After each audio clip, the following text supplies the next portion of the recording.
Good morning, everyone. Just want to quickly check in with Mr. Lawfer in the Coastal Hearing Room to ensure that we're ready to go. We are good to go, Chair Esquivel. We have, I believe, all the board members on, and we are streaming live on YouTube and the Cali PA streaming service. Great. Thank you, Mr. Lawfer. Good morning, everyone. My name is Joaquin Esquivel. I'm Chair of the State Water Board. Today is Tuesday, November 17th. It is 9 a.m., and I would like to call this meeting to order. I'd like to begin by introducing my fellow board colleagues. With me today is Vice Chair Doreen Diadamo, Board Member Sean McGuire, Board Member Laurel Firestone, and Board Member Tam Dodak.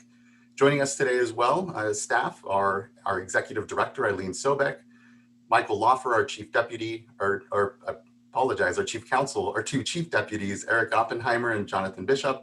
Our Clerk of the Board is Janine Townsend, and assisting her today is Margie Arjul. As you can all see, today's meeting is being webcast and recorded. In order to comply with the governor's COVID-19 guidelines and his executive orders, rather, we don't have a physical meeting room today. Instead, we're here on the Zoom platform. You're joining us either of two ways. You're watching us streaming on the Cali PA stream or on the YouTube stream. If you are planning on commenting on any of today's items, which can be found on our website at our agenda, which is linked there on the homepage. But if you plan on commenting on any of those items, you should be here on the platform with us. If you have not already done so, there are instructions to get on the platform here at the top of today's agenda, or you can send an email to commentletters@waterboards.ca.gov, and Janine will help you get here and participate with us.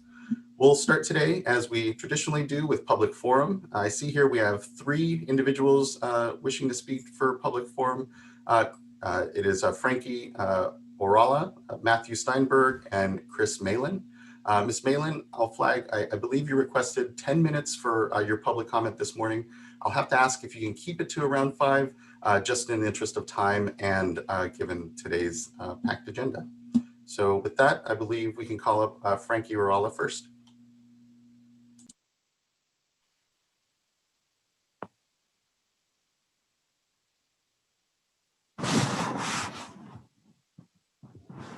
Good morning. Thank you for joining us. Good morning, Chair Esquivel, board members and staff. My name is Frankie Orala, and I'm the English Outreach Program Manager at Gila Bay. I'm here today to highlight an issue that I'm sure you are already aware of due to the recent reporting of by the LA Times, namely the revelation of the hundreds of thousands of tons of DDT were dumped off the coast of LA over many decades.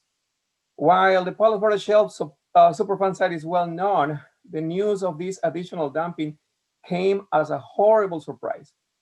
The implication of this potentially huge additional amount of DDT are far-reaching and extremely concerning. We were also dismayed to read that a staff member of the LA Regional Water Board knew about this dumping in the 80s, but that information was ignored or lost, and the dumping was not included as part of the settlement that was ultimately reached. Gila Bay has been deeply involved in this issue since the 1980s. In 2001, we established a pilot program to educate peer anglers about the risks of consuming contaminated fish. This pilot program launched in 2003 through the Fish Contamination Education Collaborative, FCC, as part of the EPA's Institutional Control Program. Peer anglers are an especially vulnerable population, as many of them are subsistence anglers, are people of color, and do not speak English as the first language. Over the last 17 years, Gila Bay Angler Outreach Team has educated over 160,000 peer anglers. Gila Bay also actively participated in EPA's PB Shelf Technical Information Exchange Group, along with many agencies, including regional board staff. This group reviewed the science mitigation efforts and options for remediation. Given the large amount of money and time spent on modeling, environmental sampling, and understanding food web dynamic, it is shocking that this huge additional source of DDT was missed.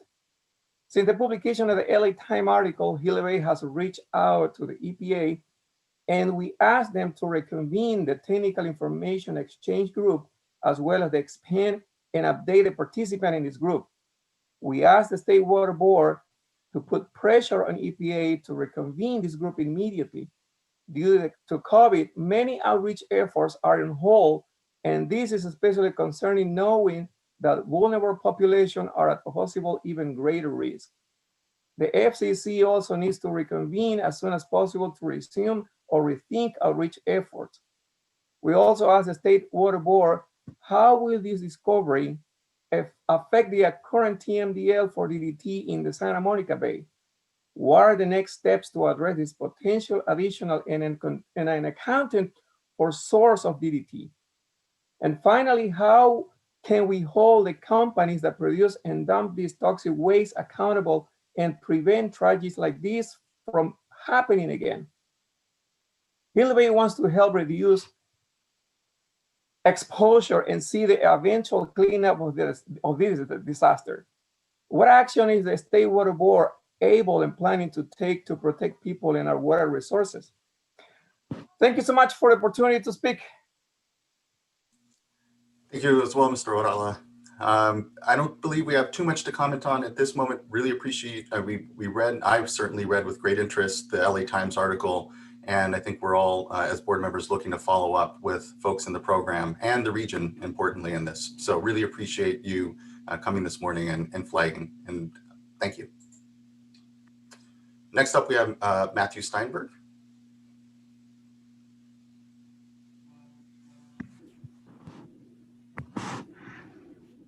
Okay, good morning. Can everybody hear me okay? Great, thank you. So thank you again for the opportunity. My name's Matt Steinberg.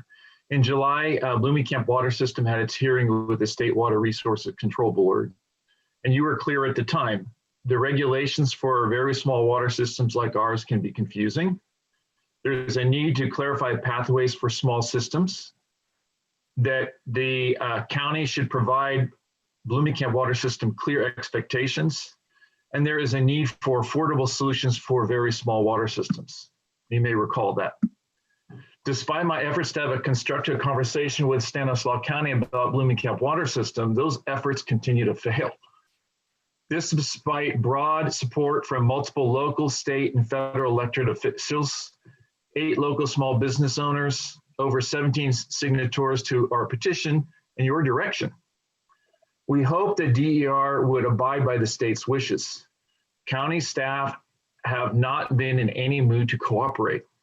The county seems unimpressed by anything the State Water Resource Control Board had to say. Clarity and specificity remain a mystery. Let me give you some examples. Simple questions remain unanswered, and the county itself provides conflicting input. Is it 1 point of use unit per building or 1 point of use unit per faucet? Which is it? This has significant cost impacts. The county has ignored the EPA affordability criteria.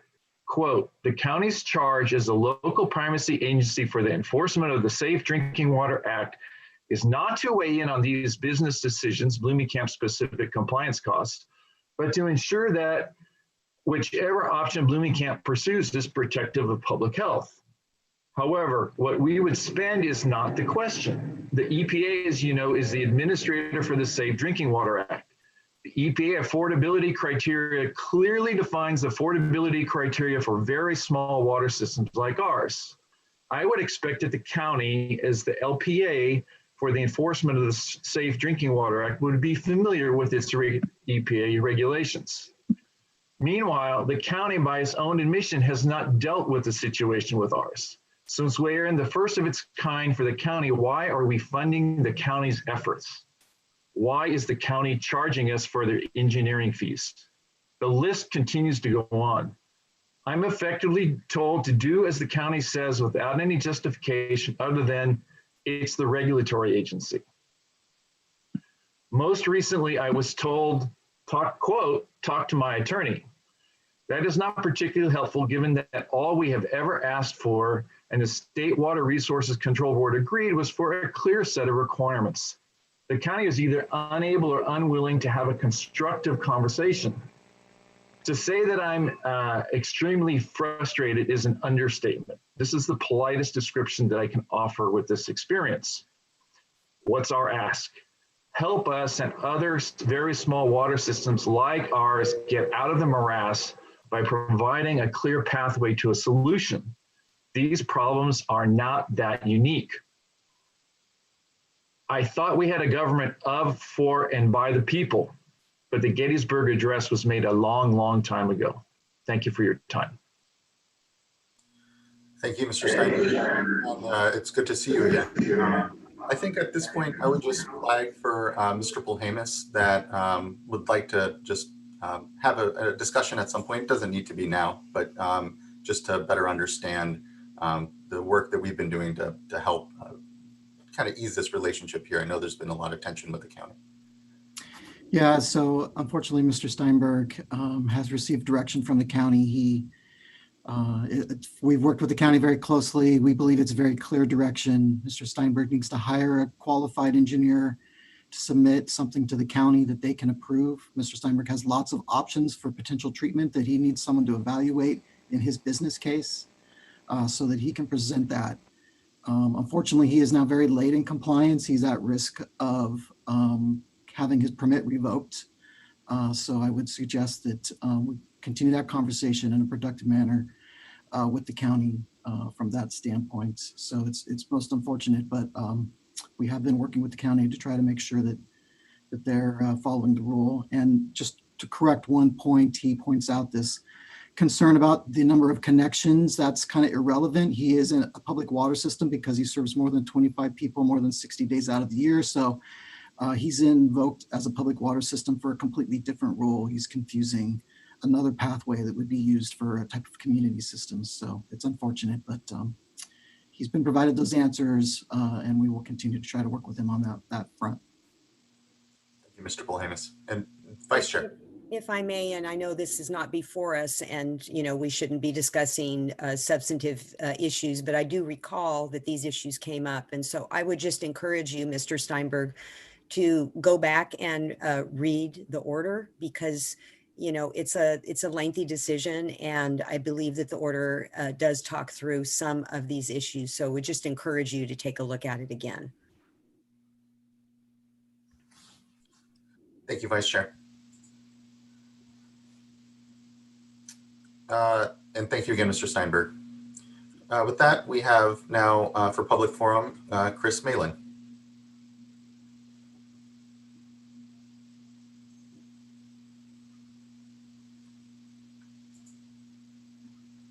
And Ms. Malin, you should be invited to, there we are. Good morning. Hi. Yes, good morning. Great, there's the presentation. So yes, my name's Chris Malin. I'm the executive director of this institute that you see on the screen right now. And I'm going to be speaking on the Napa River. Of late, I'm calling it the Lost River, sadly. Next slide. So we did the historical ecology project with the San Francisco Estuary Institute. And one of our archival pictures is this one. And we know these gentlemen, and they used to fish the Napa River, and fish biologist Patrick Higgins has identified 2 coho there. And of course, coho were extirpated from the Napa River in the 50s due to lack of flows and also water quality. Next picture.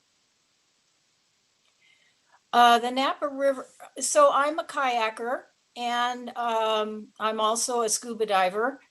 And when I came to live in the Napa Valley, I found that it was hard to get to the river. And one of the reasons is that the Napa River is deeply incised. And as a young mother, I didn't understand it because I was raised on rivers and I didn't understand why the banks were so steep and dangerous. So it's hard to get to the Napa River because the Napa River is deeply incised. And when I was a volunteer for Dr. Luna Leopold at UC Berkeley, he explained to me that increased rate of runoff causes the river to downcut and the banks to slough off. And he explained to me that increased rate of runoff comes from hardscape and deforestation. Next slide. We have deforestation in Napa County, mostly due to vineyardization of our forest lands. And there are many thousands of acres. It's a hard number to get a grasp on, but it's upwards of 35,000 acres of deforestation if you count back to the original conversions that started at the turn of the century. Next slide. I am the executive director of this institute, and we began snorkel surveys, total basin-wide snorkel surveys for steelhead in 2000 and 2002, and we continue snorkel surveys on one tributary in the eastern hills called Susquel Creek. And as we were developing our protocols and our strategy for snorkeling, we ran across a lot of dry streams. And Rector Creek is one of them below Rector Dam, but above the dam, it's incredibly beautiful, and there are landlocked trout in there. You will see this habitat on the slide on the left, and below is below the dam. So completely dewatered below the dam. Next slide. I live on Atlas Peak. I fled from my home in 2017 due to horrific firestorm that came through. This is a picture of Atlas Peak taken by the renowned photographer Lowell Downey. And so there was severe burn in this watershed. And this year we evacuated again due to the lightning complex fire. And I'm on the land. I have a farm. We raise fruits and vegetables, and the soil is extremely dehydrated. It's scary. We're at the point where we're burning the burn. On Atlas Peak, we're burning the past burn of 2017, and we're losing our forests, and it's changing our soil, and it's changing the runoff, and it's changing our watershed and our rivers and our streams. Next slide.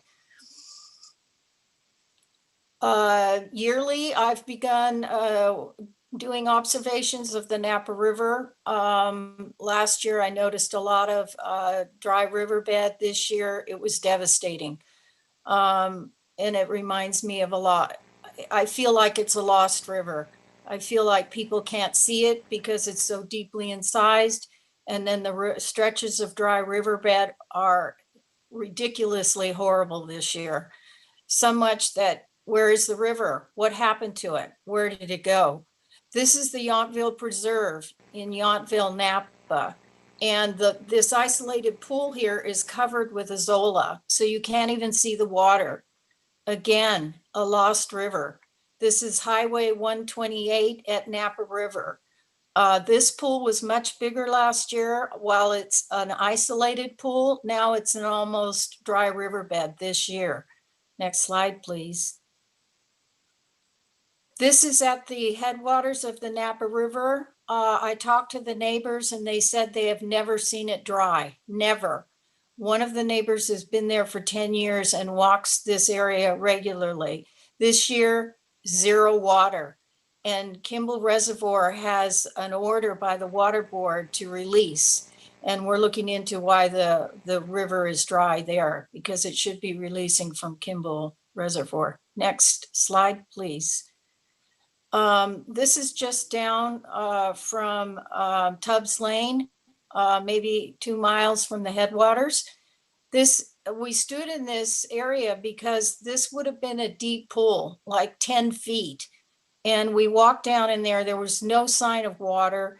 We dug in the soil and it was dry for inches down. So we think it's been dry for weeks, if not months. And this is the main stem of the Napa River and has always had water, according to the neighbors. Next slide, please.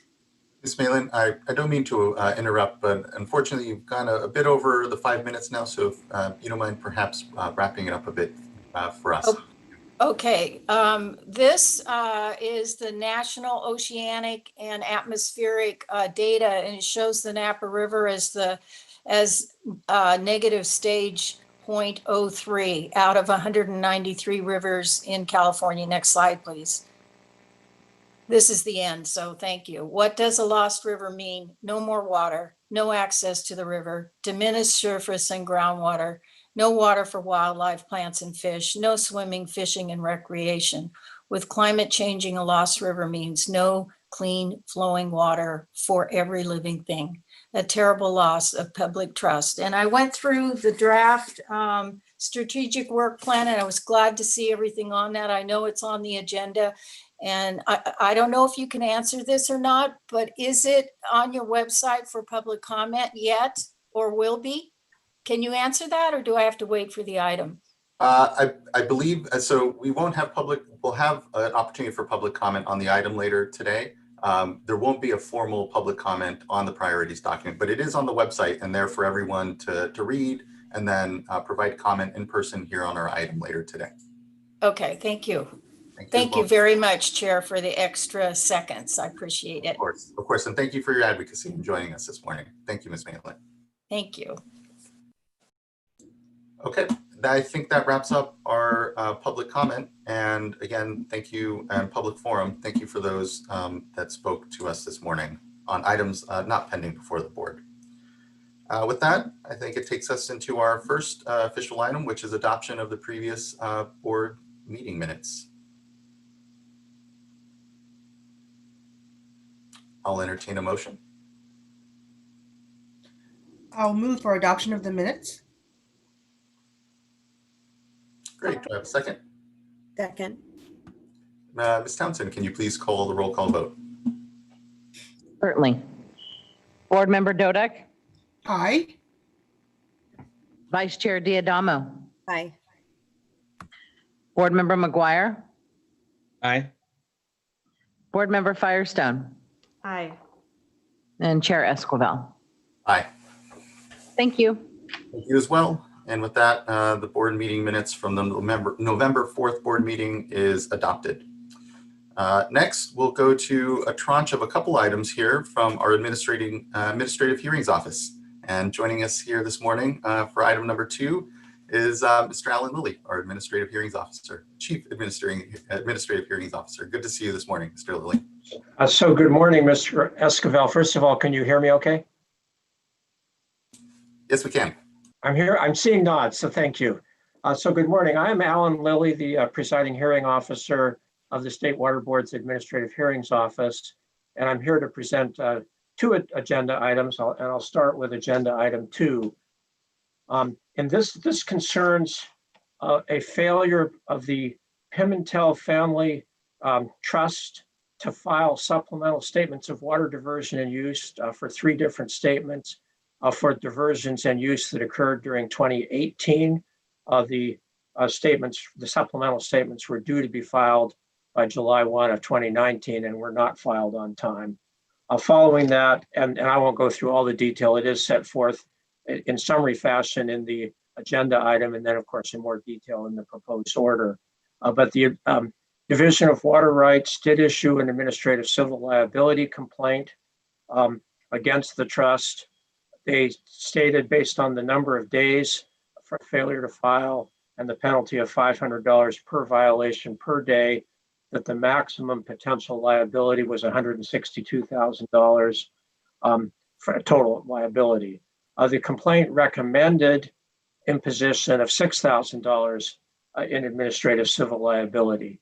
Included with the complaint was an expedited settlement offer, which, if the respondent had accepted, would have reduced the liability to $1,500 total in return for the respondent waiving its right to a hearing and filing the supplemental statements within 30 days. The respondent did not accept the settlement offer. The respondent made it very clear that she wanted to have a hearing. And so the Administrative Hearings Office did, in fact, hold a hearing on July 8. And then we submitted our proposed order to the clerk of the board on October 1st. The hearing office proposed order discusses the relevant facts. And as I say, I certainly can go into detail if necessary, but I think they're set out pretty clearly in the proposed order, and ultimately recommends or has a proposed order with adoption of $1,500 of administrative civil liability. Even though the respondent did not accept the division settlement offer, the respondent did comply with the requirement of filing the supplemental statement within 20 days after receipt of the complaint, and did not take any further actions that in our view would justify a higher civil liability amount. And also the respondent did demonstrate that she recognizes the importance of compliance by filing the next year's supplemental statement for 2019 by the applicable deadline. So in conclusion, the Administrative Hearings Office, through the proposed order, concluded that the $1,500 of administrative civil liability would be consistent with the division witness's testimony, that would be low enough to still encourage voluntary corrective action, but high enough to encourage voluntary compliance in the future, which it in fact has done. Basically, we concluded at the Administrative Hearings Office that the respondent should not be penalized for exercising her right to a hearing, but then after we held the hearing, we concluded that the settlement offer amount was the appropriate amount. So with that, I'll be glad to answer any questions. Thank you, Mr. Lilly. Any questions from fellow board colleagues? Hearing none, I think we have one commenter that is comment if needed. Would just quickly check in with Mr. Lewis and see if necessary, anything to further add for us. And I would flag that Mr. Patrick Lewis is on the Division of Water Rights' prosecution team here. Thank you, Chair Esquivel. At this time, we have no comment. Okay, thank you very much. Well, no, I think that it speaks to the thoroughness and good work of the office, Mr. Lilly. I don't think that we board members have any further discussion here. So hearing none, I'd entertain a motion amongst the board members. Yes, I'd like to move that we adopt the draft order for item number 2. Great. Do we have a second? I'll second the motion, and I'll also just thank our presiding officer, Mr. Lilly. I think this is your first draft order you've brought before the board, so I really appreciate the work that you've done and the efficiency that you've shown in bringing this to us in a quick fashion, and so appreciate that. Yes, thank you. And Ms. Townsend, can you please call the roll call vote? Yes. Vice Chair Diadamo, Aye. Board Member McGuire, Aye. Board Member Firestone, Aye. Board Member Dodek, Aye. and Chair Esquivel. Aye. Thank you. Thank you as well. And with that, our first order from the Administrative Hearings Office is adopted by the board. And just thank you for that again, Mr. Lilly. And on to item number 3, a second one. So, I certainly appreciate the comments from both you, Chair Esquivel, and also Board Member McGuire. I had failed to mention this is our first order, so it is something of a milestone. It took just over a year from when I first started working in this position to get to this point. So it is a milestone, and I'm proud of it. And I'll just say, I could not possibly have done this without the help from my staff. It took me a while to go through the hiring process, but I have 6 absolutely superb staff members helping me on these matters, and I'm very grateful for their help. So with that, I'll move on to agenda item 3. Agenda item 3 concerns the Timberlake Estates Homeowners Association. This has similar but slightly different facts. Here, a water right license is involved, where for the prior matter, it was a supplemental statement of water diversion and use. The code does, or the regulations do require licensees to file annual licensee reports every year by an April 1st deadline. And then there are similar penalties of $500 per day for each violation if the licensee report is not filed on time. In this case, this concerns the licensee reports for 2018 diversions, which were due on April 1 of 2019. On July 1 of 2019, the Division of Water Rights issued an administrative civil liability complaint. And again, the details are set forth in the proposed order, and the agenda item has a summary of that, so I won't go into a lot of detail. The amounts here are different though, so I will mention those. There was just one license involved here, and based on the number of days of violation, the ACL complaint states that the maximum potential civil liability was $45,000. The ACL complaint recommended an imposition of $2,000 in administrative civil liability.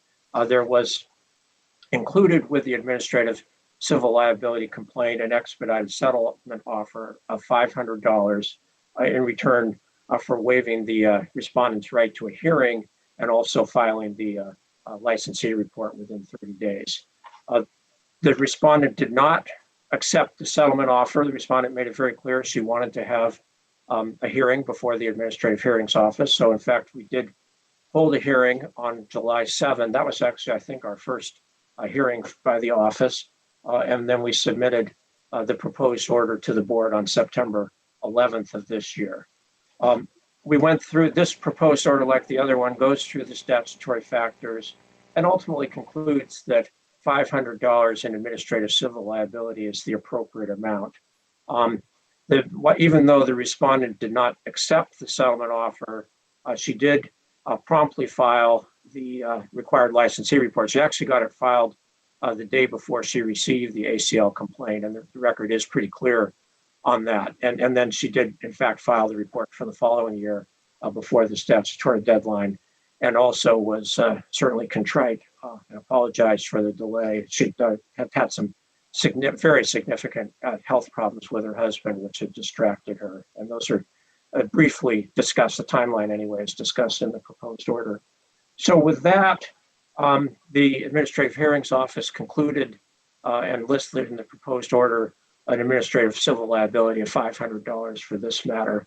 And again, as with the other matter, we concluded it was not appropriate to penalize the respondent for exercising her right to a hearing, but ultimately then concluded that the settlement amount was the proper amount. So with that, I'll be glad to answer any questions. Thank you, Mr. Lilly. Any fellow board members? Okay, hearing none. Let me quickly check our speaker card. I believe there is also one, speak if needed. Mr. Prutelli, did you want to make any comment? We have no comment. I'm available if you have any questions. Okay, thank you. I don't personally have any questions on this one. Again, I believe it was a fair call, and appropriately, I think, for these first couple of orders, a good test run, if you will, of the machinery of the office. And so just appreciate the really good work around it again. I would just, I would just note, because I think, as we look at these first two orders, I think one of the sort of policy considerations overall is that we certainly do not want to, we want to make sure that everyone has the opportunity to have a hearing. We do not want to penalize people for having hearings on to work through their issues. We also just will note that, part of the purpose of a settlement is to reach more efficient outcomes. And, we want to encourage folks to understand that, we, in this case, and I would assume in many cases, we will end up, the board affirming the settlement offers as fair. And that's certainly not always going to be the case, but I think just the expectations that, making sure that folks are understanding the purpose of settlement offers is to conserve resources on all ends. And while you won't be penalized for asking for a hearing, just understand, expectations as we work through. So I think just wanted to highlight some of the sort of policy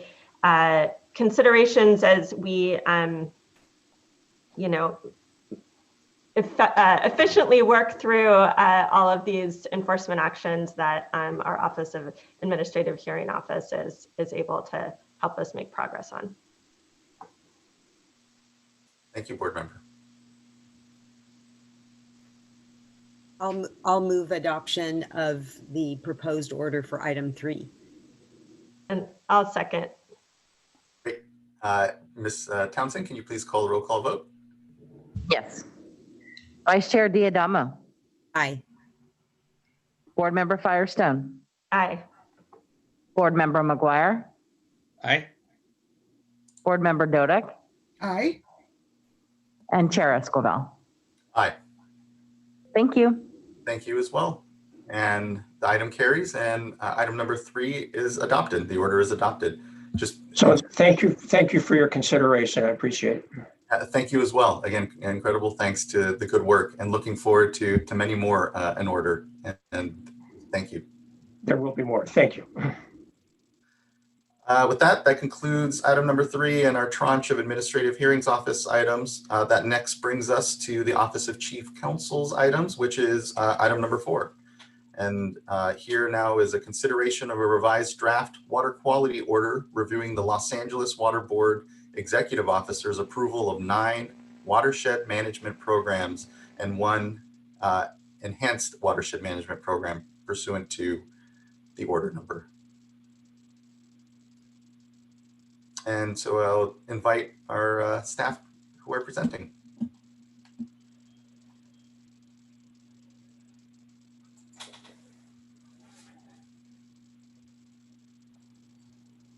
Good morning. Good morning. Can you hear me? Yes, we can. Good to see you, Mr. Perfect. Mallory. All right. So thank you for that introduction. My name is Ryan Mallory Jones. I'm here with the Office of Chief Counsel, the State Water Board. I have with me Allie Dunn, who's an environmental scientist here at the State Water Board, as well as Phil Wiles, who's the Assistant Chief Counsel for Water Quality with the Office of Chief Counsel, and Jonathan Bishop, who is here also with the Department of Water Quality. So I said this last time, this time I mean it. I'm going to try and be brief. I'm going to briefly describe the order, again, more briefly than I did last time, and then discuss the significant comments we received at our workshop last month and the changes we made or did not make in response. So as some background, this draft order, as you said, concerns the approval by the Los Angeles Water Board's executive officer of 10 plans under its 2012 municipal stormwater permit. These plans, watershed management programs and enhanced watershed management programs, allow permittees to be deemed in compliance with receiving water limitations and TMDL specifically limitations, even where they are not actually in compliance, in exchange for engaging in a rigorous technical planning process that results in implementation of a long-term plan to actually achieve water quality standards. We here at the State Board reviewed these, the structure of these, the orders outline the structure of these plans in 2015 in order Water Quality 2015-0075. And with some modifications, we upheld the permits approach and outlined 7 principles that should be reflected in municipal stormwater permitting. That incorporates these alternative compliance pathways. I recited these at the last workshop, so won't do so again today, but to summarize, they focused primarily on ensuring the plans were rigorously justified, that permittees could be held accountable to their commitments, and that the plans would ultimately likely result in eventual attainment of water quality standards. At the time this 2015 order was adopted, the plans at issue here were newly approved, and we declined to extend our review to include the plans themselves, though we pledged to keep a close eye on their development and implementation. And this water quality order is intended to fulfill that commitment. As some procedural background, we released this is the 3rd draft of this order that is released for public comment. The first proposed draft was released on December 4th of last year, with a slightly modified draft released on December 10th of last year. And that was released for a written public comment period that ran until April 3rd, 2020. The second draft with changes made in response to those written comments was released on September 4th of this year. We held a workshop, a State Water Board workshop on October 6th of this year to receive oral public comments. And the changes in this draft reflect our changes that were made in response to the oral comments received at that October 6th workshop. The changes are pretty minor, even in comparison to the changes that were made from the first draft to the second draft. And as such, there is no additional written public comment period. So that brings us to the order itself. As I said, our review of these plans was intended to determine whether the plans lived up to the standards set by the Los Angeles Water Board in its permit and by this board in your 2015 order.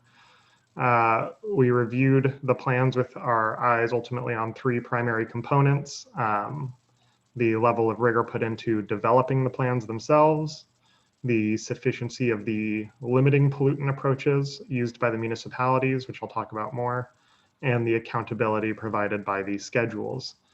As before, I want to note that generally we recognize and we're impressed by the level of effort that went into these plans, and we appreciate their ambitious goals. In our review, to those 3 points in our review, as we looked at the level of rigor put into the plans, we ultimately focused primarily on whether the municipalities provided a clear narrative explaining the process for developing the programs, particularly with an eye to their source assessments and reasonable assurance analyses.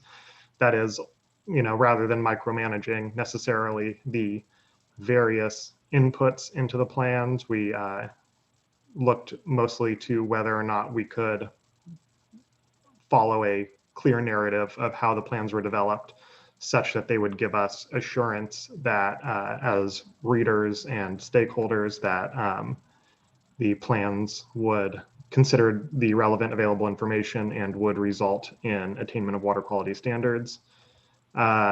Next, we looked, like I said, on whether the plans justified their limiting pollutant approaches. This is an approach that most of the plans used, through which the groups would focus their planning and implementation efforts on the highest priority pollutant in their watershed management area, rather than independently examining and planning for every pollutant in the watershed management area. And lastly, we looked at the schedules of each plan going up to a permit required redo of their essentially plans and reasonable assurance analyses in 2021 to see whether they provided sufficiently enforceable benchmarks and milestones such that we could track actual progress over time.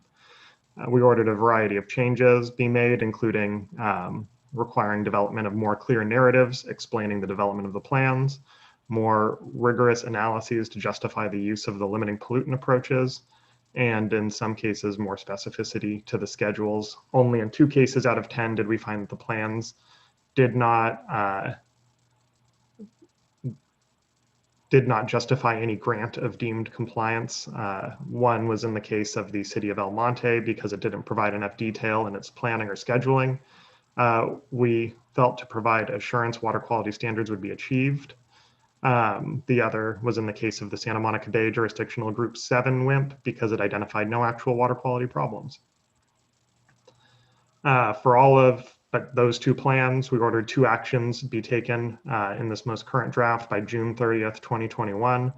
This is the date by which the Los Angeles Municipal Stormwater Permit requires the Watershed Management Program and Enhanced Watershed Management Program groups to submit comprehensive updates to their plans. First, by this date, the permittees need to demonstrate, and some may have already done this, that they have implemented their schedules as written. If they've done that, we say that they will remain deemed in compliance for all the water body pollutant combinations they intended to address in their plans, even those addressed by a what we term as a flawed limiting pollutant approach. By that phrase, we mean not that the approach conceptually is defective, but that there were issues taken with individual plan justifications. This is essentially us saying that we understand that they have relied on their plan approvals to this point, and if they've done what they said they were going to do, we're not going to interrupt their status yet. If they haven't done what they said they would, they shouldn't be deemed in compliance regardless of our order. This continued grant of deemed compliance for the water body pollutant combinations addressed by their plans continues through the process of updating their programs, which, as the permit defines it, lasts up until June 30th, 2022, at which point the groups must receive approval of and begin implementing plans that comply with the requirements of this order and that pass the review of the Los Angeles Water Board. And at that point, if they do that, they will continue to be deemed in compliance for the water body pollutant combinations addressed by their plan. And the second action we require, I just alluded to, but is that by June 30th, 2021, the updates they submit to the Los Angeles Water Board must address the requirements of this order, and they must receive approval of those updates by June 30th, 2022. Again, that's the Los Angeles permits defined time frame. So I'm going to briefly cover the most significant comments we received at the October workshop. I'm not going to touch on all of the comments here, but I'll touch on the most significant and the changes we made or didn't make in response. So I'm just going to run down a list here a little bit. But we received some comments encouraging the state board not to adopt the order due to the ongoing COVID-19 pandemic. While we don't address this in the order itself, we recognize the hardships these municipalities are experiencing and note that the board may consider this as it deliberates on adoption. We also received some comments encouraging the state board not to adopt the order due to ongoing litigation surrounding the underlying stormwater permit. Phil Wiles touched on this at the workshop, but while we do address our position on the litigation briefly in the order itself, we don't directly touch on the issue of adoption, but again, whether this is something that impacts your decision to adopt, you may consider as you deliberate. We received a variety of comments asking us to clarify the next steps following the permit. Essentially, what does this order mean? Or sorry, next step following the adoption of this order, if it is adopted today. Essentially, what are the impacts on the permittees as this order is implemented? What is meant by the requirement to demonstrate that the past work has been completed, and what the impacts on deemed compliance are. We carefully reviewed the prior draft of the order and made our most substantial updates in this order, not making substantive changes, but clarifying our intent and trying to carefully outline what the municipalities should expect going forward. We received a comment, and I touched on this earlier, to clarify that we don't object to the limiting pollutant approach generally, but instead simply took issue with the specific plan approaches discussed in the order, and we added a note to that effect. We received a comment asking us to clarify that we would support non-model based approaches to quantitatively justify the use of controls which cannot be otherwise modeled for deemed compliance purposes. We also added a note to that effect, clarifying that our discussion on that note and on the deemed compliance impacts of non-modeled controls was specific to the LA Board's order itself and not necessarily a general principle. We received comments asking us to clarify the retroactive application of certain principles in this order. We're essentially cleaning up changes we made from the first draft to the second to make sure all our language was consistent in terms of how we discussed the impacts of any of these principles looking back rather than prospectively, and clarified that the principles we outline here are generally prospective and not retroactive. Let's see. We received a comment asking us to acknowledge the projected impact of LA County's Measure W, and we did so. On the precedential impact of the order, we received comments asking us to clarify that this order is not intended to curtail the flexibility of regional boards moving forward with alternative compliance, including the LA Board in future iterations of its order. We added some language to this effect, essentially echoing our statement in the 2015 order that where application of a given principle is inappropriate for region or permit specific reasons, the regional board may make a showing to that effect, though, of course, as with that order, with some of the more fundamental principles, we would expect a very significant showing before a regional board deviated from them. We received a comment asking that rather than making the justification for the limiting pollutant approach more rigorous, We instead allow municipalities to rely on monitoring to demonstrate that their program is effective. We add a note addressing this. To summarize it, we agree that monitoring is of course important and is needed to verify that the plans are working as expected. However, one of the key characteristics of these programs that distinguish them from the iterative process is the rigorous upfront justification that gives us, the regional board, the public, and the permittees themselves confidence that the approaches will be successful. We received a request to push back the first of the reports due from the LA board on implementation of this order to after the plan update process beginning on June 30th, 2021 is complete. We did not do so because our perspective was that an update during that process will provide us with relevant and important information on the permittee's progress in complying with this order. And lastly, we added a bit more to our discussion on Water Code Section 13241 concerning the LA Board's discussion of costs in its permit in order to make it more complete. So that's, as I promised, briefer than my last presentation. Brings us to the end. And I think with that, nobody else, unless somebody wants to jump in, that's the conclusion of the staff presentation. And we have a couple panels. Great. Thank you so much, Mr. Mallory Jones, for the succinct summary. Appreciate it. We do have two panels coming up, and so I invite our first panel, consisting of Corey Bell from the Natural Resources Defense Council, Arthur Pugsley from the Los Angeles Waterkeeper, and Annalisa Moe from Heal the Bay. And Chair Esquivel, I'll just point out for the panelists that we have given them co-host privileges, so you all now have complete control over your cameras and microphones and can sequence yourselves as you want to. There's an implicit trust there. Good morning, everyone. Glad you can join us. Good morning. Are you able to hear me all right? Okay, great. Good morning, members of the board. I'm Corey Bell from the Natural Resources Defense Council. I'll be commenting along with Heal the Bay and LA Waterkeeper today. Our groups are happy that the proposed order addresses most of our concerns about the lack of rigor and accountability in WIMPs and EWIMPs, and as such, we're still generally supportive of the order. We agree that these plans must include clear, enforceable commitments, and we've had similar difficulties to the state board and regional board when trying to identify commitments and actual implementation of these plans. In the meantime, permittees have enjoyed deemed compliance status for years despite incomplete analyses and lack of implementation. And the results, unfortunately, are exactly what you'd expect.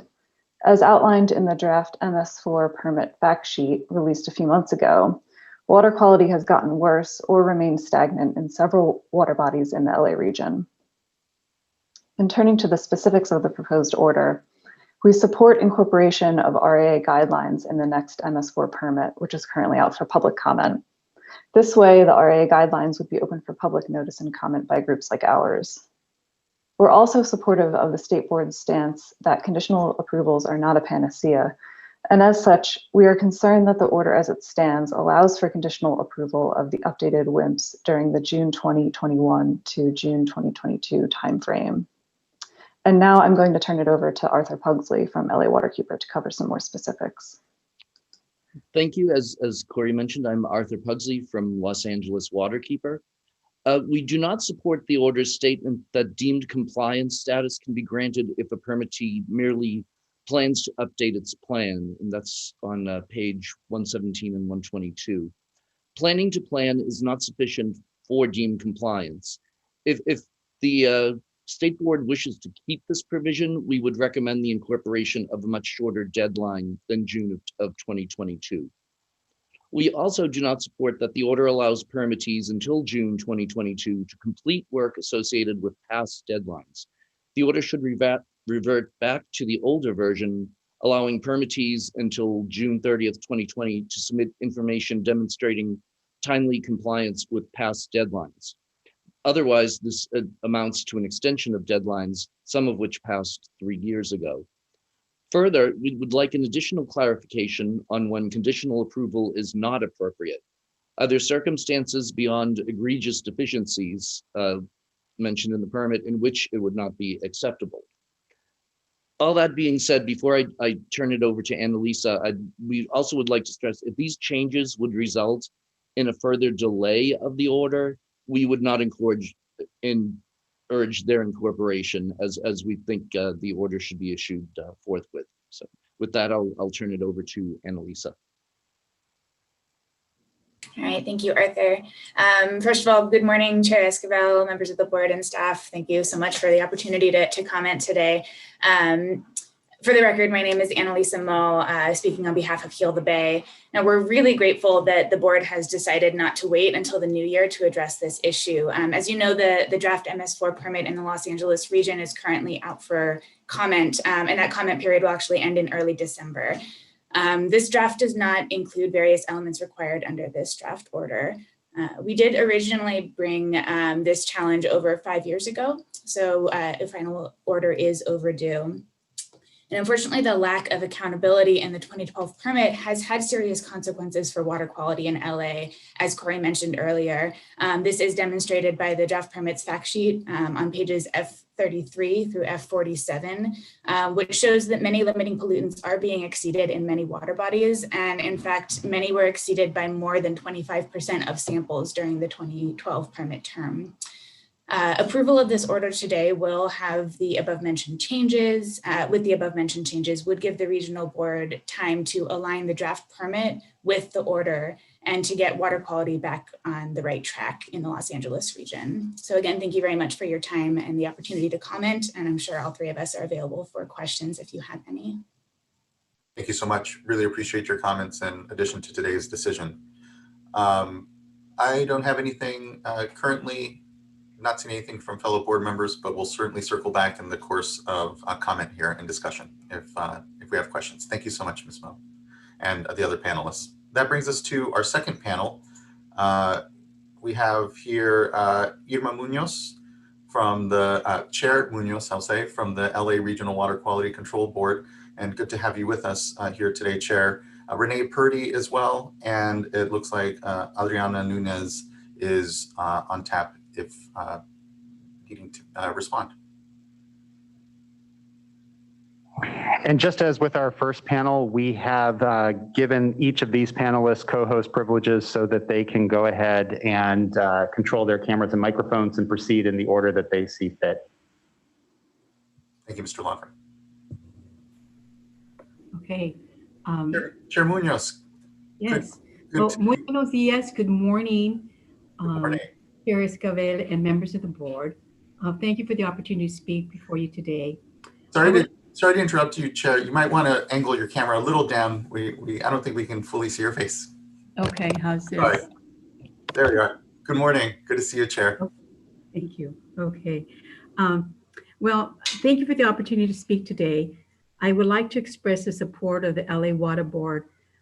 Thanks for the time and care that the State Water Board took in preparing the final proposed order. When we adopted the 2012 LA MS4 permit, it was with the understanding that the key to water quality improvement in the LA region was a rigorous permitting scheme for MS4 discharges that encourage expansive watershed-based programs and collaborations among our 88 permittees.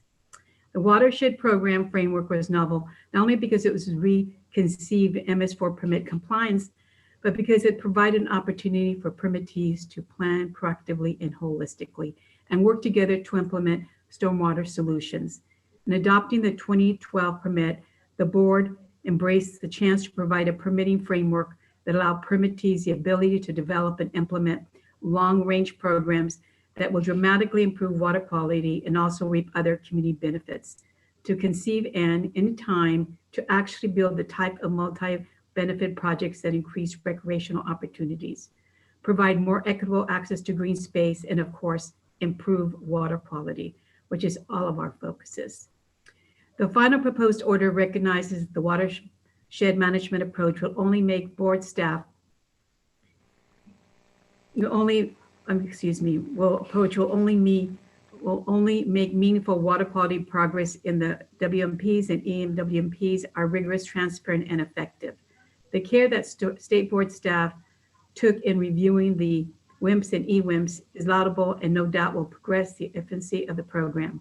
In closing, I want to express my appreciation for the care once again that the staff took in considering and responding to the comments made by our Executive Officer Renee Purdy during the October 6th State Board workshop on this matter. While the changes from the second proposed order to the final proposed order may seem small, they are definitely meaningful. Improving the clarity of this order as it relates to the 2012 permit, as well as future iterations of the LA MS4 permit, in our view, the tasks and deadlines imposed by the final proposed order are tough but doable, and we look forward to continue to work with the State Board to advance water quality in our region. And on a more personal note, I really want to thank each and every one of you for listening to our staff with their opinions. Sometimes I feel the regions truly have a better handle on what's going on, and it's important to listen. And I do think that you really listened. I think that the staff fully followed through. I think that the State Board has an incredible workload and you do incredible jobs. We are very much appreciative of Board Member Sean, who comes and gives reports to us on a monthly basis. Those are so critical for us to be kept updated on what's going on with you. I think I'm enjoying the meeting and probably will join you in future meetings. But the point here is a lot of this stuff does happen at the local regional level. And it would be wonderful if we have future issues similar to this, that we collaborate and discuss and partner to give you an orientation on the reasons why it's happening that way in our region.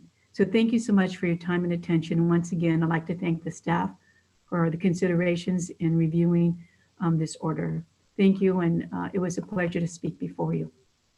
Thank you, Chair Munoz, and thank you for your incredible leadership at the local and regional level. That is where all of this actually happens. And we're so fortunate for the continued growth of the relationship between the regions and the State Board, both at the staff and board member level. So just really appreciate your leadership in all this as well. Okay, great, thank you. Thank you. Ms. Purdy. Yes, thank you so much, Chair Esquivel and members of the board. I also want to thank you for the careful consideration that you took of our comments from the October 6th workshop and the changes that you made in response reflected in the final proposed order. We just have 3 remaining comments, and I will just note up front that all of my page references are going to be to the comparison version of the document. So I'll start with my most substantive one, which is related to the final proposed orders language about the RAA guidance. I appreciate that staff tried to address our concern about incorporating the RAA guidelines into the permit. However, the revised approach, which suggests the guidance may be incorporated as an attachment to which the EO could make limited revisions pursuant to their delegated authority, still significantly constrains the board's and permittees' ability to use newer RAA guidelines, including those that might be developed or modified by other agencies such as US EPA. The Los Angeles Water Board understands the importance of the reasonable assurance analysis. As I noted in October, our tentative regional MS4 permit, which we released in August, incorporates by reference RAA guidance documents, including US EPA's 2017 guidance, which we also participated in reviewing for them. This incorporation by reference is the typical approach for technical guidance documents such as this that are relied on in NPDES permits, and is what we recommend here. The most straightforward way to address our request would be to delete the final 4 sentences in the limiting pollutants section immediately before the section numbered sub-I and titled RAA approaches. These sentences are on the bottom of page 62 and the top of page 63. And we do have several other alternatives that we could also propose to address our request if we'd like to discuss that more later. The other 2 comments we have are mainly requests for clarification that somewhat refer to Mr. Mallory Jones' point that there was an attempt to make sure that the final proposed order was internally consistent in terms of how it would be or not be retroactively applied and the fact that it's generally meant to be prospective. So the first is with respect to the non-modeled milestones. On page 111, the first sentence of the last paragraph still seems to suggest that the East San Gabriel Valley Group has to demonstrate attainment of the actual water quality target for its 2017 milestone, which was based on non-modeled controls. And this appears inconsistent with the direction on page 82 that, and I'll quote in part, the watershed management program groups will be expected to demonstrate actual achievement of these water quality milestones going forward, though we will not apply the standard to the now passed milestones. So to resolve this, we suggest deleting the first sentence of the last paragraph on page 111. Of course, we do understand that the group still needs to demonstrate that those programmatic and project-based milestones from 2017 were completed. It appears this type of modification was made for the other groups. And third and finally, with respect to flawed limiting pollutant approaches and deemed compliance status, page 4 of the comparison document indicates that state board's intent is to allow the groups to retain their deemed compliance status at least through June 30th, 2021, despite any shortcomings to the limiting pollutant approach, as Mr. Mallory Jones described just now. And I'll again quote just 2 sentences from the order that state, we then identify those water body pollutant combinations that permittees intended to address in their programs through a schedule designed for another water body pollutant combination, but for which such treatment was not sufficiently justified.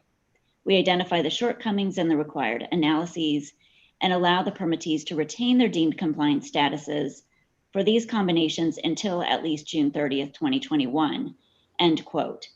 However, the language on page 135 is unclear with regard to the Los Cerritos channels deemed compliance status, where it states, and again, I'm quoting in part, the group has not justified deemed compliance with bacteria, Enterococcus, MBAS, or any other pollutants. As noted in the order, the Los Cerritos Channel Group's watershed management program indicates that bacteria will be addressed in part by runoff reduction, which is the group's strategy for addressing their limiting pollutant, zinc. And the watershed management program commits to assessing the effectiveness of runoff reduction at addressing bacteria during the second and third adaptive management reviews and commits to address it more directly at that time. And I'll note that the third adaptive management cycle aligns essentially with the June 30th, 2021 deadline in the revised final proposed order. And so as such, it seems consistent with staff's intent to allow deemed compliance for bacteria until June 30th, 2021. This could be addressed by adding a clarifying sentence to the first full paragraph on page 135 that would state, and I'll quote, the group may, however, retain their deemed compliance status until at least June 30th, 2021, end quote. And that concludes our comments. Thank you again for the opportunity to comment both in October and today. And of course, we'll be available to answer any questions that you may have. Thank you so much, Ms. Purdy. I'd actually like to go ahead and take an opportunity, because you do have just 3 specific items here, to ask Mr. Mallory Jones, particularly on the first item, when it comes to incorporation of the RA by reference and the request to then, I guess, delete those 4 sentences. I need to pull up my order here to actually look at the language, but just want to get a read from Mr. Mallory Jones and staff as to how we kind of feel on these 3, since it's really critical that we try to address. Or Mr. Bishop.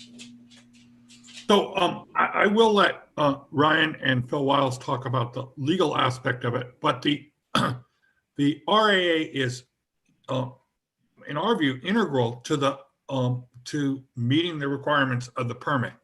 And as such, we thought it was more proper to have the requirements that are so directly related to compliance be in the permit. I will let Phil and Ryan talk about any concerns they have on the legal aspect, but that was the policy reason. Helpful. Thank you, Mr. Bishop. Mr. Wiles.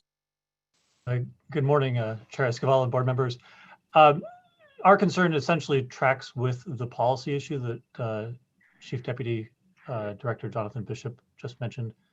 To the extent that the reasonable assurance analysis really is sort of the bedrock, if you will, of providing the deemed compliance going forward. Our view is that it really does require any changes, that is, to the reasonable assurance analysis framework really does require some level of notice and comment. And so in this order, we thought we were striking an appropriate balance where some limited changes could be authorized if it so chose at the regional board level for the executive officer.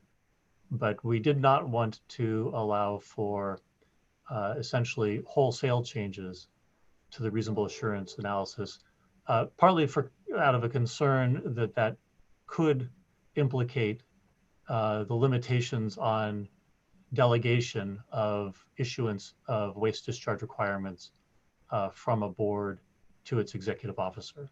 So our view is that because there is that limitation on delegation, it would be appropriate to allow some limited changes by the executive officer. But if there were any more substantial changes, that would directly impact the waste discharge requirements themselves and should be considered by the full board. I might jump in with a question for Ms. Purdy. We at the state board also delegate some functions to our executive directors and sometimes to the deputy director level. And it's always with the understanding that if it's a significant or controversial change that is being contemplated, that there is a check-in with the board, and if appropriate, taking it to a board meeting for public discussion and public input. Isn't that the same process that I expect you as executive officer would do on behalf of your regional board? Thank you, Board Member Dodek. That is the same process that we follow at the regional board as well. If there's an item of controversy or significant public interest that would otherwise be delegated to the executive officer to approve, then we would discuss with our chair and our vice chair the decision as to whether to bring that item before the board for discussion, if not action by the board. So that is in fact the process, yes, that we would follow as well.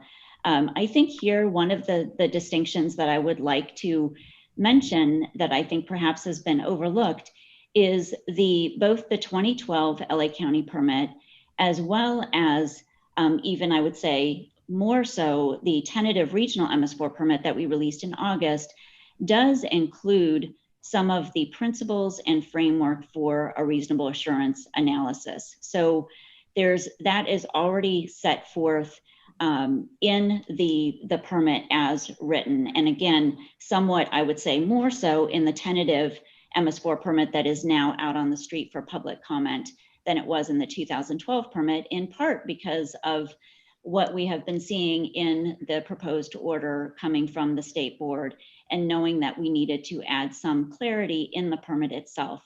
So the permit outlines those basic principles and some basic criteria and requirements. The RAA guidelines really gets into the details of this is the calibration range for certain parameters of your model if you're using a model. And so we continue to believe that it would be better to have that technical document be something that could be developed, revised, updated outside of the process of bringing it to the full board for a decision. And I will just note, as I did mention, this is standard practice, not just in sort of what I sometimes refer to as our traditional NPDES permits, but even with some of our MS4 permits in this region, and I think probably in other regions as well, where we require technical documents, for example, to identify hydromodification criteria or to identify site design standards for low impact development. those documents are documents that are required by the permit, but are not a part of the permit, and yet they are essential to the implementation of the permit's requirements. So that is really what we're looking for here, is just the flexibility that would be provided by allowing us to have this document be one that's outside of the permit. In addition to the fact that initially, because really reasonable assurance analysis was something that the LA board initially came up with for the first time, but now there are many who are jumping onto the bandwagon, including US EPA. And US EPA has developed a very good, robust guidance document themselves that we would like our permittees to be able to utilize. So it just seems more appropriate to have the document live outside the permit. We're not opposed to public input on that guidance document at all. And in fact, there was significant public input on the guidance document that we developed in 2014. So we are willing to certainly commit to having any guidance document, even if it should be a US EPA guidance document, be one that we would subject to a public comment and process where we would take comments to make sure that there weren't any concerns about the reliance on that document in the case of the MS4 permit in the Los Angeles region.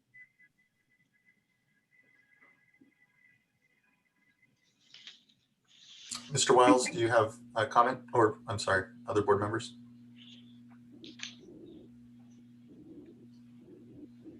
Chair Esquivel, I just did want to suggest, if the board is interested, the current new language that addresses this issue, I think it may be a matter of interpretation, because we do say that the executive officer would have the authority to make changes, limited changes consistent with the overall approach approved by the regional board. We could consider essentially trying to provide a little bit of explanation as to what we mean by that. It is fairly subjective, I will grant you.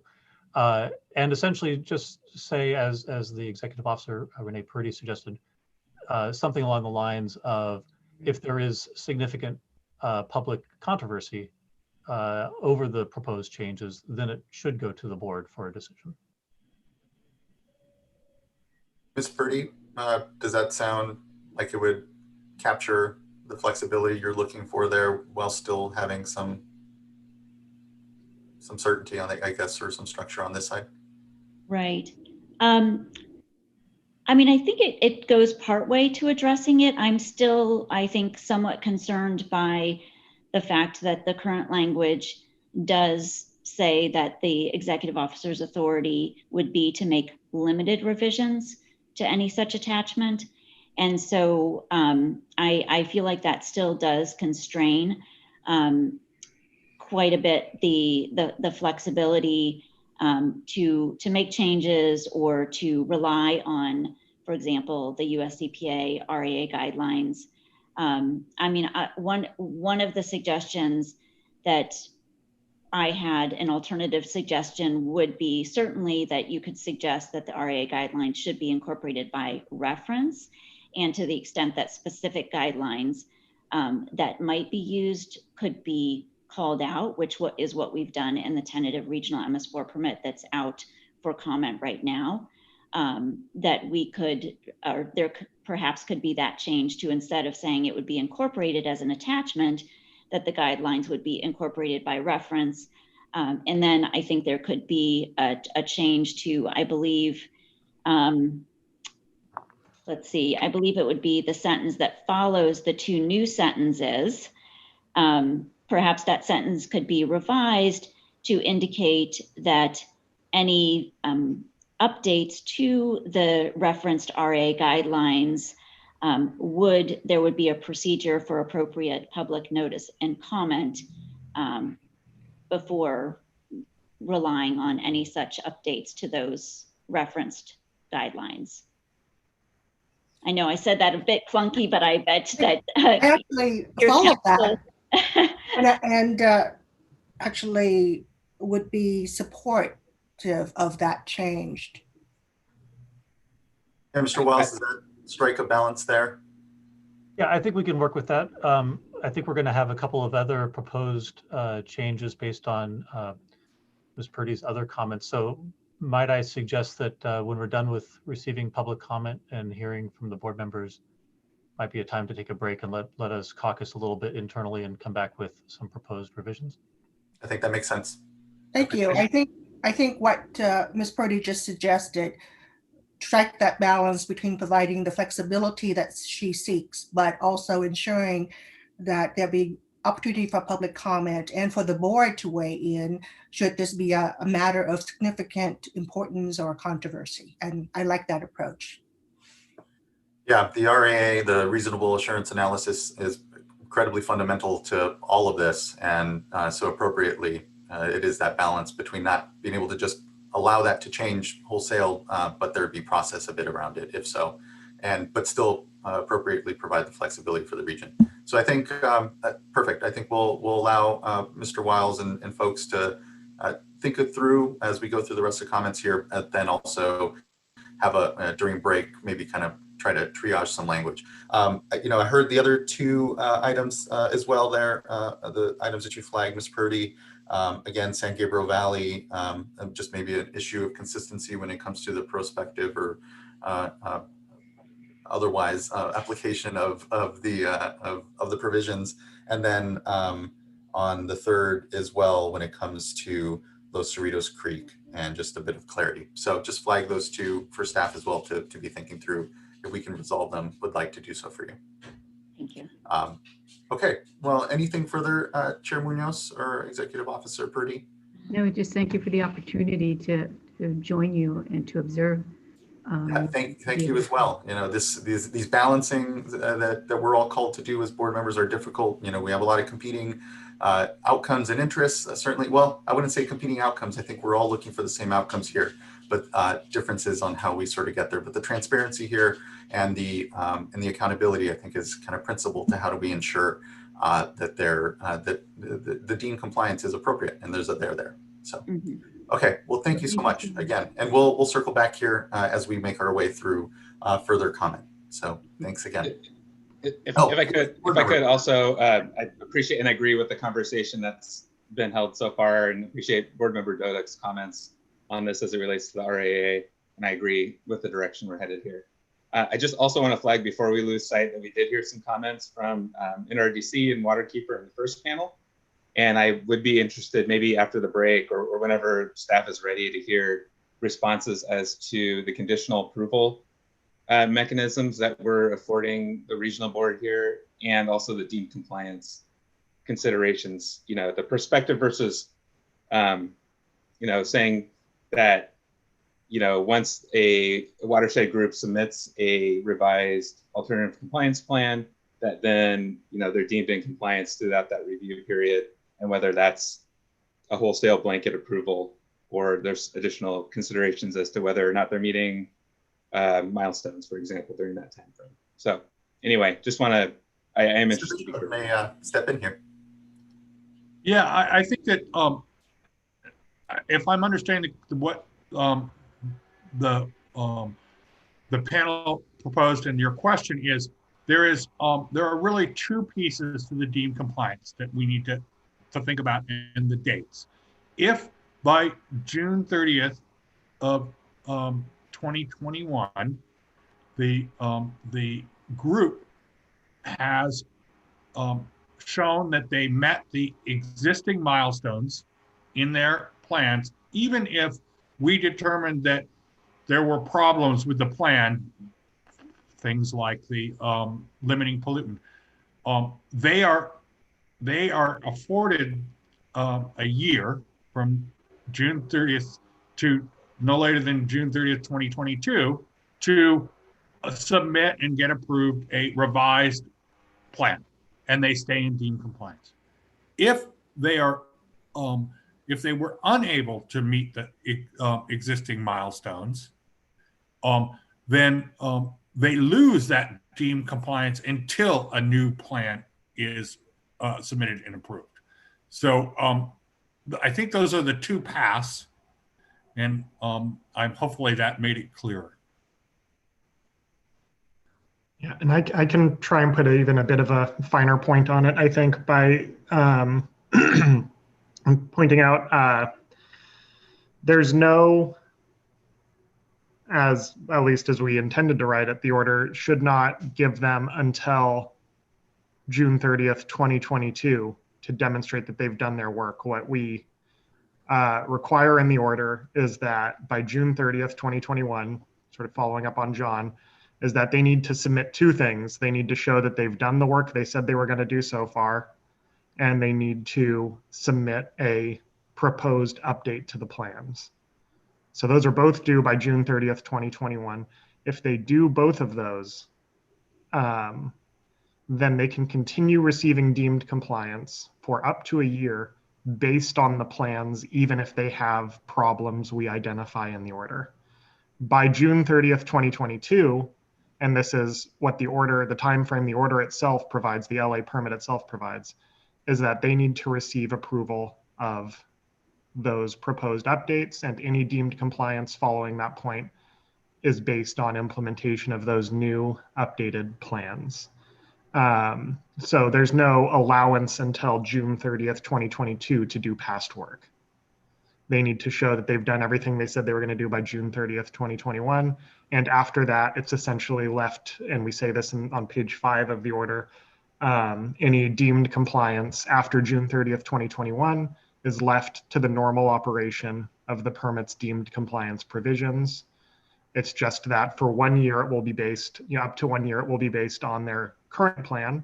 And after 2020, after that approval period passes, it'll be based on their newly updated plan. I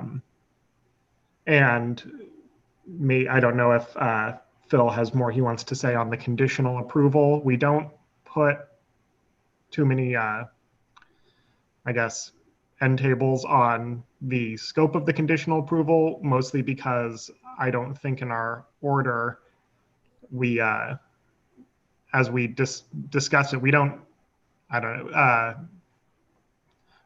we conclude that the authority to conditionally approve is sort of traditionally inherent in the authority to approve or deny a plan to begin with. So where there are things that are suitable for conditional approval, where the plan implementation can begin, or real substantive plan implementation can begin, while some deficiencies are worked out, we allow for that. I don't know that we or I exactly have see a very strong reason to limit that too much more than that, but I can defer to Phil on that if he has anything else to add. Thanks, Ryan. Yeah, I think for us, it really is much more of a pragmatic matter than anything else. Whether it's good or bad, the boards are often in the position of requiring the submission of plans and then determining whether or not to approve those plans. And without the ability to do a conditional approval, it often feels like we are playing the bring us a different rock game. And so this is just a much more streamlined way for the executive officer, or for any of the boards, frankly, to be able to say, well, thank you for what you submitted. It's close, but you need to make these changes and then it'll be fine.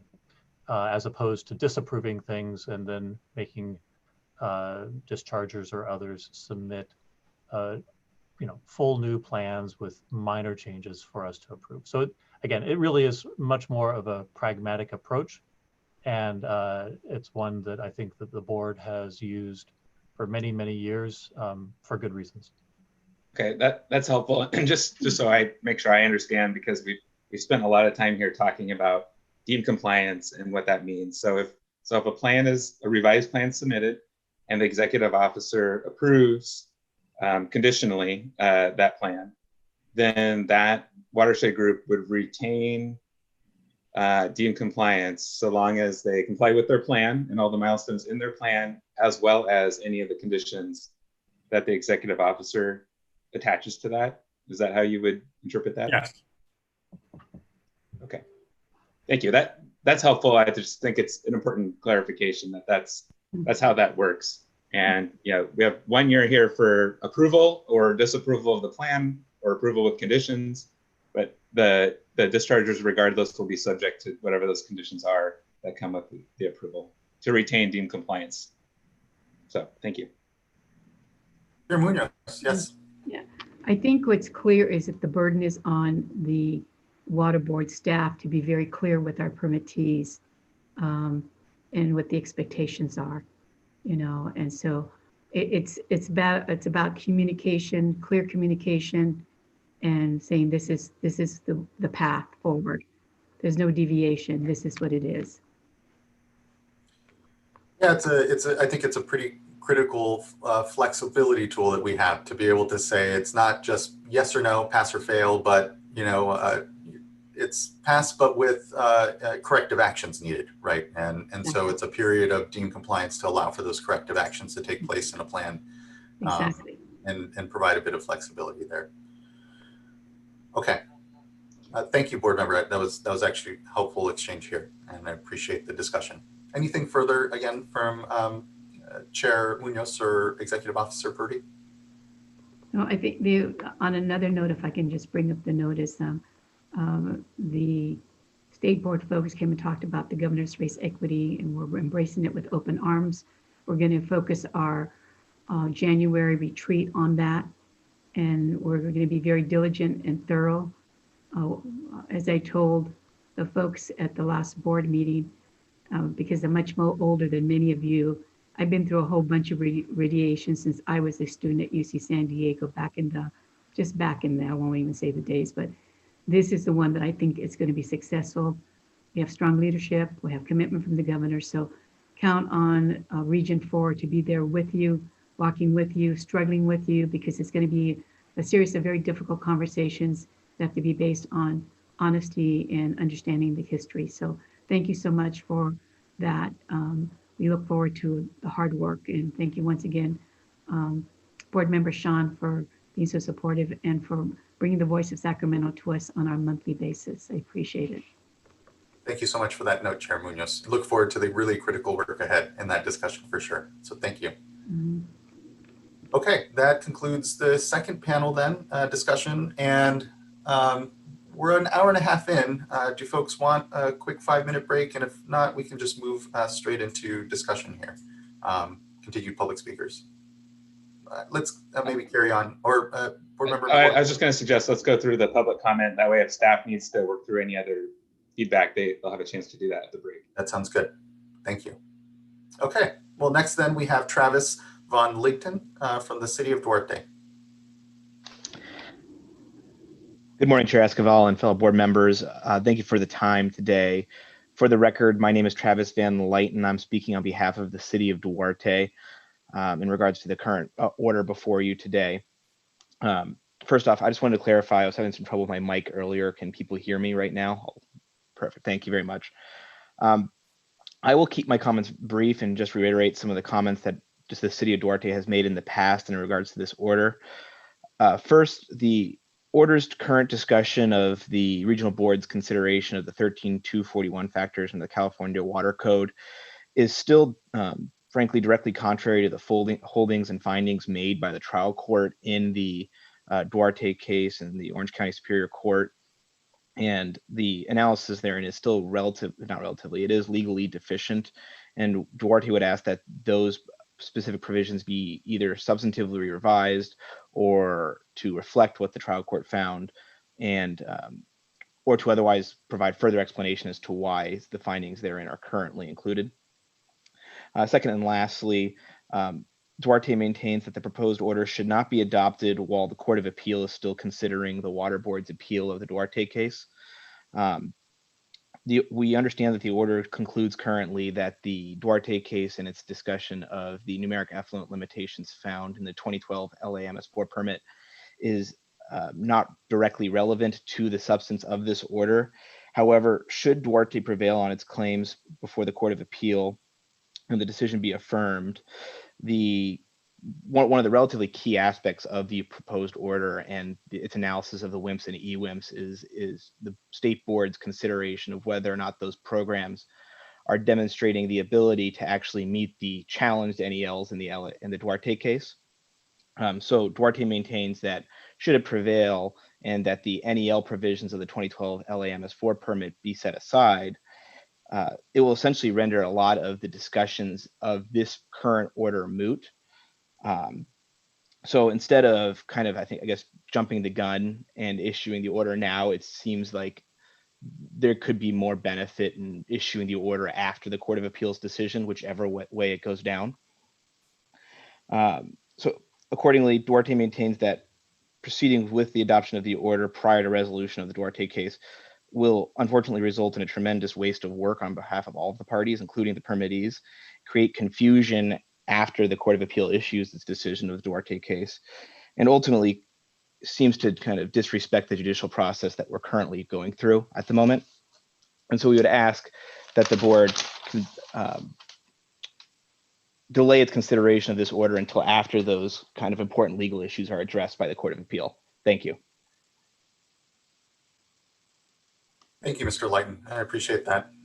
Just a quick question to our folks, just insofar as if there's any inconsistency with the findings. The second argument for Mr. Lighton, at least for me, I think we've covered, and I think it is appropriate for us to move forward in this since it isn't directly relevant to the numeric effluent limits as part of the discussion around MS4. But Mr. Wiles. Yes, thank you, Chair Esquivel. Just a quick response. We do think it's important for the State Board to be on record explaining its views with respect to the obligations under Water Code Section 13241 and generally with respect to evaluating the costs of compliance of these programs. They're extremely expensive, and from a policy perspective, I think it's important that everybody understands that the board takes this fully into consideration in terms of what it's asking the municipalities to do. We don't think that we should be reacting to the Superior Court's views of this, that those issues are on appeal. And so, again, we thought it was important to lay out what the State Board thinks about these issues in this order. With respect to the second issue about holding off until the Court of Appeal acts, if in fact the Court of Appeal decision is such that it renders portions of this order moot, so be it. They'll become moot. And if it does more to this order than that, then of course the board can always consider revisions as necessary at that time. Thank you, Mr. Wiles. I appreciate that and that response. And thank you as well again, Mr. Lighton, for your comments today. Next, we have Karen Cohen from the California Stormwater Quality Association. Good morning, Chair Esquivel and members of the board. I see, unfortunately, my camera is opting not to work, so we'll go with audio only. I'll fix it when I get to the end of my comments if we need to. We're in the least. Thank you. My name is Karen Cohen. I am the Assistant Executive Director of the California Stormwater Quality Association. And our testimony today is generally similar to the comments we provided during the last hearing. First, we do appreciate all of the discussion in the last hearing in October pertaining to the value of source control activities and eliminating pollution at the source. CASPA will continue to make source control a core component of our efforts, and we welcome and strongly encourage partnerships with water board staff, NGOs, and other stakeholders to help support those efforts. In terms of the order, we thank staff for the corresponding changes pertaining to source control in the order.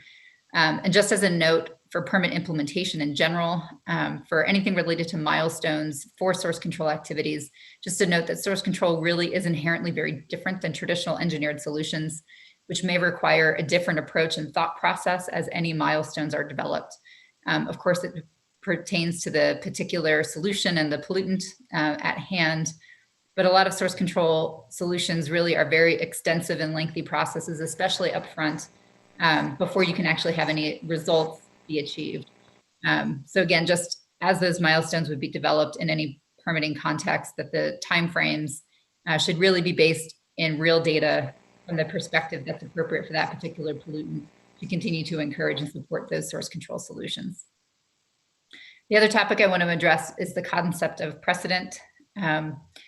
recognizing, of course, the very broad latitude and authority granted to the state, just sort of from a very practical perspective, one of the roles of CASC was to be able to integrate some voices from throughout the state and be able to bring that to you for consideration.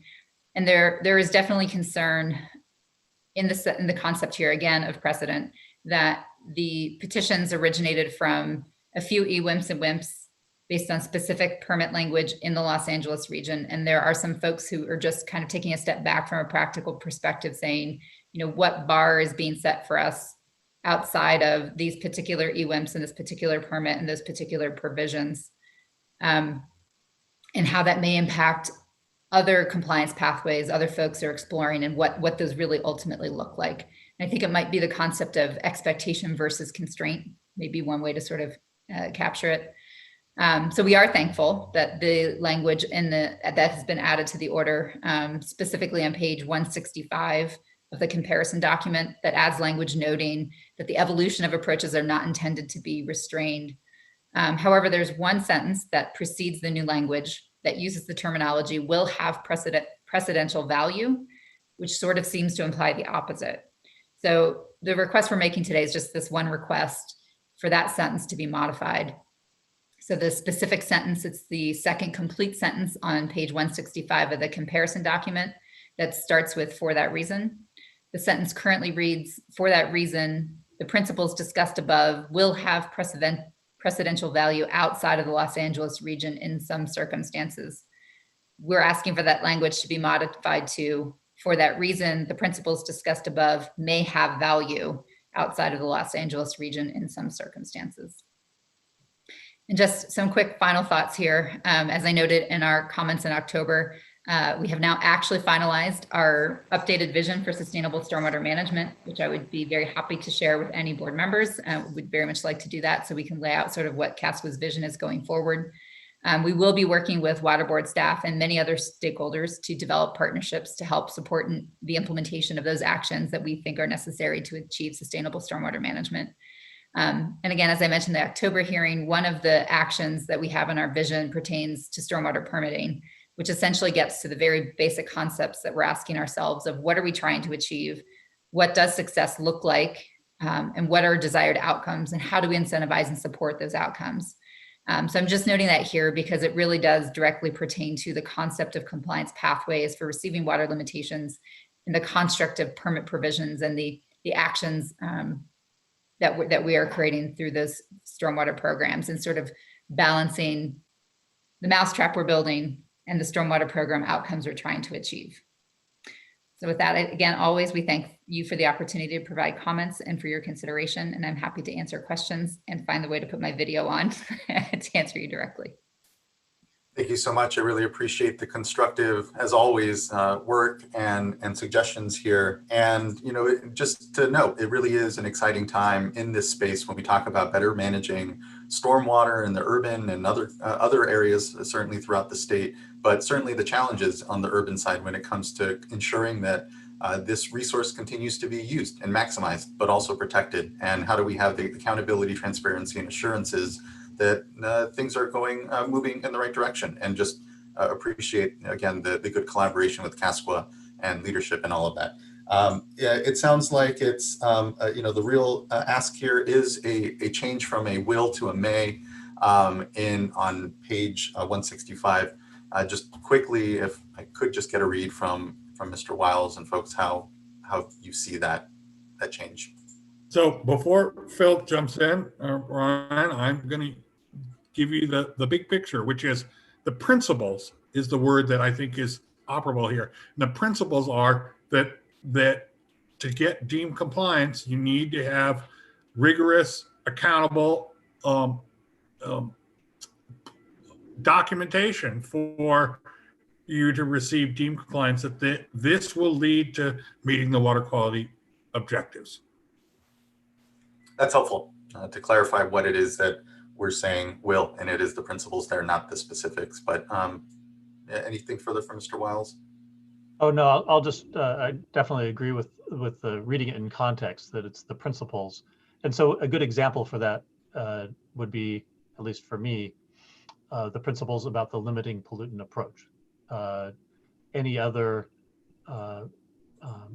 alternative compliance program that relies on a limiting pollutant approach should be following the directives in this order for how to do that limiting pollutant approach. And so that's why we wrote it this way. We do feel that there is precedential value, again, for the principles, and only to the extent that the other permits contain similar approaches, which is what the order says. It's helpful. It's a helpful clarification. And for that reason, I think it's appropriately will and not may. But thank you, Ms. Cohen, for your good comment nonetheless. And again, always collaboration that we've continued to enjoy. So thank you. Next, we do have Mr. Paul Alva from the County of Los Angeles. Mr. Alva.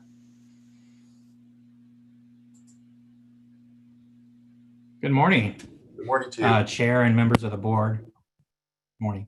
For the record, my name is Paul Alva, and I'm an Assistant Deputy Director with Los Angeles County Public Works. I'm responsible for overseeing the MS4 permit compliance for the unincorporated areas of Los Angeles County and the Los Angeles County Flood Control District. I want to express our support for the final revised draft order being considered today. We are very appreciative of the public process that has allowed the state board to listen and understand the significant effort that everyone in the LA region has put into implementing and supporting our MS4 permit. For example, the county and the district has collectively spent about $800 million towards implementing the 2012 permit. This total includes $100 million towards constructing multi-benefit projects to capture stormwater in this past year alone. It is important to note that the total does not include any Safe Clean Water funds, or commonly referred to as Measure W, since those funds have only recently been collected and dispersed by the County Board of Supervisors.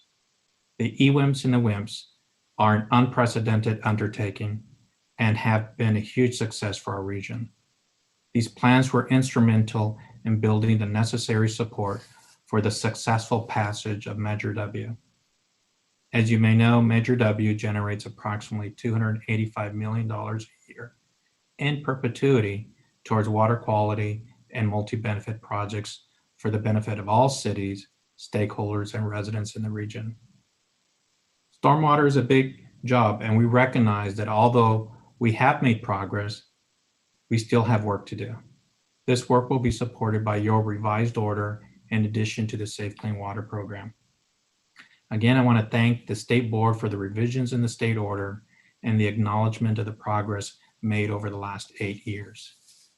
We, along with the LA Regional Board, permittees, and other stakeholders, will continue to build on the momentum initiated by the 2012 permit, which is reinforced by the watershed-based collaboration on the EWIMPs, water quality monitoring, and water quality projects.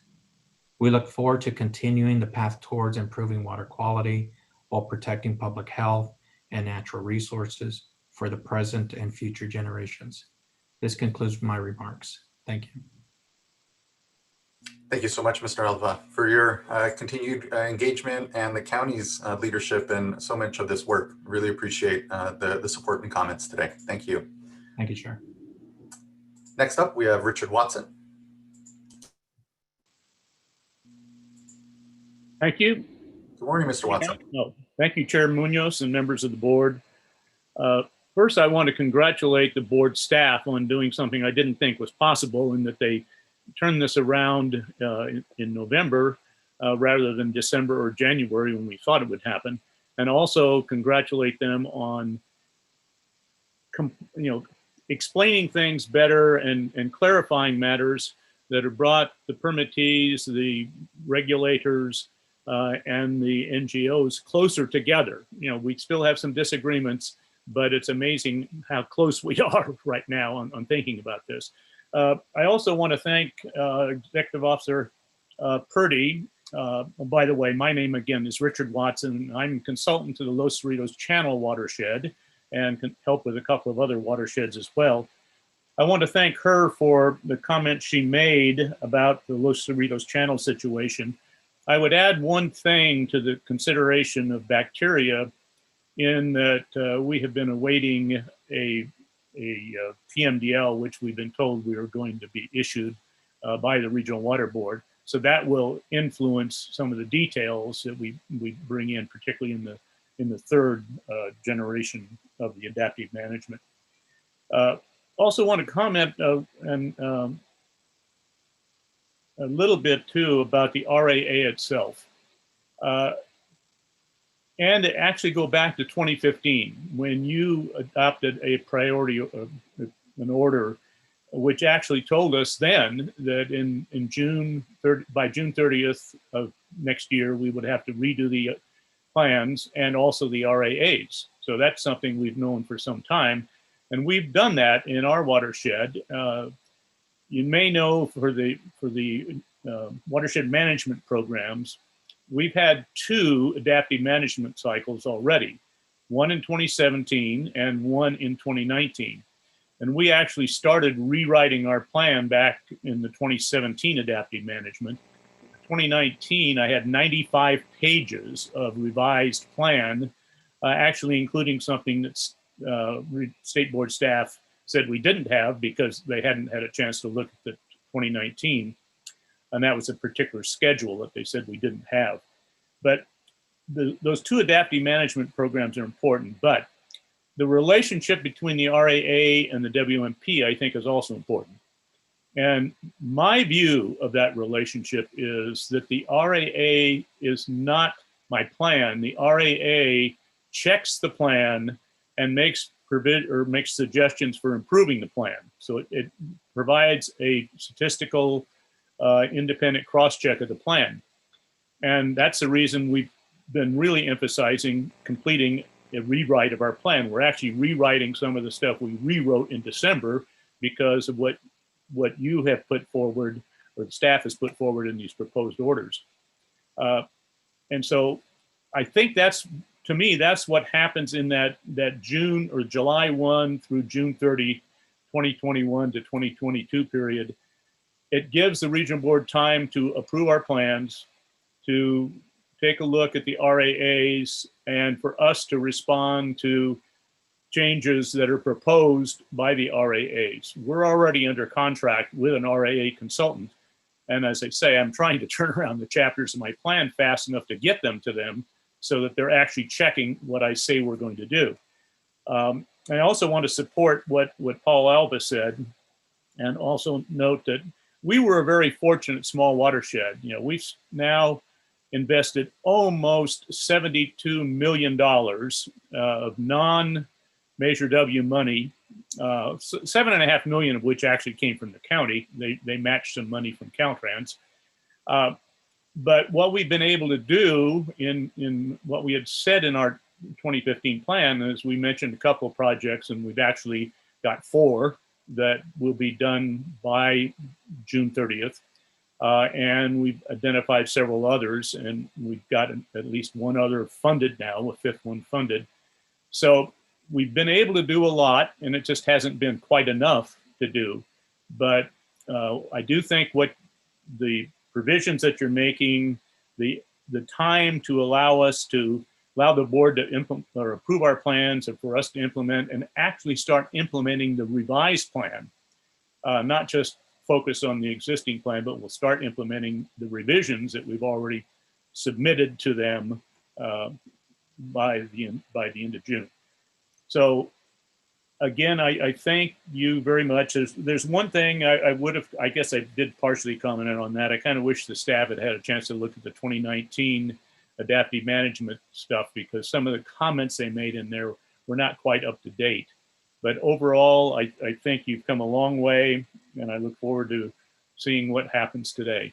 Thank you very much.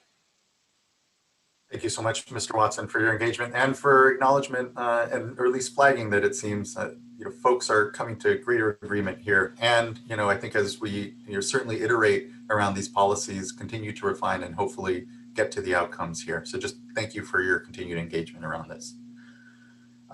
Next, we have Caitlin Kalua from California Coastkeeper. Ms. Kalua. Good morning. Good morning, Chair Esquivel, members of the board. My name is Caitlin Kalua. I'm the policy manager of the California Coastkeeper Alliance, which represents represents local waterkeeper organizations, not limited to Los Angeles Waterkeeper, but local waterkeeper organizations throughout the state. As an alliance, we comment today in support of the adoption of this order and appreciate that the precedent-setting principles of this order will ultimately inform other regional boards' efforts to collaboratively manage stormwater and ultimately improve water quality. Overall, we strongly support the timely adoption of this order to uphold the 6 and 12-month timeframes and appreciate the efforts, and well, truly, especially appreciate the efforts undertaken by staff to bring this final order before the board so soon after last month's workshop. We do remain concerned that permittees have until June of 2021 to complete work that was required years ago. Instead, essentially that this June 2021 deadline should apply to demonstrating compliance with these past deadlines. And so that's a distinction we would like to make sure is flagged before staff goes on to deliberate or before you deliberate and staff responds.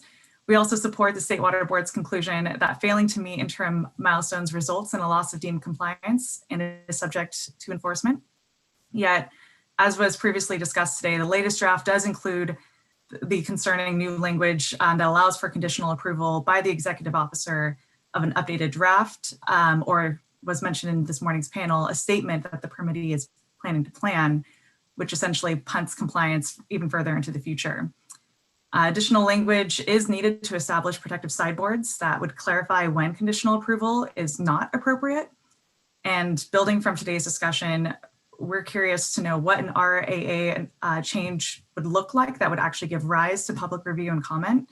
And ultimately, what would be considered an abuse of discretion for conditional approval? Are there examples that the State Water Board can provide to guide this process?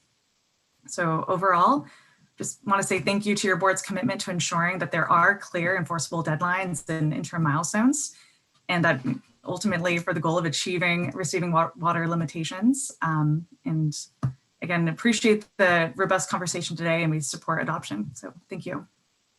Thank you so much, Ms. Kalua. I'd be interested to hear what sort of sideboards do we have when it comes to some of the guidance in there, and if there is anything. Do you have any language suggestions, actually, Ms. Kalua? I don't, but I can refer to our attorneys. Okay. Mr. Bishop. So, conditional approval is a mechanism for when the executive officer sees that the plan is pretty close, but there are some technical changes that need to be made to bring it into compliance. And instead of rejecting it and making them make those changes and bring it back, they can get started on most of it. So it's not a plan to plan. It is a approval of substance of the plan with some changes. Most everything that we get has some deficiency. They don't have to be major, but there's still some deficiency that needs to be corrected. We use these kind of conditional approvals in all sorts of our programs, so that we don't end up in a loop on approvals.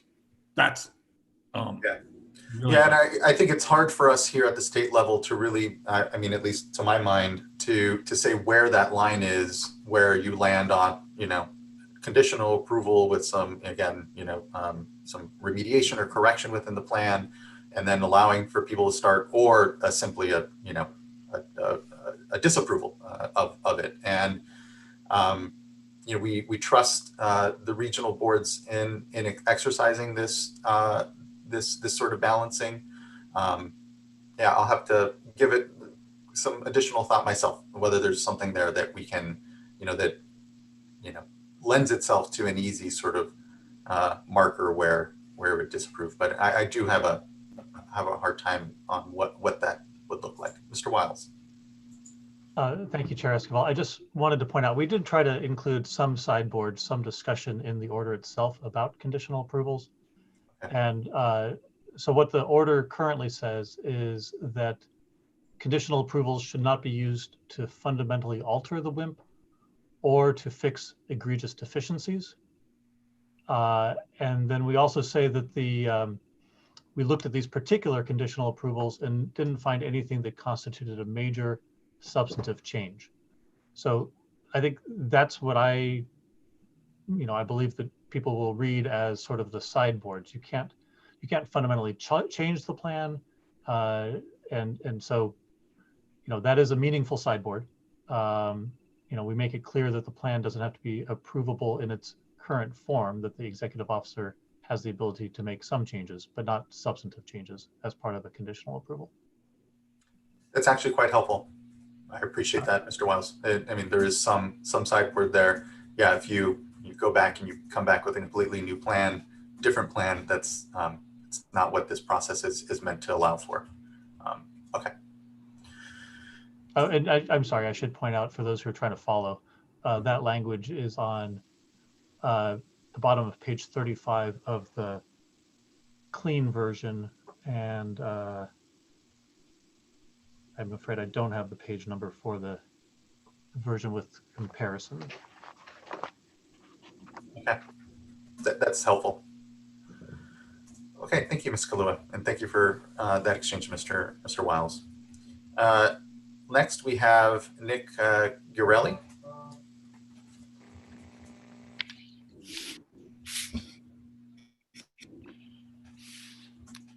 Good morning, Chair and members of the board. My name is Nick Gurelli. I represent a group of 12 cities in LA County. And to begin with, I just want to thank State Water Board staff for seriously considering our comments, as well as taking effort to improve the clarity of the final order.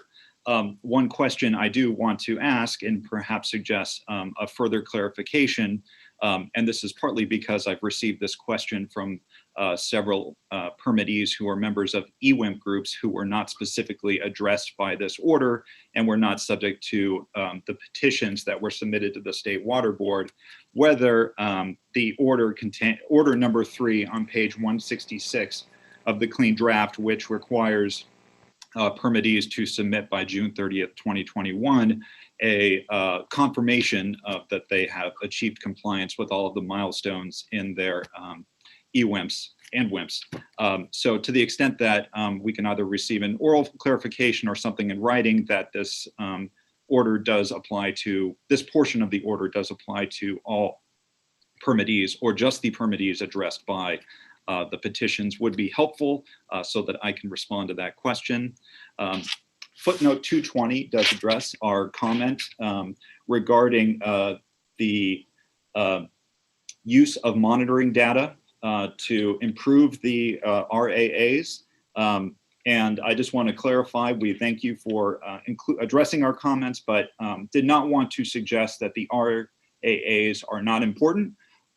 And we understand that they are fundamental to crafting a good WIMP or EWIMP.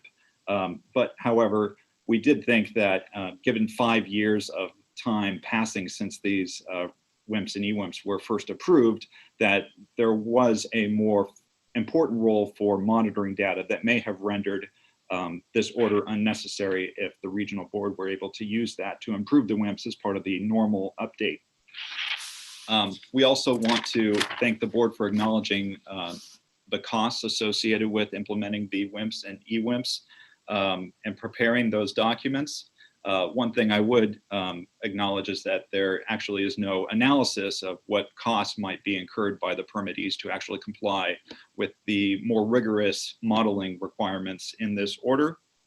And finally, I'm glad that Richard Watson spoke before me because one of my comments was to really encourage the board to take seriously the comments and inquiries from the consultants who are actually on the ground preparing the WIMPs and EWIMPs and the RAAs. So that is all. I appreciate you, appreciate the final order, and thank you.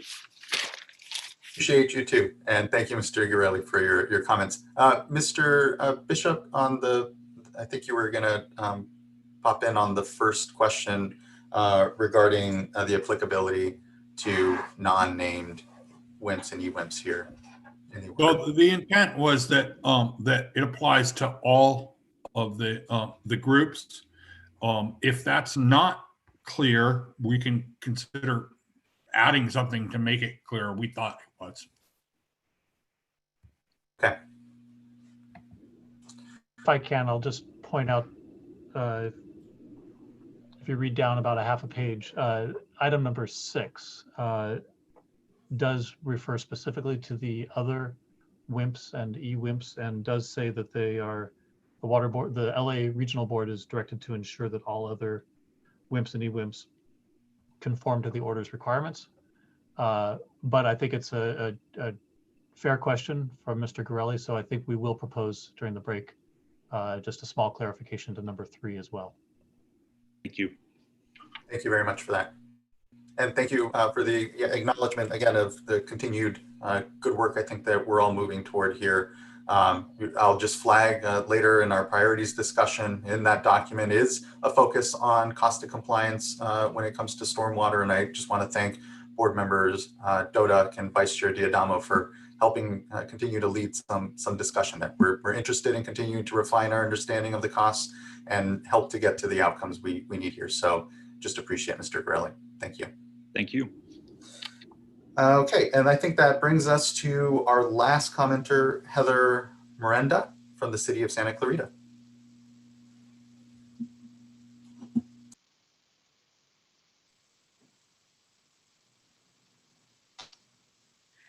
Morning. Morning. How are you?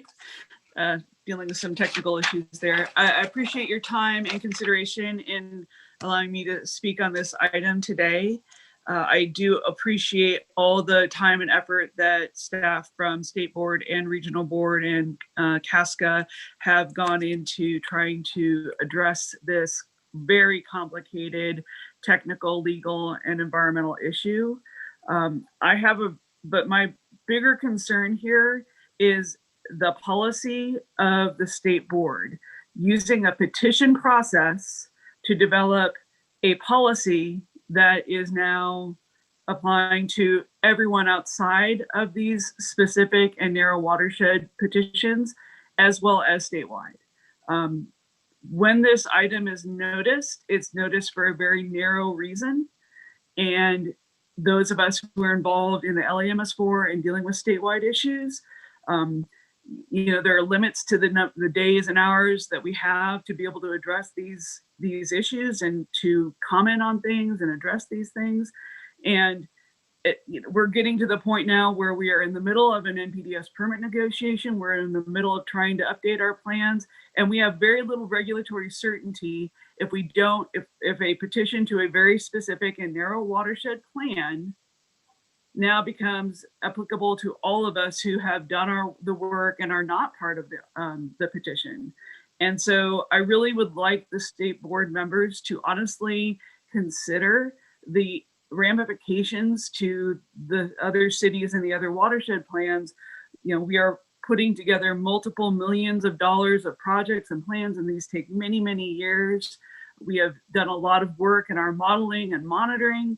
And if we don't have regulatory certainty, if someone can just come and petition the board on a very narrow item and then have it change the playing field for all of us without having us have enough time and energy and resources to be able to participate in the process, that just doesn't give us regulatory certainty, and it leaves us in a lurch.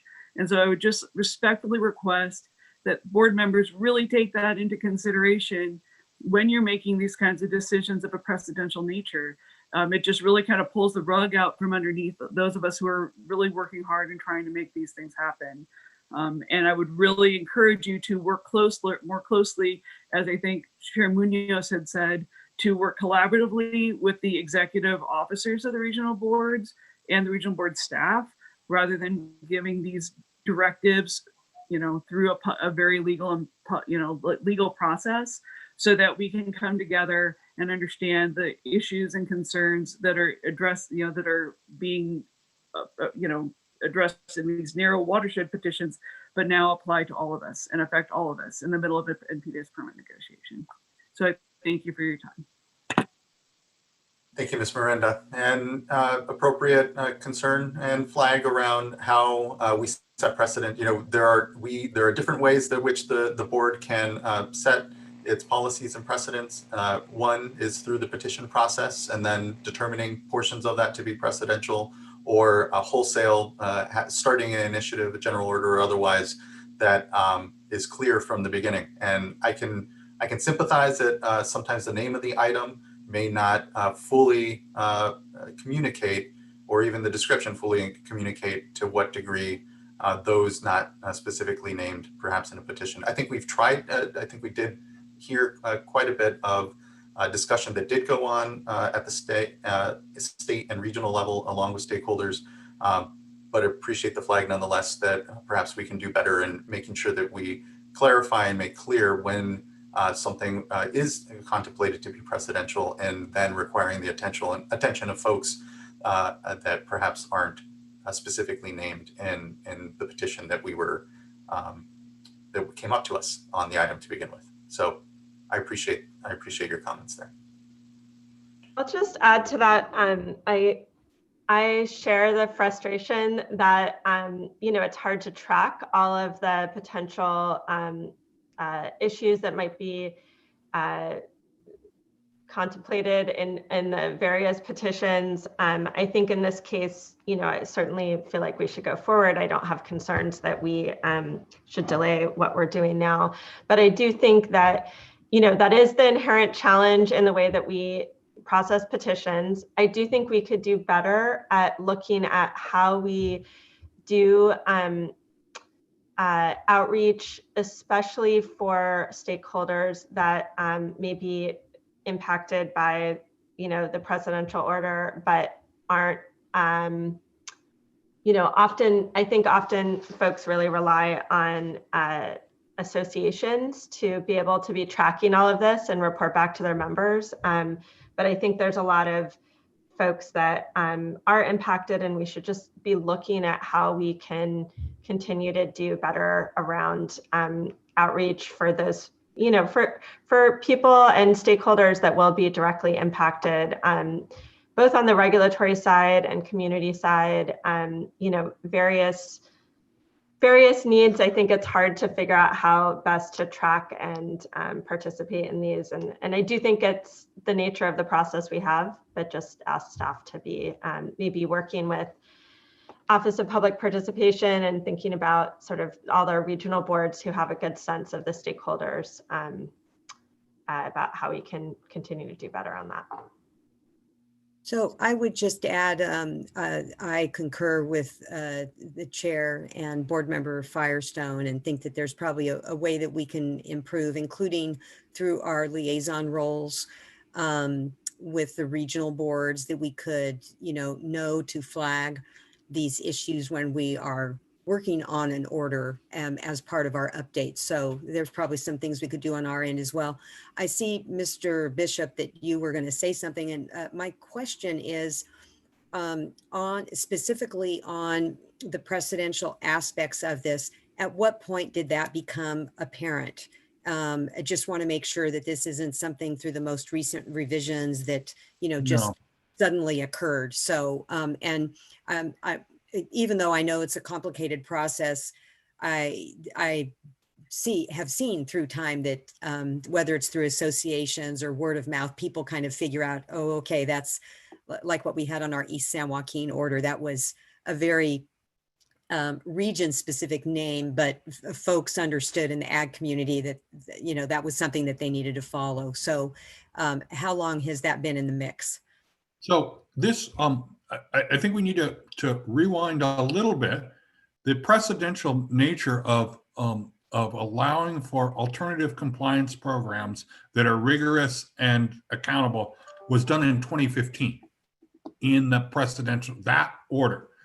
What this order does is implement that precedential order and it has been, since the initial draft, has pointed to, if you're going to use alternative compliance, these are the kinds of rigor that you need to impose. It's not, I wouldn't say this is pulling the rug out of anyone. It is more specific and more clarifying of what that rigor and accountability that we described in 2015 is. I would also say that The board over the last 10 years has had 2, maybe 3 precedential orders. These are very rare.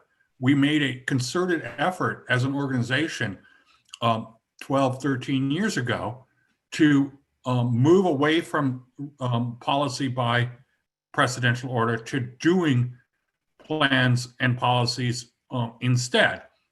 They take a lot longer, but they do provide for more input into the process. And so we don't do a lot of them. And where we do them, we try and be very judicious in what we call as precedential. But I would say that it doesn't make any logical sense to, in my opinion, to have a order that describes what you need to do to be, to avail yourself of deemed compliance and not ensure that that is done in a statewide way. That helps. Thank you. Yeah, I appreciate and know that we have ultimately moved away largely from what was a use of petitions as and then setting precedent through them as a way of setting policy here at the board. And again, maybe just always improved communication, but to Mr. Bishop's point, in this case particularly, I don't read anything in the order that should be so very inconsistent with the good work that is going on when it comes to the reissuance of the NPDES MS4 permit at the region and the analysis and work being done at the region. But anyway. I did not want to insinuate that we don't agree that we can always do better in communicating. That was not my intent. Oh, of course, Mr. Bishop, thank you. If I could just add, as the instigator of that change from using petition to set policy, I share the speaker's concern, and that was one of the reasons why we shifted to a more proactive, forward-looking statewide policy setting process. But having said that, I do share that concern, and I do agree with Board Member Firestone and with the Vice Chair that we should consciously have an internal process where there be some coordination between the Office of Public Participation and I guess OCC on these petitions when, again, it's rare, but when we do take one up, it is of statewide significance. And so there should be some internal process for that kind of coordination and outreach to affected stakeholders. That's just a flag for something that we should do internally. Yeah, very much agreed, Board Member. Board Member McGuire, and then I think Mr. Wiles wants to help add to the discussion here. Okay, yeah, great comments all around. And I just want to also add that this is a planning process and a permit that's happening in real time. And so there is an urgency to providing, when we take up a petition, and certainly when it has precedential ramifications, that we do that in a timely fashion. And I know this is really complex. There's a lot going on here. And this is not to point fingers just at, why it took a few years to get through this petition or this order. But it is important because it does confuse the process a bit. It does complicate matters for the permittees who now have to factor this in along with the tentative order that the regional board is considering. So just the flag for future instances of petitions when we take them up, when we know they're going to impact future permit cycles, that we think carefully about the timing and try and turn these around in a way that will help inform the regional boards when they have to take additional actions and when the permittees do as well. So just a general comment on that. Thank you, Board Member. Mr. Wiles.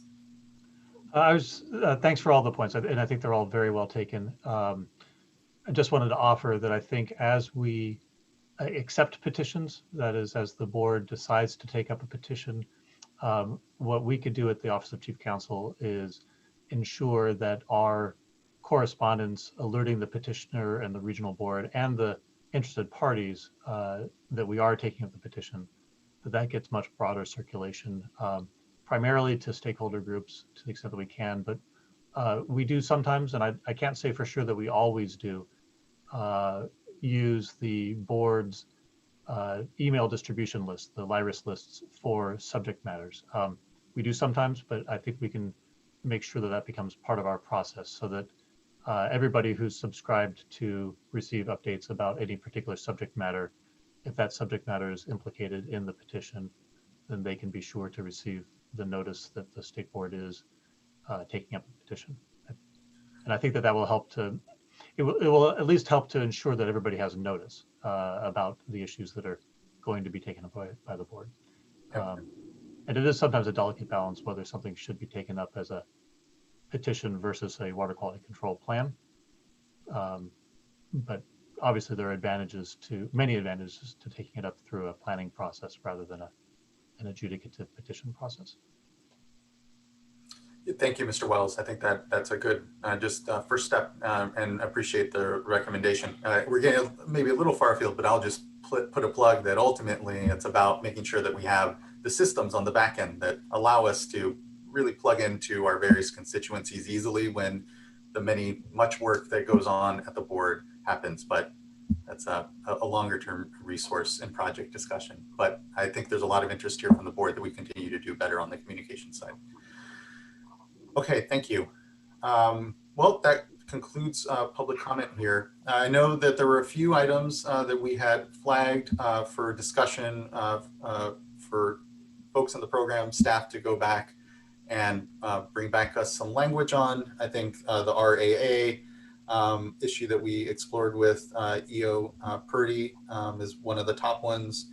But the other two items she flagged, I think are worthwhile to have some, the San Gabriel issue insofar as consistency on the prospective or perspective application of all this. And then also these Los Cerritos Creek issues she brought up. Is there anything else, board members, particularly as well, and Mr. Bishop? Yeah, we also were going to address the issue of clarifying on that that it applies to all the groups. Yeah, that was Mr. Gorelli's point, and I think it's clear, I think on item 6, but we were going to make consistency on item 3 as well. Anything else folks want to flag? I think what I'll say is we'll go ahead and take an early somewhat lunch here, take a 30-minute break, because I think that should, or I want to hear from Mr. Wiles the time you need, and then we can come back with some further changes. Mr. Wiles? Well, at the risk of being overly optimistic, I think we can be finished in something on the order of 10 minutes. But certainly— That's overly optimistic. I would suggest— I'm hearing disagreement. It always takes longer than that for us to work through these, and we're always late coming back. It's 11:25. The earliest I would suggest we reconvene is at noon. I don't believe that we'll get it done before then. And so, board members, anything else you want to make sure and flag for Mr. Wiles and Mr. Bishop before we go into break here, and they come back with us, come back to us rather with some modifications in language here on the items we flagged? Okay, I think that captures everything we were looking for then. So let's go ahead and I'll take Mr. Bishop's suggestion. We'll recess here until noon, and then we'll come back and we'll continue the item then. Great. It looks like Mr. Pugsley has his hand raised. I just saw that raise. Mr. Pugsley, did you have a comment? Oh, yes, thank you. I just wanted to clarify, did the board want us to have follow-up examples from our testimony? There was some indication at the time we gave it that would be the case. So I was just trying to clarify. Mr. McGuire, I think you had brought up maybe wanting to, I think if I recall correct, amongst your items, is really wanting to see better sideboards, not unlike Ms. Kalua's request there around when deemed compliance is appropriate, or conditional compliance is appropriate as opposed to not. There was some discussion back and forth that there is a language in there, Mr. Wiles pointed to, that does give some sideboards, if you will. That was enough for me. I don't know at this point if there's any further language that I would be think that would be very useful, I think, in some of that, but I'm willing to hear from other board members if they are feeling otherwise. Yeah, for me, the discussion we had and the staff clarification of what a conditional approval would look like and what deemed compliance includes or doesn't include was helpful to provide my comfort with moving forward with the language as written today. Okay, thank you. I'm also comfortable given the discussion that we've had with staff. Okay, thank you so much, board members. And thank you, Mr. Pugsley, for the good comments and still spurring good discussion here. Okay, well then we will recess until 12 o'clock and we will all see you then. And we'll consider this our lunch break. We'll have an early lunch. So thank you all. We'll see you soon.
All right, hello everyone. We're at 12:01. I think we can start to gather back. Hope everyone had a good break.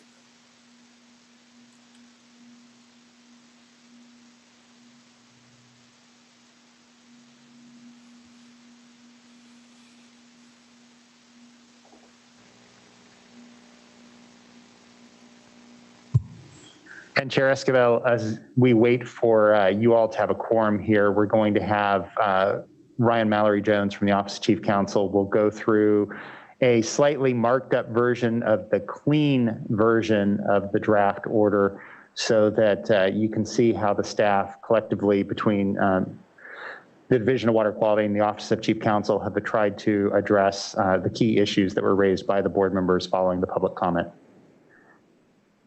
Thank you so much.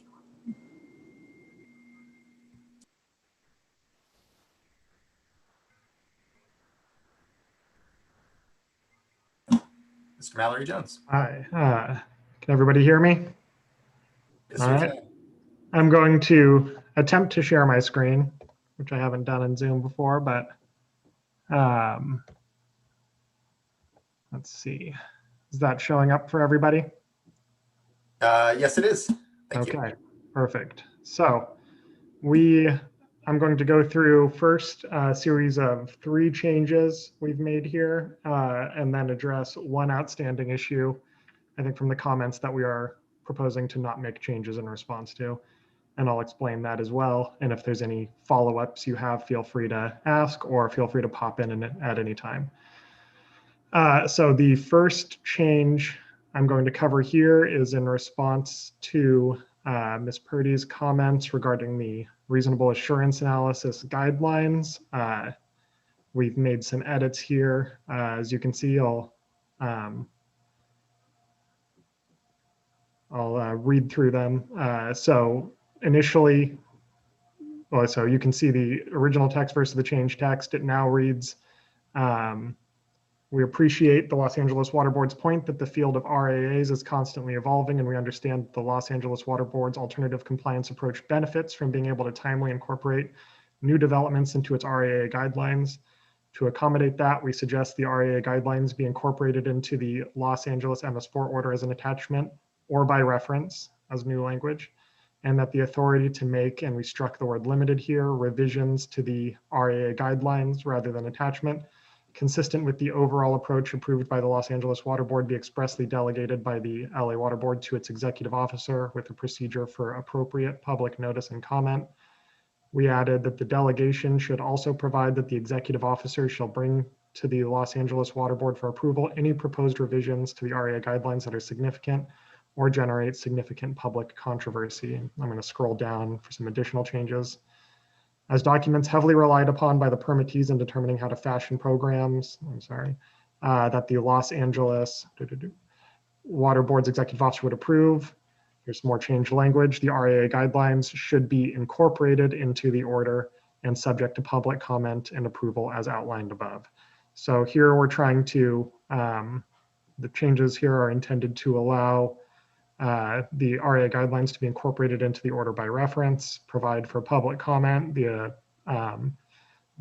ability at least, or the opportunity for the LA board, the full LA board itself to consider them.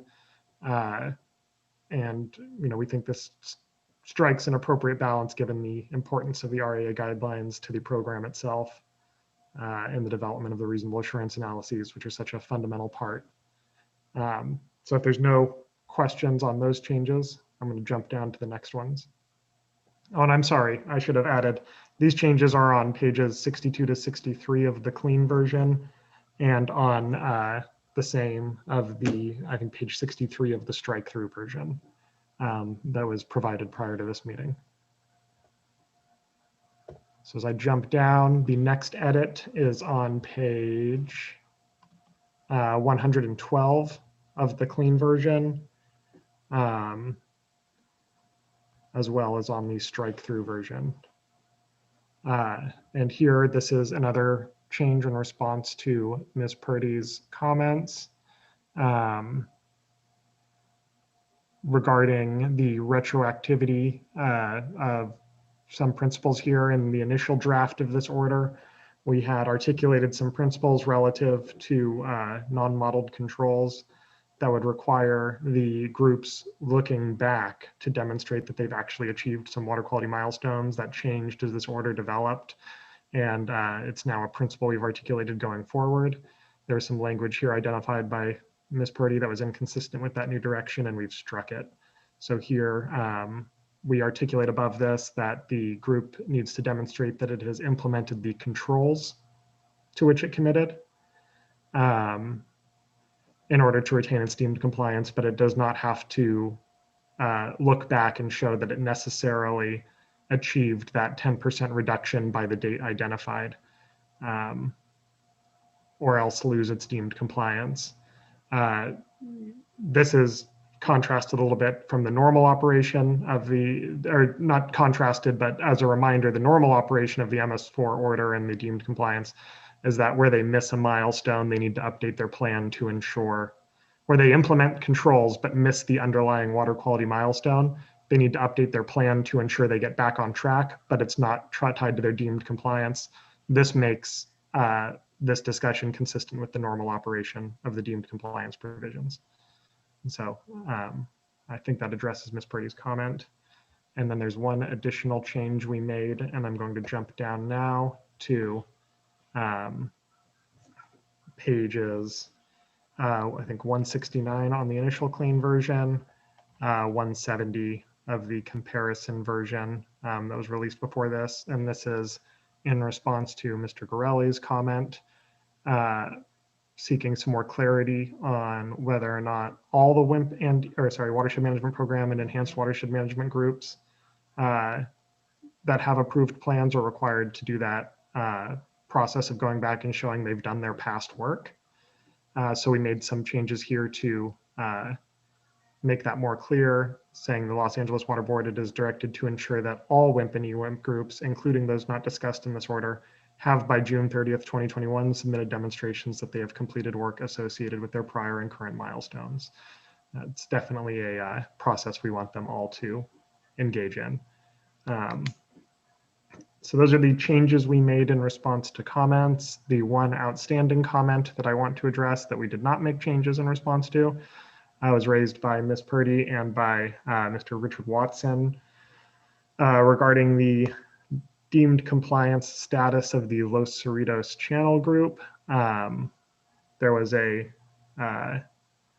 ask that the Los Cerritos Channel Group be deemed in compliance, where we identified flaws with the Los Cerritos Channel Group's limiting pollutant approach, that they continue to be deemed in compliance with all of the pollutants that they mention in their plan.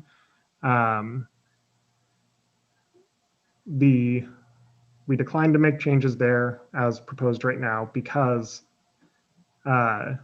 while the Los Cerritos Channel Group generally says that they're using a limiting pollutant approach, as we explain in the draft order, once we dove into it, we found that the actual implementation that they proposed did not match up. There's no expectation in their plan itself that the schedule they propose will actually be sufficient to treat these other pollutants.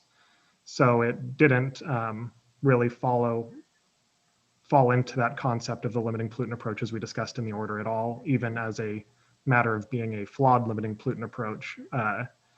They acknowledge that the schedule will not be enough to treat bacteria, which is really the only outstanding pollutant that they identify. The other pollutants they identify, either the schedules they proposed are completed by now or weren't expected to be addressed through the limiting pollutant approach at all, even nominally. So I hope that addresses any questions related to that, but I'm happy to answer any questions. Thank you, Mr. Mallory Jones. I don't think I have any other questions. I think that the changes fulfill at least what I was looking for. Any other board members though? Just maybe a point of clarification on the Los Cerritos Channel Group. Mr. Watson had mentioned that they've been through numerous iterations with their plan, and I know you didn't review I think their latest iteration, which was maybe last year. And so just to clarify, would that group have an opportunity to regain deemed compliance status through the more recent work that they've done, or by 2021? Yeah, I absolutely. The one of the the drawbacks, if you will, of this process is that the iterations of these order plans we looked at were their earlier ones, and they've continued development of they've gone forward. But I'd say if there is a iteration of their plan that's been approved by the LA Board Executive Officer that sort of meets the principles we outline, which is that they evaluated the pollutant and they've identified a schedule to address it with enforceable benchmarks, then I'd see no reason that they would not be eligible for deemed compliance based on that. But just as a matter of the iteration of the plan we reviewed here and the way that the pollutant was addressed, we're not proposing to change our conclusion right now. All right, that helps. That answers my question. Thank you. Thank you for that. And I saw, Mr. Watson, you did have your hand up there a moment, but you took it back down. So that may have satisfied your question as well. But feel free to raise it back up if you do want to make a comment. Yes, Mr. Watson. Yes, I appreciated the question from the board and also the answer. I think I understand it, that when we discuss the 2019 change, and this will also be in context, as I mentioned in my testimony, that we've also been expecting a TMDL, which was delayed partially because of COVID-19. And so we hadn't gone as far as we might have because we knew that TMDL was coming. So I will review this with Water Board staff and we'll make whatever additional changes we have to make so we can be deemed in compliance. Thank you very much. Thank you for that, Mr. Watson. Any other board members with questions or thoughts on the changes proposed at this point? Well, I just want to really acknowledge and thank the really good work of everyone involved here. Again, these are very complicated matters, technical matters, but with really critical outcomes. And having this sort of clarity of purpose here, and also the collaboration with everyone, again, has been led us to a better product here, I know. And so just want to thank everyone's long hours that have gone over into this process over the months, years, really, ultimately, decades. So with that, and hearing no other any comment or further need for adjustment, I'd entertain a motion.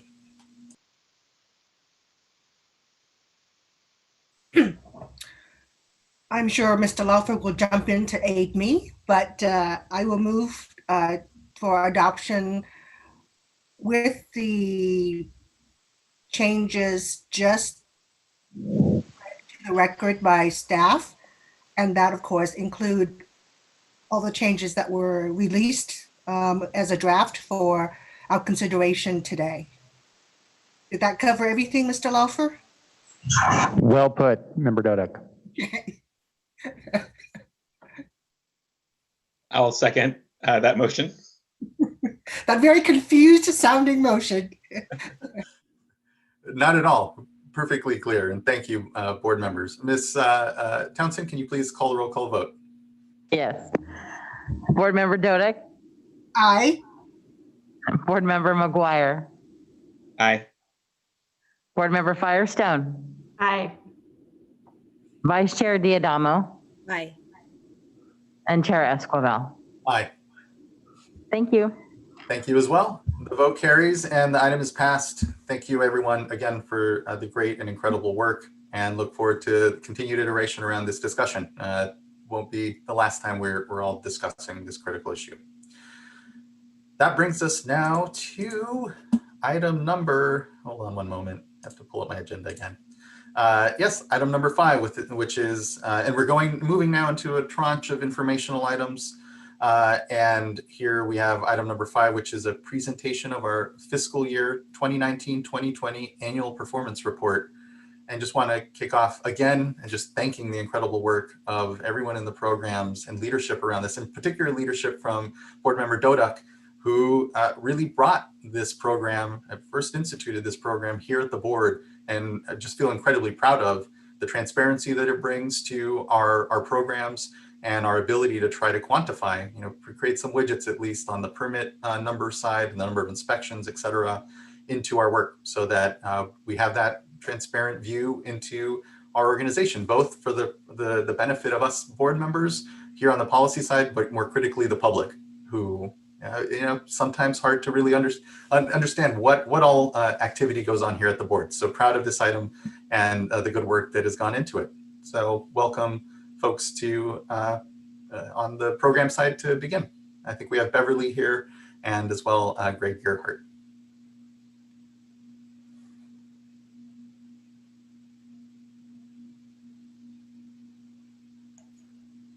Hi, this is Bev Anderson Abbs. Greg is a couple of minutes from getting here, so he'll join as soon as he arrives back in.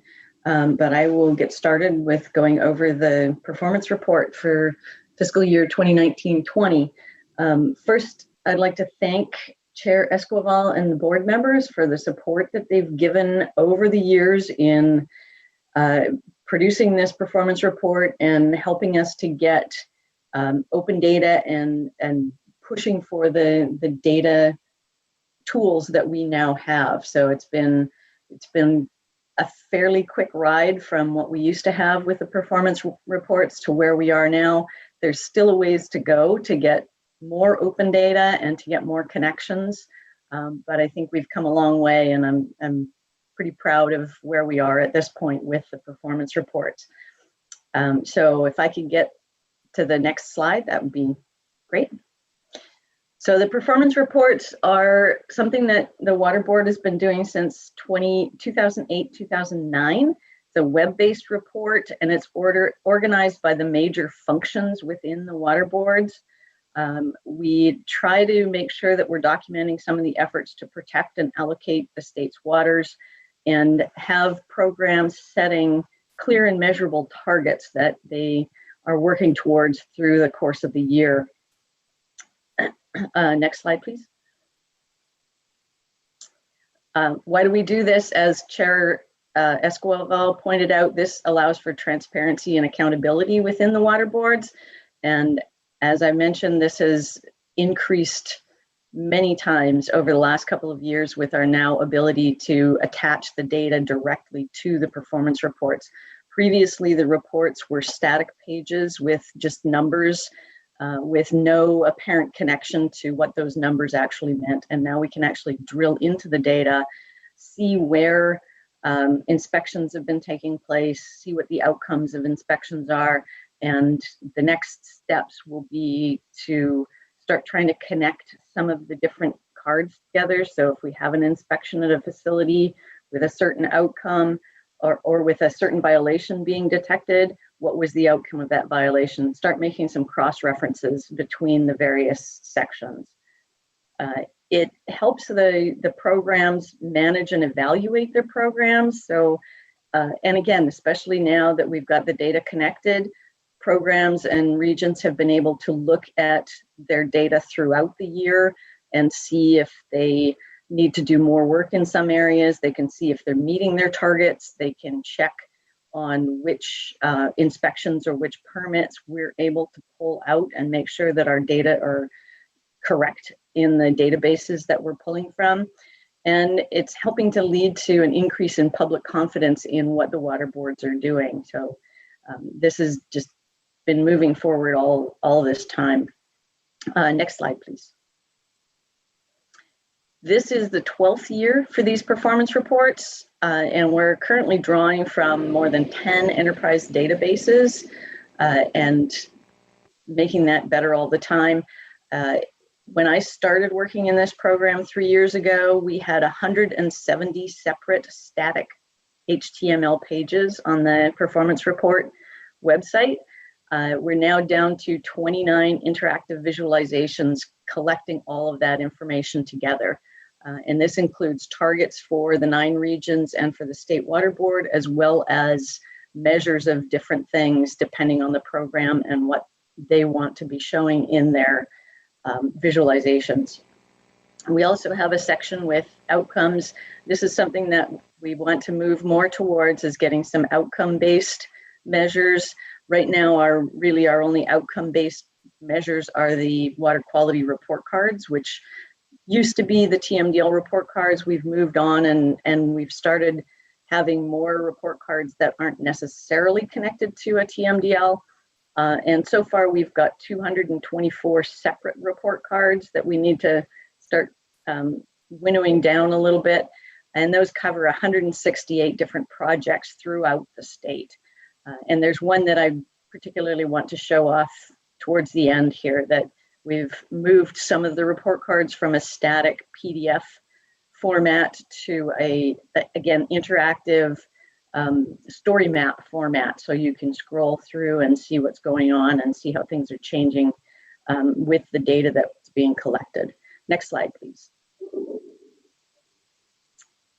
And this is just a summary of what the water boards is and what's behind all of this, which I won't go into necessarily here, but you can see that the water boards has a fairly substantial annual operating budget, coming in at about $736 million, 2,200 positions throughout the state. We're regulating 46,000 plus dischargers, and somewhere around 34,000 water rights holders. So there's a lot of moving parts to the water boards. We're also putting a lot of money out into the communities. So $902 million in local assistance funding and cleanup programs, $12 billion in loans for various projects. So a lot of money going out to help those different areas with water quality issues of various kinds. Next slide, please. Yes. Those numbers, is that over 10 years or how many years is that across? That's 1920. Okay. Oh, no, that's just for the year. Yes. Okay. Incredible. Yeah, and we do have a fund card that you can scroll through and see where all those numbers come from. So yeah, that was just 1920. So now this takes us to how we find the performance reports. We used to have a really nice big button on the side of every water board web page. Now it's kind of hidden down at the bottom, but at the bottom of every water board web page, there is, in the resources column down near the bottom, it says performance report. And if you click on that, that will take you now to the current 2019-20 performance report. So next slide.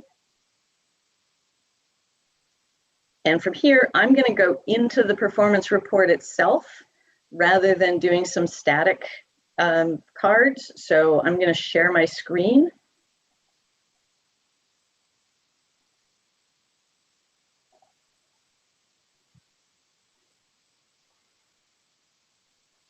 And I'm hoping that you can now see the performance report webpage. Thank you. Okay, perfect. So when you click on that, we go to the fiscal year 1920 performance report. As I mentioned, it's broken down into these categories here. So 6 main categories: plan and assess, regulate, clean up, enforce, fund, and allocate. And then we also have a section for targets for where the regions and the state boards set targets for the year, and we track how they're doing with those targets. And so if you click on the targets tab, it'll take you to a page that looks like this, and this will give a summary of all the regional board targets. When you go to this, it's actually got all of the regional boards rolled up in here. So if you'd like to see a certain board's targets and how they did, just click on this regional filter and it'll just give you what that region has done. So we can very quickly see, in this case, how Region 1 did. And then if there were any regional considerations that they wanted to include, those will come up over on the side here. And you can read what was on cases for this year. Regional considerations were largely around work slowdowns associated with COVID-19 and work from home issues. So there's a lot of information in some of these that we may not have seen previously. I think I was missing a couple of slides. And then that's region 2 there. So we can see all of these different regional targets and how they did with a score up at the top in how well they got to their targets, whether they did or not. And then if we go to the regulate page, this is probably one of the more busy pages that has incorporated most of the data that we have for the regulation of the different programs. So when you come to a page like this, there are a number of filters at the top, and you can see here, you can look back a number of years, and we'll be adding the prior years back to 2008, 2009. We've just got it back to 14, 15 at this point. But you can look back through the different years of the performance report and see how things were. If you want to look at different program categories, this second filter will give you a list of the program categories that are rolled up into this card. And then if you want to focus down on region,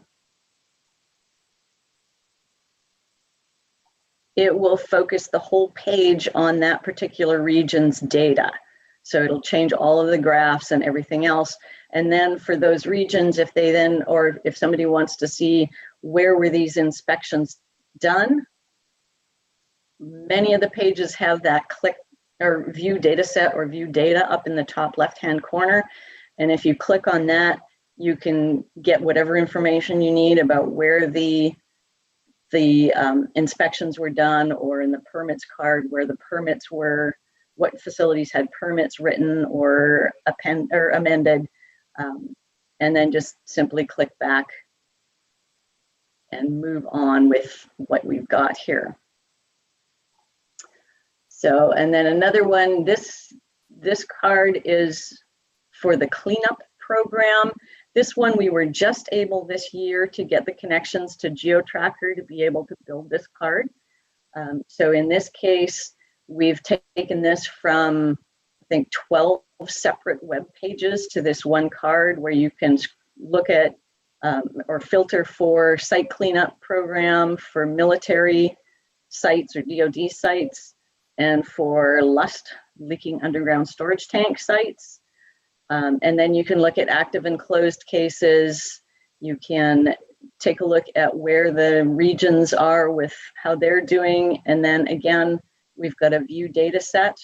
And in this case, we can come here and select a region that we might be interested in right in here and look directly at their data. So all these direct connections to the data have allowed us to be able to work with the regions to make sure their data are updated and correct, and we can get everything that we need.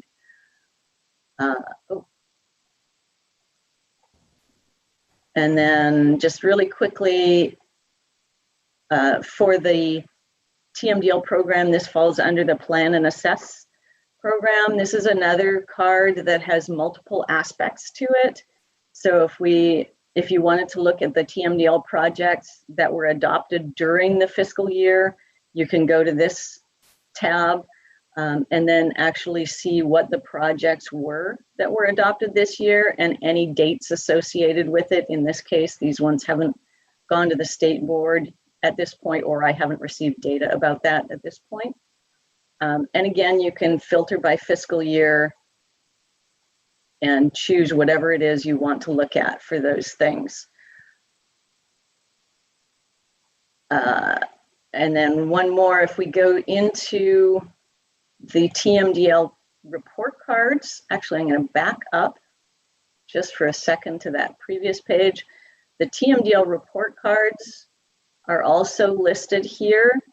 We have the TMDL implementation and outcomes tab, and that shows you how cards have been listed, how many projects are adopted, how many projects have been reconsidered and adopted, and then like the total of 303D listings that have been addressed by all of these projects that the various regions are working on. Again, we have a a year filter. So if we want to look at just what the cards are that were written for this year, it's got that listing. And another view the data thing gives us a brief summary of what each of the report cards has in it. And then one of the report cards, this is the one that I mentioned that we're quite excited about going this direction with some of these new report cards. Rather than having a static PDF, we've been working with some of the regions to build report cards that are a little more interactive. They still have all the same information that we have always wanted to see in the report cards, but they're a little more interesting for the public. They're a little more interesting for showing to or showing for presentations, and they still have a ton of good information. In this case, we've got some sort of before and after photos that you can see what's been going on in the various watersheds that Region 1's been working with. You can see that the riparian has been getting improved by the programs they're involved with. So a lot of different information goes into these. They're a lot of work, but they can be really nice stories to tell about the stuff that's going on in the watersheds that that all the people, all the regions are working on. And with that. Hey, Bev, that's great. I'll dive in. Okay. With that, you can hand it back to me. So, and thank you very much for covering while I had to sign a form. So I just want to say thank you to the team and acknowledge that both Bev and Allison Callalang from my shop were instrumental to making this report happen, but also Susan Kelly and others in the Division of Information Technology were absolutely instrumental in converting a lot of the different report cards into the format you see and to make it interactive, as well as the open data components of like really amazing transformations in the last 2 years based on this team's dedicated work. We're also having discussions with the programs this year to add new measures and potentially new targets in the areas of the SAFER program, as well as just throughout the Division of Drinking Water and other sort of newer programs that are coming on board at the Water Board. This is a constantly evolving kind of a project. It is, if it hasn't been mentioned already, it is well recognized as perhaps the best example of state government performance-based approach for both the historical elements of it, as well as just the continued adapting and evolving and improving of the way that we communicate the data and information. So I just really want to thank, and I do appreciate all the work that Bev and Allison and Susan and others have done to make this, as well as the fact that this is a report card that isn't a program. It reflects the whole organization. So it literally takes hundreds of people around the Water Board to make this performance report actually work. So I think with that, we can open it up for any questions that the board members may have. Just start with I'm incredibly impressed and just want to thank the good work that's gone into continue to make the data more usable, but also to incorporate narrative.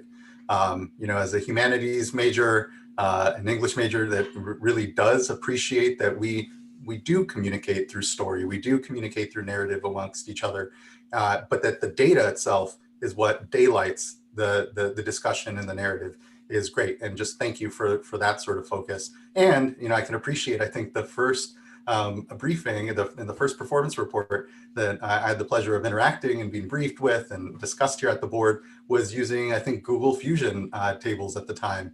But that was even for itself in that moment for the board, our resources, where we were in our discussion around open data and the data systems that we use was itself an innovation, and continued to iterate from just the static HTML pages where they started. And then now really integrated, you know, being able to see across the decade, the really great work that and numbers and kind of compare and be able to analyze is going to really continue to enrich what are our discussions, I think, at the board around how do we continue to improve our outcomes as an organization? How do we bring in these 21st century tools and technologies that really elevate our discussion as board members, but also the public that are engaging with our programs, and continue to innovate and lead in being transparent and accountable, given the broad work that goes on and the difficulty of being able to really be on the pulse of it all. And these tools allow us to do that. And I just want to thank you for that. I can see how it's iterating and really ultimately just will kind of be a page in a compendium, maybe more in real time, and we'll have these yearly snapshots, but really it'll be, letting everyone know that the next year's data set has been integrated in our performance platform. So thank you for all that. Look forward to continual discussion and innovation around this, but just don't have much other. I've been browsing around. I think there's it's interesting how you can see certainly the impacts in certain programs, particularly inspections of the COVID crisis, the pandemic, and the responses, and appropriately then some impacts within the programs. I think it speaks to the accuracy of certainly the data, and again, the honest engagement that we're here to have around how we're doing and continuing to assess that. So thank you. Other board members? I'll just chime in and say ditto to everything the chair just said. I remember how hard it was to actually start developing the performance report. And I remember the first performance report we ever did, and it has certainly come a long way from what was just presented. And, really, Mr. Gerhardt, a lot of that goes to you as well. Everyone who's been involved in the performance report over the years have moved it up a level, have added new features, have adapted it to be more user-friendly and to take advantage of new technology. But I think moving the performance report over to OEMA and under your leadership, Mr. Gerhardt, actually was one of the best things we did, because I think you added a different perspective to it, linking it to more of the outcome, result-oriented information that I have always been hopeful it would do. I do have a question, actually two questions, but they're similar. And that is, without naming names, I have heard from some regional boards that they don't find the performance report helpful, that it is a very time-intensive effort, and yet it's not something that they use on a usual basis. And then also, I know that the vice chair and I have been very encouraging of staff and to work with our stakeholders, to encourage the stakeholders to use the performance report and to give us feedback on how that report might be more useful to them, especially as it ties into issues such as fees, the regulation, cost of compliance, all of that. With everything that they need to do in order to comply, how are we demonstrating to them our performance and the result of that?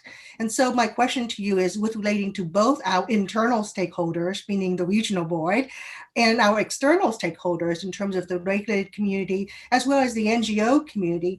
How are you engaging them in this effort? And has there been any change that you have seen in terms of the utility of the performance report to those sectors? So I'll jump in first, Greg, and then you can jump in from a more technical point of view. But I think it's a mixed bag with our regional boards. Some of our regions actually have an annual meeting, a board meeting, where they go through their targets and their performance and talk about it and use the performance report. I meet with the executive officers and the assistant executive officers every year on their target setting and where they fell short and why. And we discuss, do their changes need to be made in their targets? And I get, the reaction I get depends on the region. As I say, some regions really, they only look at this when I call them to have this annual meeting, and others use it as part of their managing their workload and use. I think it depends on the personality of the executive officer and the regional boards on that. I do believe that that the performance report has changed the discussion, now switching to external, with our stakeholders about our fees.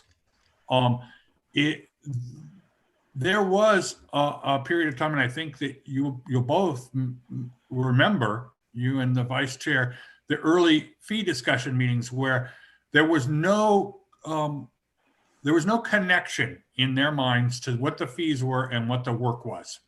And the performance report has allowed a closer connection. It's never going to be a fee for service. That's not the way we operate, but it does allow them to understand where the work is being done and where the fees are being applied.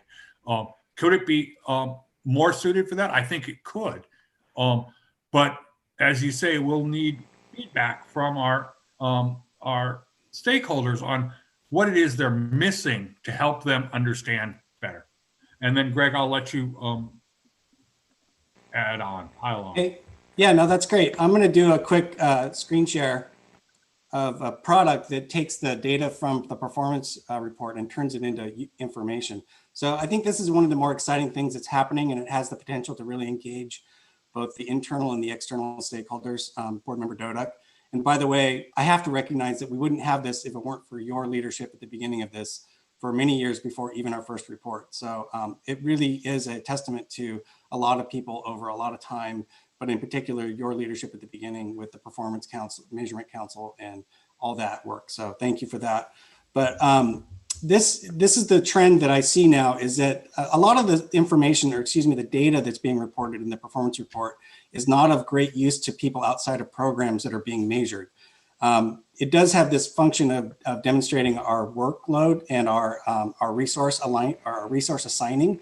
And so there is a potential for sort of at some point, maybe a people's budget is a term that's used in some of the equity work I do, to describe more about how and where you spend your money, both from like where do you collect it from a fee standpoint, and then where is that spent, but also just which kinds of communities do you spend your money on. So what I'm showing you now is a product that we're working on. It's constantly getting some updates, but this is a prototype that demonstrates, it's showing essentially the shaded colors on the map show CalEnvirus Green impact areas, and CalEnvirus Green has the indices that sort of summarize the net effect of burdens on communities. So green is better and red is worse. And similarly, you see these polygons with outlines that are red, yellow, blue, and green. And those are the redlining polygons from the original mortgage insurance, federally insured program back in the 30s and 40s of the last century. So what's interesting about this is that the data from the stormwater inspections, this is stormwater, and then you see down here I chose inspections, enforcement actions, and violations. You can start seeing how that data aligns with the communities that have had historic burdens or have ongoing burden in both from pollution and a population standpoint. So turning that data into information really provides an opportunity not just for staff to feel more aligned with like how they're maybe setting priorities or establishing some of their targets and goals above and beyond just the pure numbers, but having this sort of spatial, like our geospatial footprint allows you also to engage with communities and help them and help us understand how to do our jobs as government better and align with other government services. So that's really the trend that I see that has the most potential for responding to the desire to really engage people more, both as our water board workforce as well as the communities that we serve. Still a lot of work to do. That's just one example. There's other examples where the data in the performance report is turning into information. You can imagine also the way that we spend money in terms of providing grants and loans and those kinds of financial assistance projects. That is also of great interest to look at spatially. And some of our report cards, like the Prop 1 card, already does that. But we really want to sort of do that more holistically. And I see a lot of potential to do that this year. So I'd like to chime in and first of all, thank Board Member Dodek for bringing this issue up. I raised it in my briefing on this as well. And it just seems to me that through time, we're having incremental improvements, not just in the report, but in the use of the report. And it strikes me that with these additional improvements in the most recent round, that it would be helpful to have some additional outreach, where our resources allow for it. I know we're resource, strapped right now, but I think that if this tool could be used, in the most ideal way, we would have all stakeholders that would know how to access it. We continue to hear some concerns about, how do you find it, and then how do you use it? And so I really appreciate, Mr. Gerhart, you and your staff that go to those annual fee meetings and are always available to engage in discussions as to how to better use it. But now with the additional changes, it might be worthwhile not to just limit those discussions to the fee meetings, but to actually have some additional outreach and see what we can glean from others as they use the report, the new and improved report, and also, hear from them as to how it can be further improved. So just really looking for, as someone that suffers from lack of technological expertise, a little extra hand-holding, I think can go a long way. That's great feedback. Thank you. Good advice. I would just like to add to that a little bit more as well. And I've had all similar thoughts, so I really appreciate all the comments that have been made so far. The lens I've been looking at this through is from environmental outcomes, and how can we, better assess how we're doing in terms of, things as simple as implementing a basin plan and complying with water quality objectives. I saw a lot there on the TMDLs and those report cards and the stories, and I think those are all great on a one-by-one basis. But I know that the regional boards have to go through a lot of effort to update each of those cards, and it's a lot of work every year, and some of them can get stale. And it doesn't also just tell the story about a watershed and how we're making our investments. Why, you brought up the great example of the racial equity piece, and I think that's perfect. Look at it through the same lens from water quality improvement. And how are we doing at accomplishing those things? Our approaches are so complex now. I mean, we spent this whole morning talking about alternative compliance plans and enhanced watershed management and looking at stormwater at a larger scale. How do we start to see and visualize those types of improvements? You can't really count inspections necessarily or permits issued and say, hey, this is, making global progress in terms of stormwater quality improvement. But I think, there's got to be ways for us to do that more effectively over time. And so that's just an area where I would say, let's listen to stakeholders there as well. Let's engage with that community and see, what do they think would be most helpful in sharing and assessing the progress that we've made. That's a little bit harder to see sometimes when we're just counting beans. So anyway, that's my 2 cents on environmental outcomes. That's great. Also, thank you. I'll add in, first the thank you to staff, absolutely the leadership on this, both you, Greg, and Beverly, and the staff that's worked directly on this, and also all of the staff that inputs all the data in a way that makes it possible to do this kind of really data-driven work. So I just am so impressed with the amount of work and thought and the power that this provides. So just first wanted to just say thank you. And I do think also just the way that this is done, I think really reflects the values of the Water Board to be transparent and accountable and strategic and continue to adapt and learn as we go forward each year. So just really always want to continue to emphasize how impressed and important that is. I always have additional ideas of how we can build on things.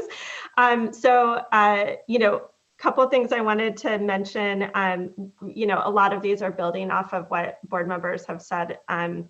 One is just, we're going to have our priorities discussion. One of the things that's really important is continuing to work through our and prioritize development and implementation of our data strategy in general. This obviously fits directly into that. I know this is an issue that, our chair has been really working to to make sure is a priority, and I think we all share. And so just, I think this is a good example of how vital that is to continue to prioritize as a board. I think, a couple relatively small things. One is just, a request for future annual information items for this is just, I would love to have just, even a slide or two, or like a quick update from, the major program areas to just as part of the information item on some of just the reflections in terms of the successes and challenges and learning that each of the divisions might be seeing from this. I think that helps highlight the kinds of learning that we're seeing. It doesn't have to be comprehensive and super detailed, but I think it would be helpful to get just here, in addition to the overview of the tool and how to access it, but just some of that from our big program areas.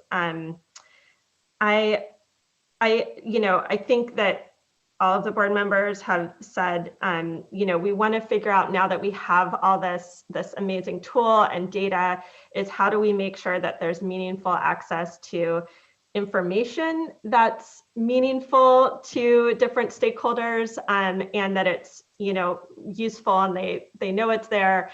And I think ways to do that, certainly is trying to get some input from key stakeholder groups, including regional boards and staff, but certainly external stakeholder groups on just what information, that's data driven and derived, but the actual information and tools that would be, the highest priority and most useful, and then how to make sure that they're accessible and able and actually used, because this is just so powerful. There's so much work that goes into it. Again, all the other board members have said that. I do think that, one of the things that, as we're talking about the priorities discussion next, that I, feel like would be really important and powerful to develop over the next year or so, is just thinking about how we do a kind of update or regrounding in our overall strategic plan, that isn't a big starting from scratch strategic planning process, but I think helping to identify what are the key outcomes, and kind of guiding principles or values that we're trying to achieve over the next 5 years, and then incorporate that into how we approach the performance plan. I know that we're focusing, and this is really important from a managing core function standpoint, and we're doing, as Board Member McGuire said, there's already some progress in the water quality reports in terms of outcomes, and we know that's an area we want to go. I also just, I guess, as an example, I think the tool that you showed on, that could help, that helps to analyze a lot of these within the racial equity context, is an example of, can we identify or sort of update our strategic planning, kind of guiding values and principles, and say, these are key lenses that we want to be looking at our performance or outcome within. So racial equity, different kinds of sustainability or environmental outcomes. I think we've talked about the fees issue of just like efficiency and accountability. I just think it would be nice to, figure out how we bring these two things together in a way that how we evolve that over time. So I think this is somewhat seeding, also sort of overall hopes of how we continue to develop our, priorities and performance review and setting outcomes and sort of tracking at a very high level. And also just the point of, making sure that as we're developing these really amazing tools, that we're really linking them to, the guiding principles that and priorities that we have as an organization that we've set forth, and then also making sure that they're meaningful to stakeholders and that they're actually going to use them and access them. So all that to say, I really am so impressed always with this, just a huge amount of work, so powerful, and just, continue to look forward to working with, this team and the board in general on how to continue to evolve this. Thank you so much, board member. Really appreciate the good comments.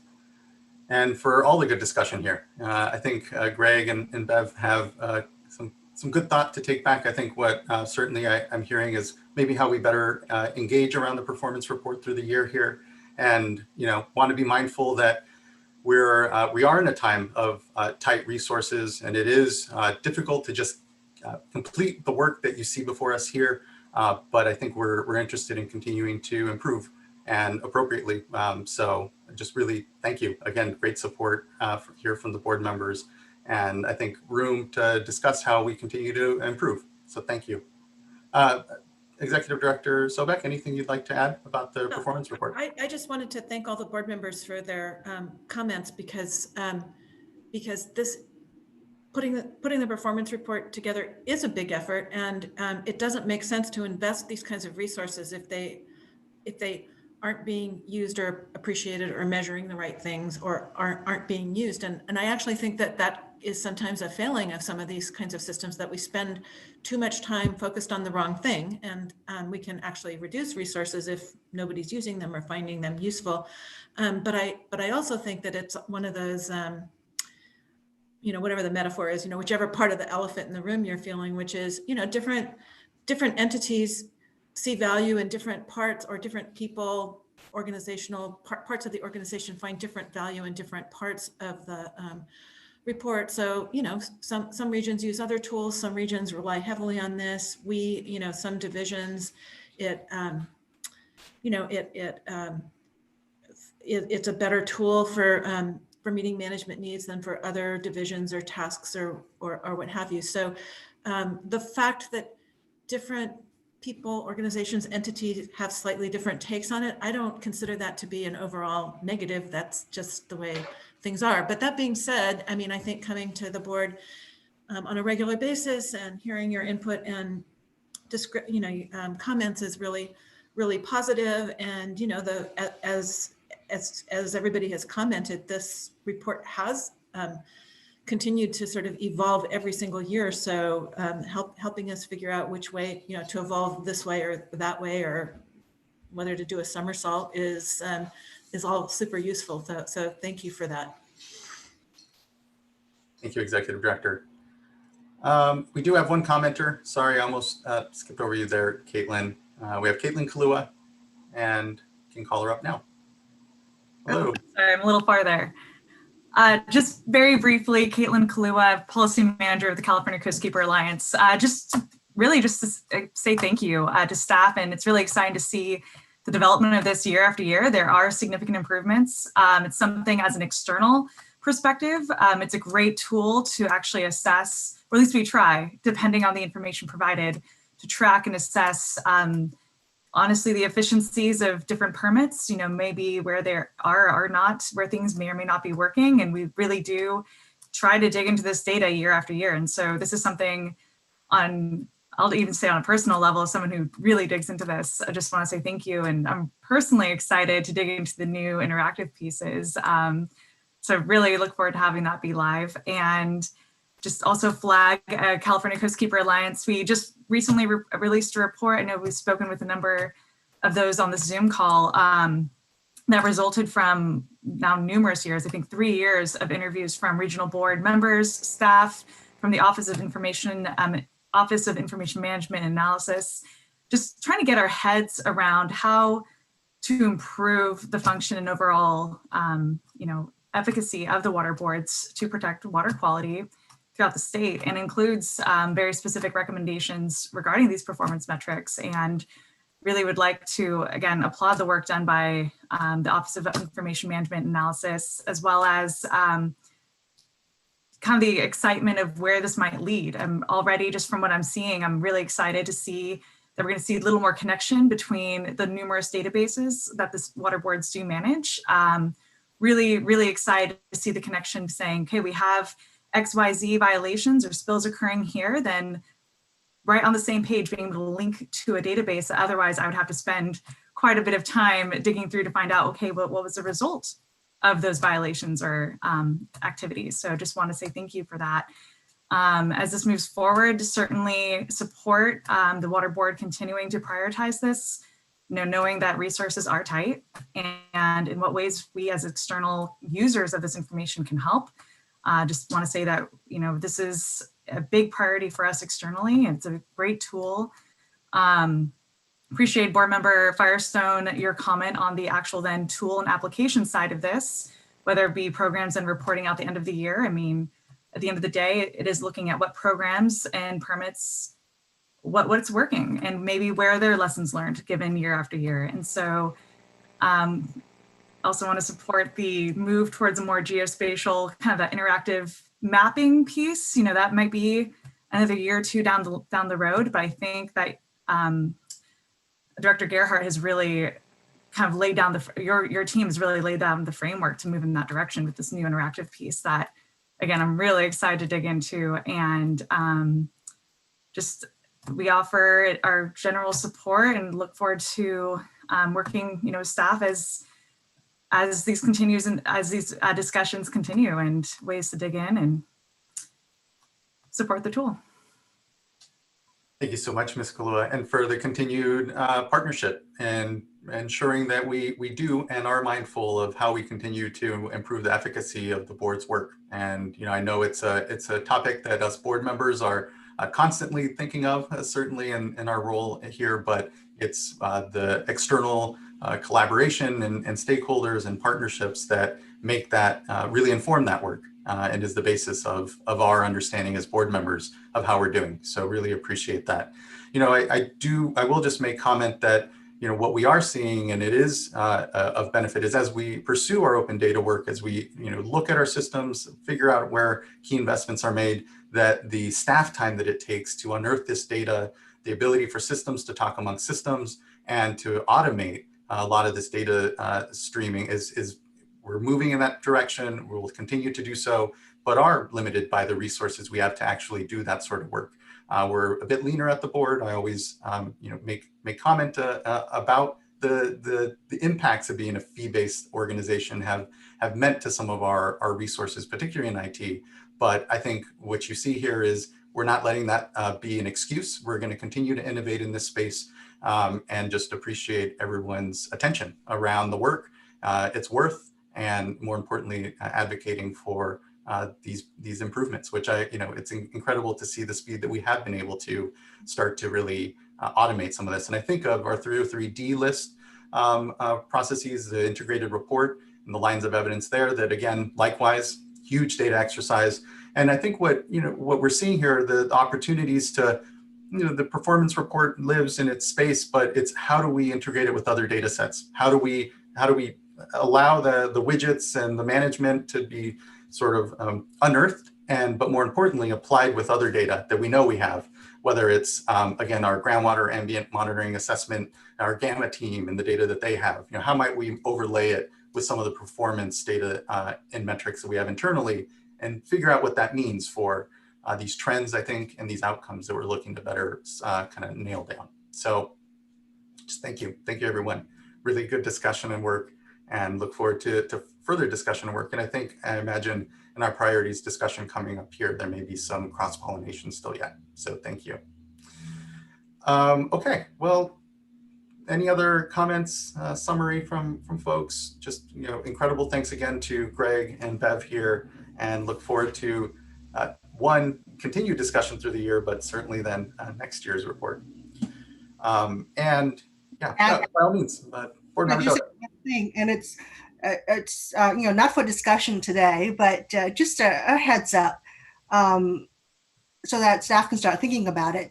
We have two pretty big items coming before us in December. One is the toxicity provision, and I think the other one, I think it's still on schedule to come to us in December, is the winery order.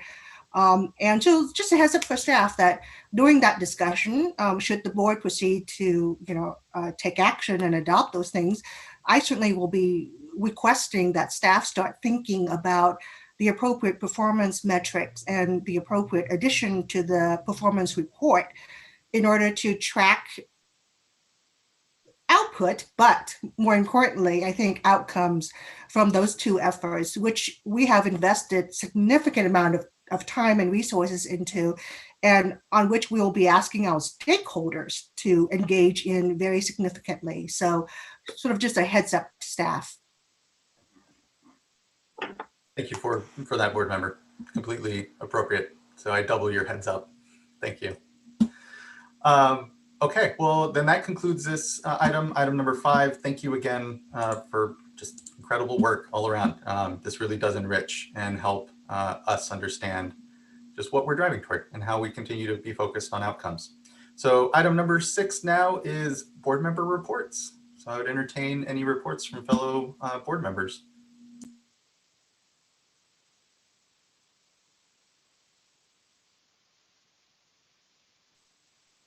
I'm pulling up my calendar here, so. I'm waiting for it to rain. I'm praying for it to rain and snow. Yeah. Amen. I just have just only thing I wanted to mention is I participated in a panel with the Water Advisory Committee of Orange County on water affordability, and just have been engaging with a number of local water agencies around the state and country around water affordability strategies that agencies are looking both in the immediate, ongoing adaptation and hopefully recovery from the pandemic, and also just more long-term. So have been meeting with folks around that in particular this past couple weeks.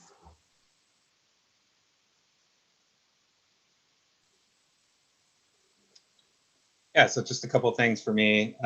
One is that Chair Munoz stole my thunder when she mentioned earlier today that last week at the LA board meeting, regional board meeting, we did cover the racial equity issues and the development of the plan, the resolution there. And so just want to give my thanks to Adriana Renteria and Sophie Froelich with staff who really helped guide that conversation with the regional board members. And I thought it was well received, and they're obviously going to continue that discussion with their retreat, I think, in January. And so, there were, I believe three of the regional board members also attended our Water Quality Coordinating Committee discussion on racial equity a few weeks ago. And so it was really good to see them just continuing to engage and be interested, and then also sharing it with the other board members that weren't able to attend that. So great. And I hope, to the extent that you others are also liaison to regional boards and you can bring that same message to other regions, I think that would be a good thing to do.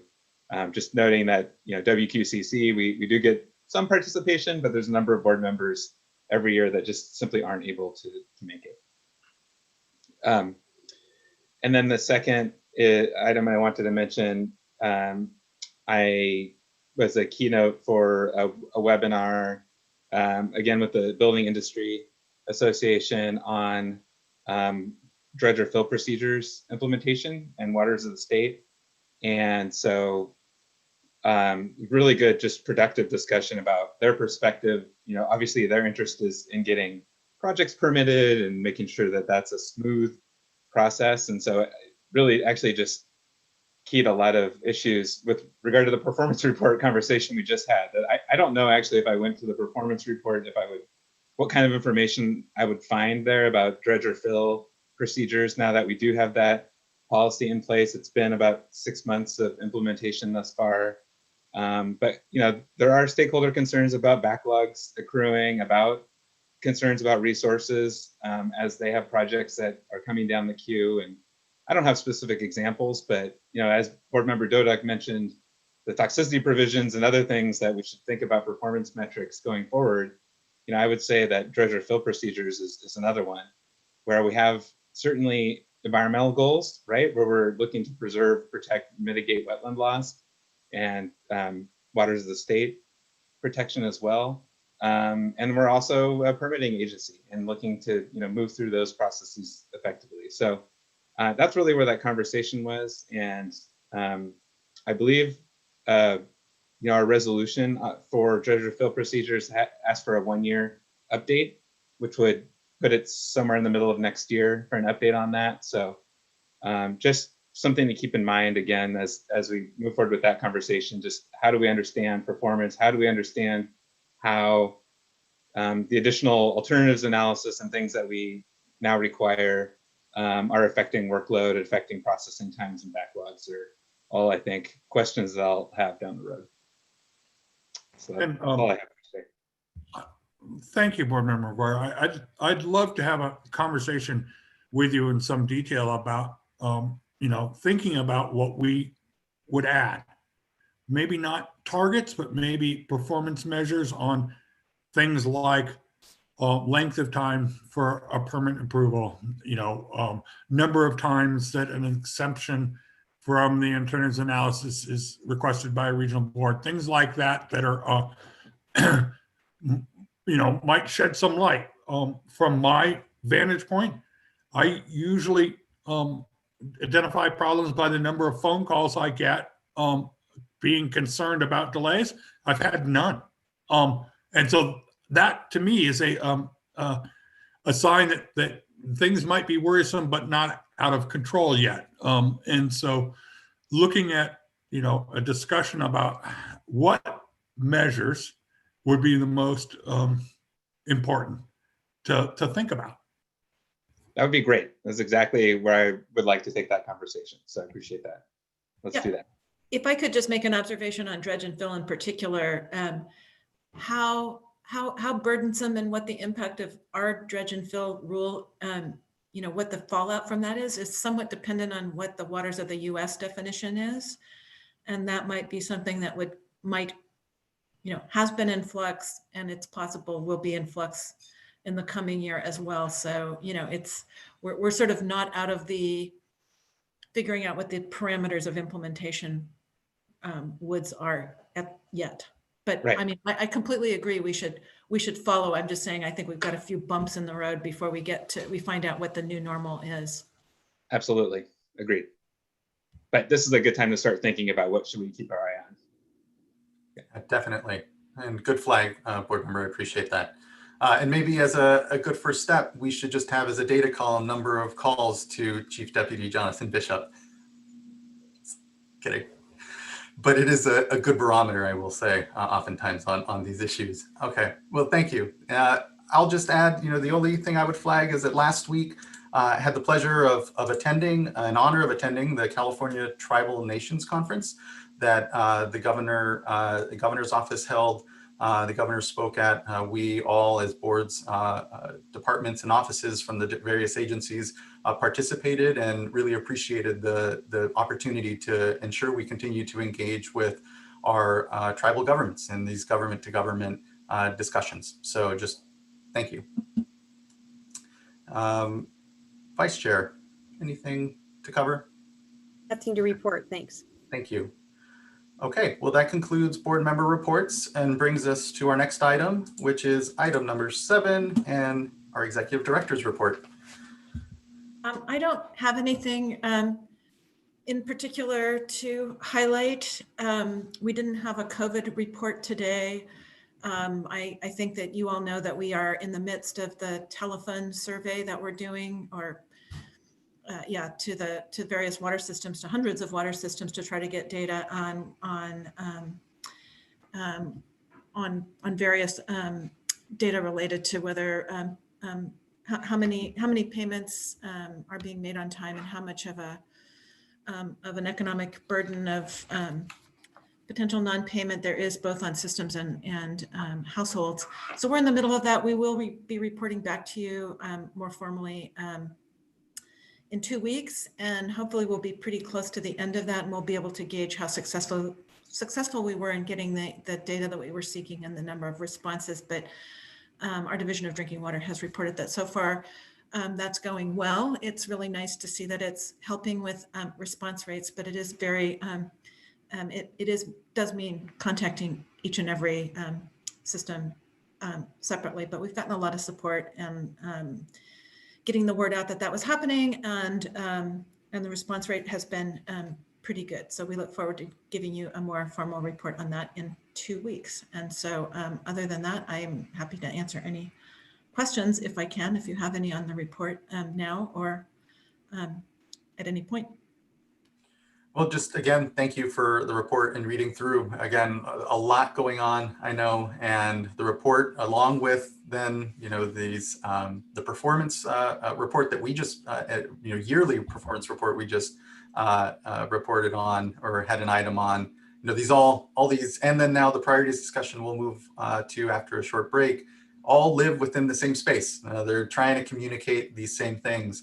And there is largely consistency and I think a need for us as board members to continue to remember sort of what functions where, and if we're not getting the information that we think we need, figuring out where best it should live. Is it something that we should ask our executive director to include in her report here to us? Is that the appropriate place to circle back?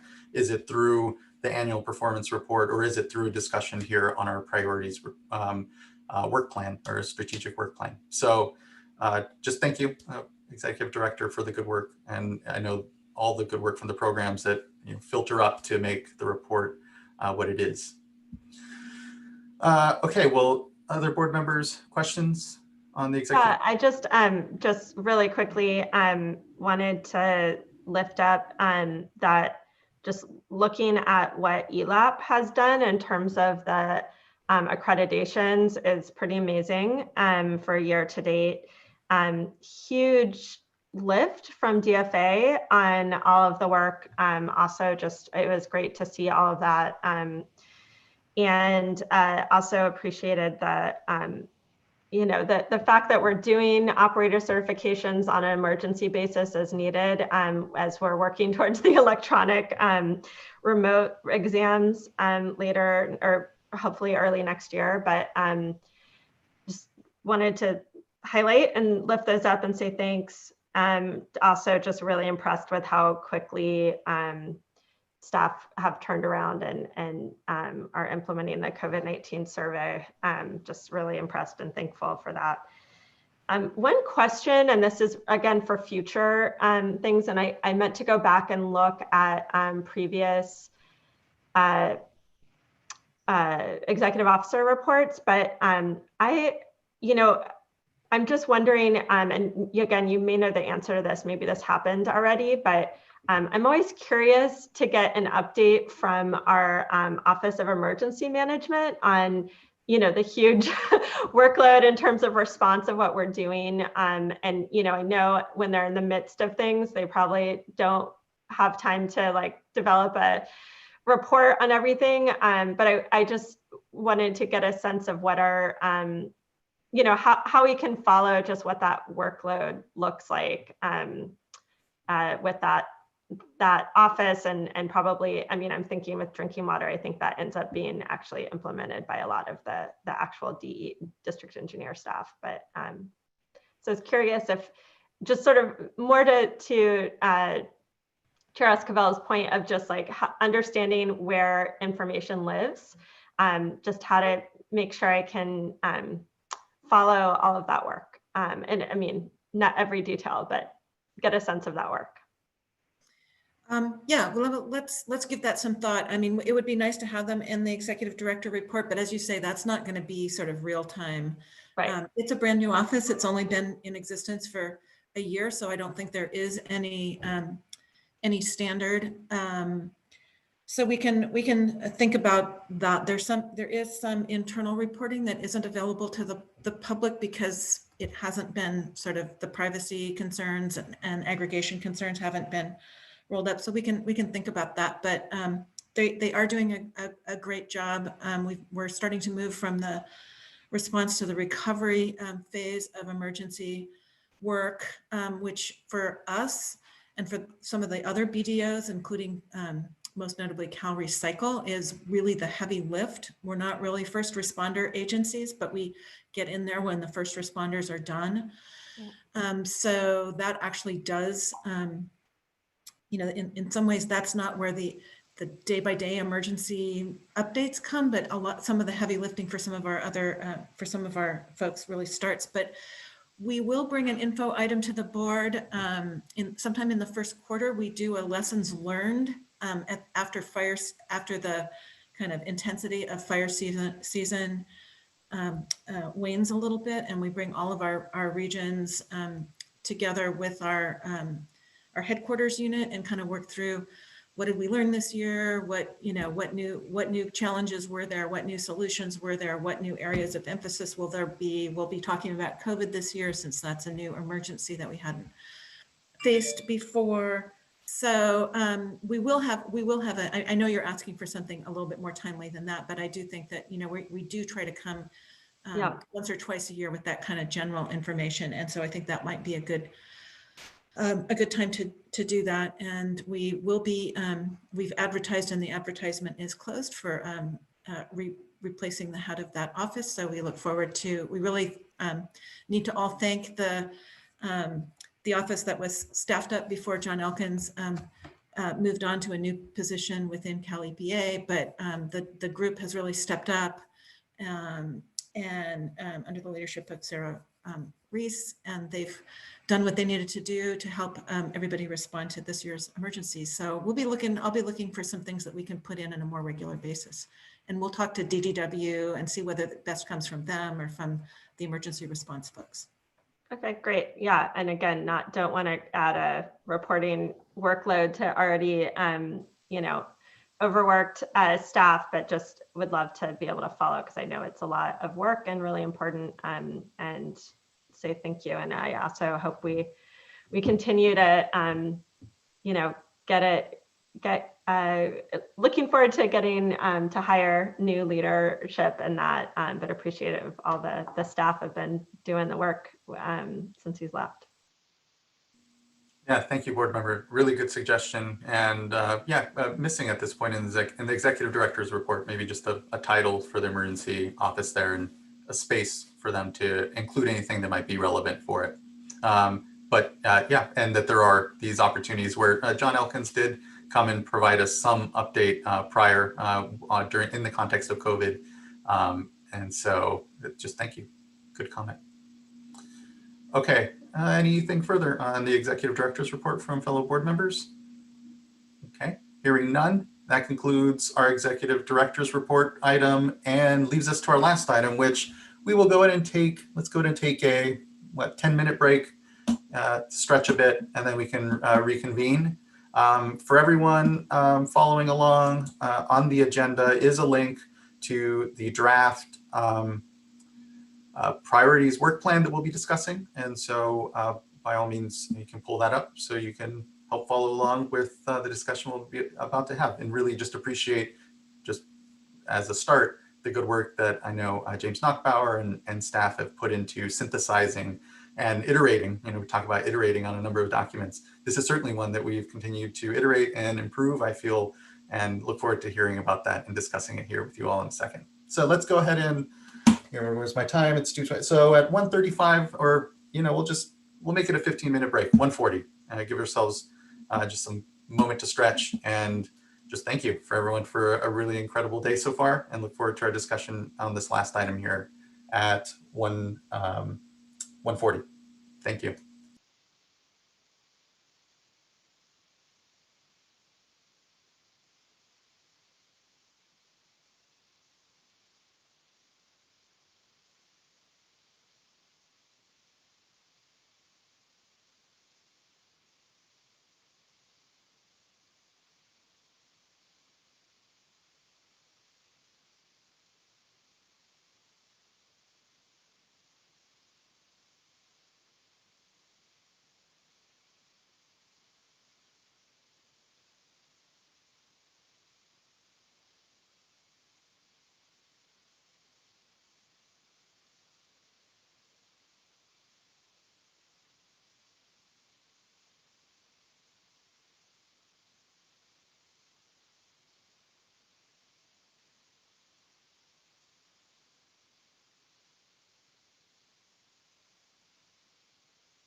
Hello, everyone.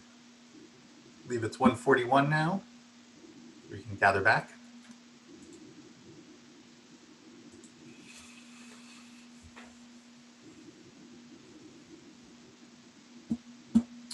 Our next item is item number 9.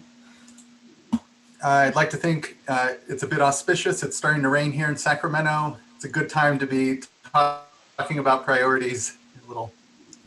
A little less angst, perhaps.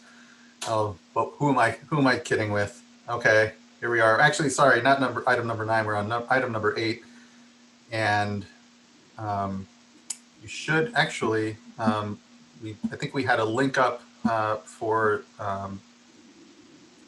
again the document we'll be working off of today. And so, Ms. Sobek, would you like to introduce the item, or? And just want to acknowledge this, again, a very iterative document. I remember, at least as this board is constituted, our first priorities discussion was hot off the heels of a workshop down at the Salton Sea. It was a late night, and just want to thank the great work between all my colleagues here and folks in the program to continue to iterate on this document. And I really feel proud of the work that we've been able to do in this first year of this priorities work plan, strategic work plan that we've developed, and look forward to today's discussion to continue to improve and iterate and discuss just what did we do, how did things look. So hand it over to Ms. Sobek. Thank you. Great, thank you, Chair Escobar. Before we start, I actually wanted to, I forgot to say something before we took a break, which is that there should be a notice going up in the next day or two related to the racial equity initiative that that the board has supported and is leading, and that various board members mentioned during their reports. And the notice will describe a series of external listening sessions that we'll be holding starting the week after next. I want to say the first week of December, but I think the Monday is November 30th. So there will be details, and we're really seeking. There will be details in the notice, but that's going to be the first opportunity, the first, not the last, not the only, but the first opportunity to get input largely from external stakeholders and community members. We'll also be having a different set of opportunities for our employees and colleagues to be sharing their ideas, both about what the water board should be looking like internally, and how we reflect diversity in our makeup, but also what, we have a bunch of really passionate, knowledgeable employees, and I'm sure that they have a lot of great input and insight into how we can best do our job in a way that that furthers the agenda of racial equity as well. But again, this is going to be a multi-dimensional, multifaceted effort, but the first kind of externally faced opportunity is going to be going out very soon. So I will make sure that you all know about it specifically. So turning to the proposed draft strategic work plan, we're not going to have a super formal presentation, but I just wanted to remind people, the board members, and walk you guys through sort of where we are and what this is and isn't, and also provide a little bit of framing for folks who are listening into this discussion. As you said, Chair Escobar, this is year 2 of this format, and like many things, year 2, working on it in year 2 is easier than in year 1 when we were all trying to build it from the ground up. It still needs a lot of work. It's still not perfect. It's like many other tools. So we really look forward to these kinds of both the individual briefings that we've been doing with board members, but also this public discussion. I think that when we were putting it together last year, our thought was that it was a relatively short but relatively specific document talking about to give the board an idea of what the staff thought its priorities were, trying to pull together from all the various sources the direction that has been given to us by the board and by legislation and other authorities, and not to cover every single, not to indicate exactly how we're going to allocate every single hour of staff time throughout the State Water Board, but to really identify what the priority and also the super priority items are. And by those, I mean, items that we will work on and make progress on during the upcoming year. And if we need to take resources away from other work, we will in order to cover these priority items. This is a living document. I think if we needed any evidence, last year provided it, that stuff happens, that things come up that we never in our wildest dreams expected. And the COVID emergency was, the 2020 example of that. I do think we at the Water Board staff and you, the board, are and should be very proud of the fact that we were able to make significant progress on virtually all of our priority items despite COVID. And that's partly because they were our priorities and some of our other work did suffer as a result. Nevertheless, I think that staff was able to remain productive and focused. And again, this kind of document does help with that kind of focus. So just a couple of things before we kind of dive into your comments on the document. I do want to frame, COVID has had some impact both on the finances of the state overall and the resources available to the board. And I don't mean that to be an excuse for what we're not going to do. I just mean it's more in years where you're resource constrained or you have a lot of priorities. I mean, it makes having this kind of a document even more important because there probably will be things that we hoped we would be able to do that we won't be able to do. So we need to have your input into where those changes will have to be made. And I don't think I have to remind anyone, but I will anyway, that we have staff, at least for the moment, working at basically 90% time and 90% pay. We have this is a critical function and a priority for all state employees, and so we are happy to do our part. But we do have, as you heard at the last board meeting, 5% of our staff redirected to help with COVID contact tracing. Again, that was a deployment of personnel that makes a ton of sense, and I, as a resident of California, really appreciate that there are staff across the state working on this issue, but that was staff that we hoped to have working on our our issues and priorities, not the Department of Public Health. And then in the upcoming year, we have been asked, as have all state agencies, to, on a permanent basis, reduce our expenditures by 5% across the board. There's a little bit of flexibility. We're not exactly sure how that's going to play out. We have the next couple of months to work with Cal EPA and Department of Finance, but these are all relatively, they sound small, but they do add up, and they do have an impact on what we can bring to the productivity table. I feel confident based on one of the recent employee surveys that we did, that Cal EPA did for the first time this year, that we have a staff that is amazingly dedicated to its mission and has absolutely no reservations about diving in, rolling up their sleeves and doing the work. But at some point there are limits, and I know you all appreciate that. So what we're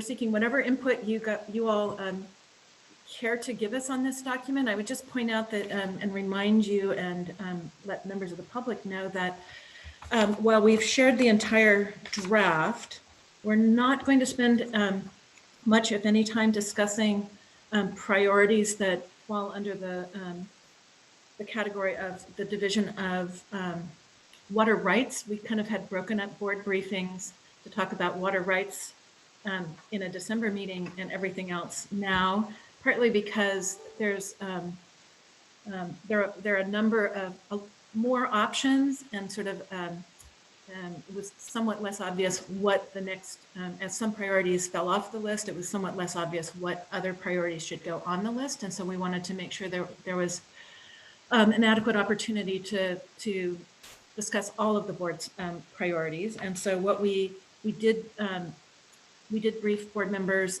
individually about the plan over the strategic work plan overall, but we didn't go into detail with you all yet about the various choices that might be there with respect to water rights. But we did touch on most of the other items. And the document that we provided for today's discussion does not reflect any of the changes that we heard from individual board members during our briefings. Obviously we're processing those.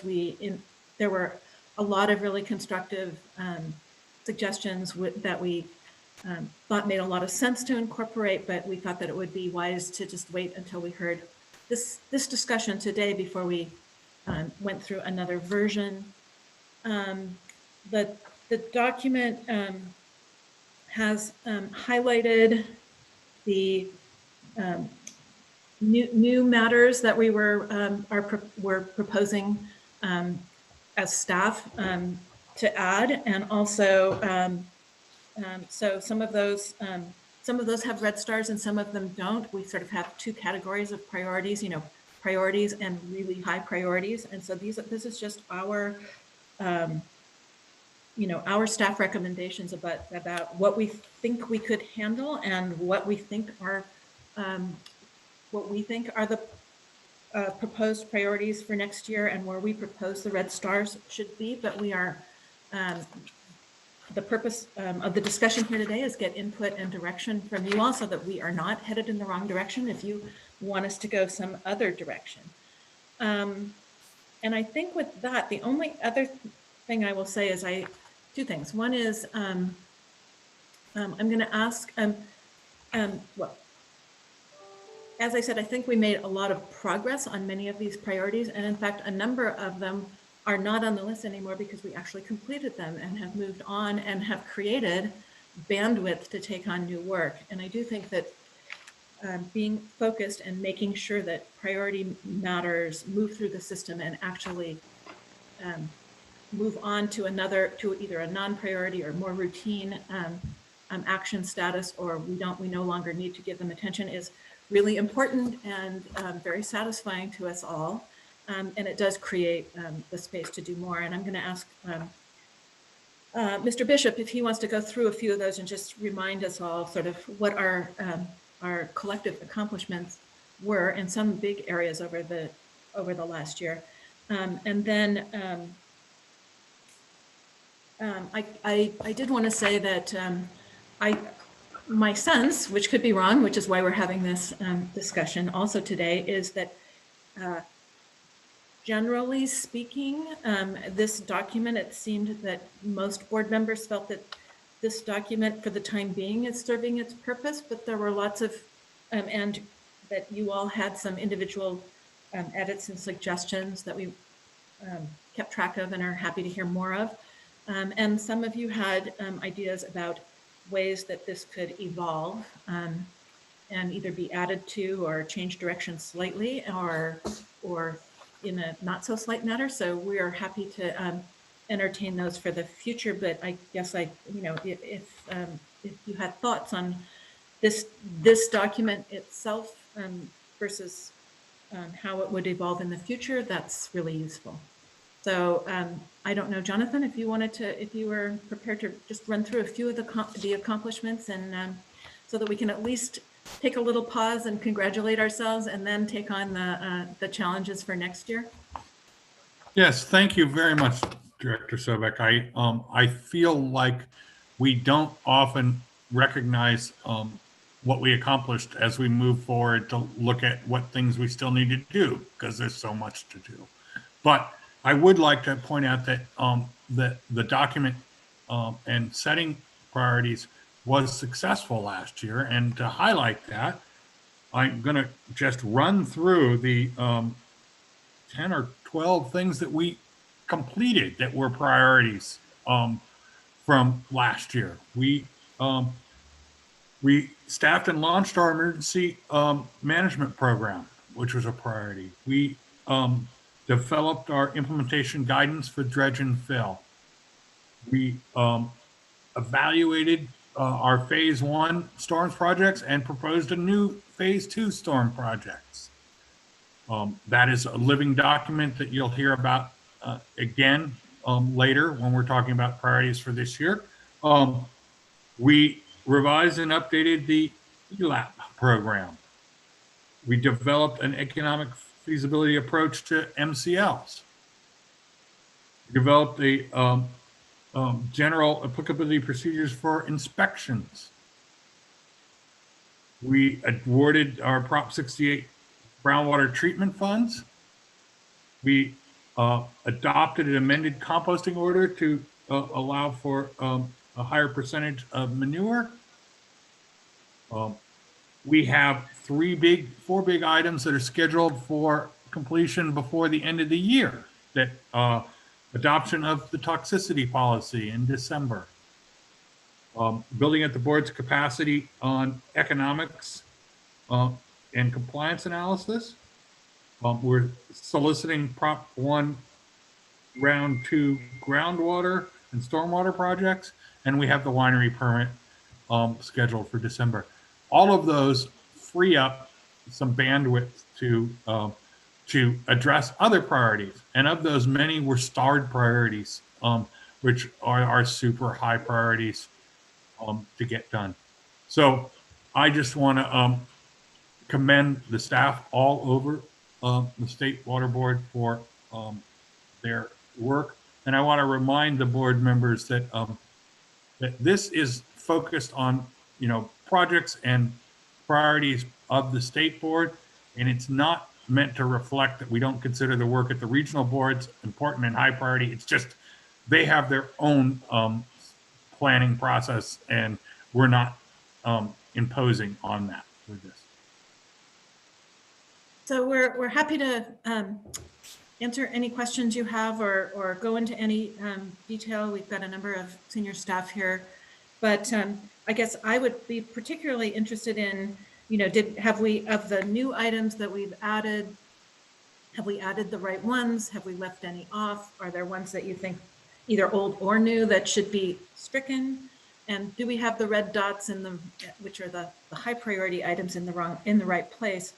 I think part of what we discussed last year is we don't want to have 90 red dots. We want to have, a manageable level so that they kind of, really, it is a sort of a meaningful symbol of higher, really a very much higher level of priority. So with that, we will stop and we will look forward to your comments. Thank you so much, Executive Director Sobek, and Mr. Bishop for a really great summary. It is incredible, even with the challenges of COVID, the huge shift to telework, our entire programs and our colleagues in the programs have had to do. We were able to really meet a lot of the priorities that we collectively agreed and set out on as a board last year, and that's just significant. And so thank you and acknowledgement to that work. I noticed the implementation on Prop 1's water storage investment program has been deprioritized in the list, I think. And this came out in some discussion with, I know, the vice chair and I when we were briefed, but would like to see that probably still remain somewhat a priority there, but would be open to discussion with fellow board members. Just to speak generally on the document, how we continue to improve, as Mr. Bishop said, this doesn't reflect what are also regional oftentimes priorities that may align or not with this document. I've had a number of discussions with my fellow board chairs, regional board chairs on our monthly calls around the fact that there are, different processes and, sometimes it's a yearly calendar strategic plan that the regional board may work on, or it's tied to the fiscal year in the programs. And so there's, I think, room for us to continue to see how all our priority setting and the regional board priority setting add up and connect to each other. But it's going to be, I think, a long-term discussion around some of that, knowing that, it's a matter of resources to engage in this work. But I'll just flag that I think that, I'd like to continue to see and discuss, how, and I think it is because the semi-autonomous nature of our regional boards really about our liaisons maybe having a discussion as well around, how do we continue to ensure that the priorities set at the regional level and identified there are at least thematically understood by us here at the board as we set our priorities. And again, long-term, that's, this is incredible progress that we've made, I think, on this document in the last 2 years. And I think it'll be iterative as we move into the next documents, and just want to kind of call out that discussion that's been happening between the chairs and myself of the regions, and is ultimately kind of a continuum to the discussion around our resources and the performance report and the metrics that happen at the programmatic level. But understanding, again, I think part of this discussion is making sure we understand where this sort of set of priorities lives. How does it relate to the performance report or not? Again, and then, how does it relate to the discussions around priorities in the regions? That's the kind of, framing I think I think we need to continue to just understand. But when it comes to the specifics of what, is presented here, other than my comment around prioritizing the water storage investment program, again, I don't see, I don't have a lot of disagreement. This is an incredible synthesis. I think it does reflect already, and this is, speaks to the staff's sort of pulse on the five of us, kind of where we're moving in our priorities, including the racial equity emphasis and item that's on here. And I guess the only other, thing, if I were to change, is we don't have prioritized the website. I know we have prioritized and said the data strategy that lives within the website. And so less, needing to see that necessarily elevated, but wouldn't be me without making the plug for that. So other than that, kick it over to his fellow board colleagues and members as to thoughts, questions, feedback. But thank you. I'm glad you mentioned the web, because otherwise we would never have known it was a priority here. So that's why we need to have these discussions. No, I'm kidding. You know that. Yeah, I mean, that is one of the things that. So I don't want to disagree with the chair, but priority 4.2.2 is the website evaluation, upgrade, and maintenance. We wouldn't dare take it out all the way. I did want to, the first thing that you were talking about, the racial equity, we've had a few discussions with a number of you, and trying to figure out how best to capture our racial equity work, since it's brand new, sort of at every level. It's definitely new as a priority, and we've struggled a little bit with, we sort of have put it in one place, but we recognize that it's something that needs to touch on, many of the specific items, both in this plan, but also outside of this plan. And so, we don't want to de-emphasize it by having it kind of only called out in one priority. On the other hand, we don't want to say, and for every single priority and every single element of what we do, say, and make sure that we look through this with the lens of racial equity and a lens of how we can, mitigate climate change, mitigate and minimize climate change. We're sort of, we're open to suggestions. We know that it's sort of a difficult thing to capture. It may well be that there's, I think at the very beginning, there's some precatory language before we even get into the specifics that sort of calls it out, and that's sort of a way to make sure to make sure that it gets attention, because it's the first thing people look at. So, but just in response to what you said, Chair Escobar, and what I know is in the minds of some other board members as well.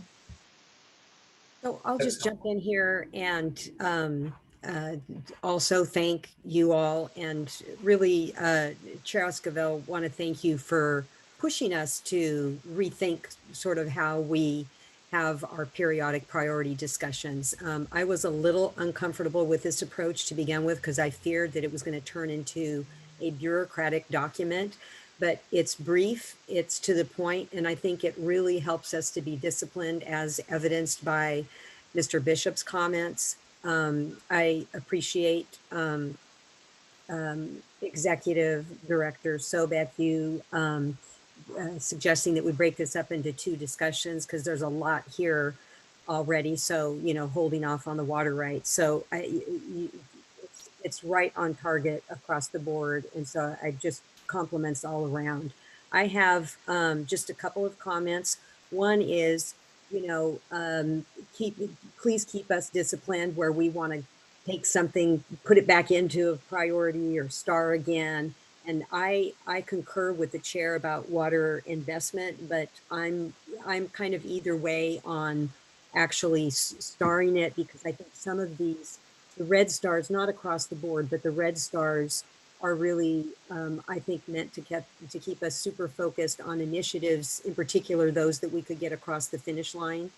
Much of what's going on right now with water storage investment is occurring elsewhere. And so, but something about this document and these periodic check-ins, I think, allows us to be nimble. And so we need to be able to elevate when appropriate. And along those lines, I just want to take a look at HABs 2.2.1. Let's see here.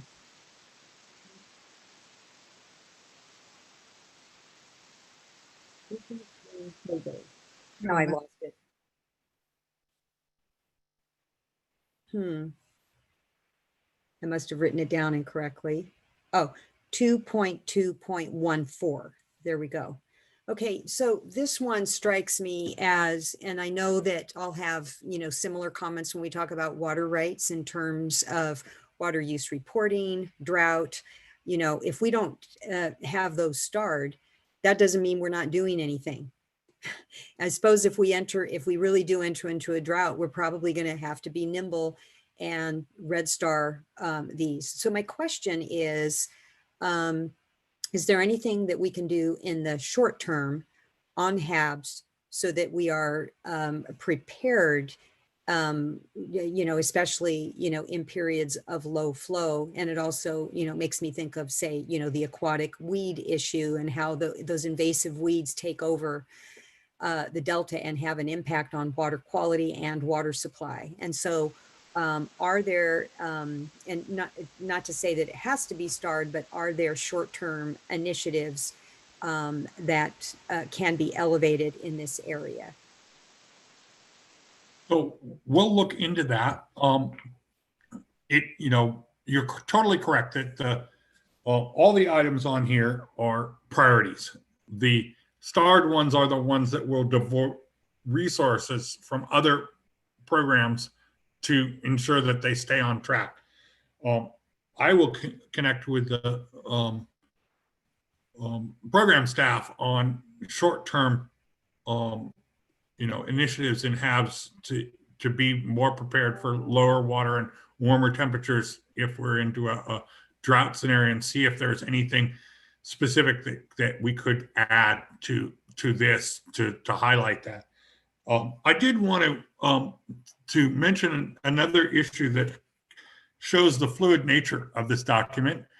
I had proposed to deprioritize the use of natural infrastructure as wetlands and horizontal levees for shoreline protection, because it seemed like nothing was happening with that.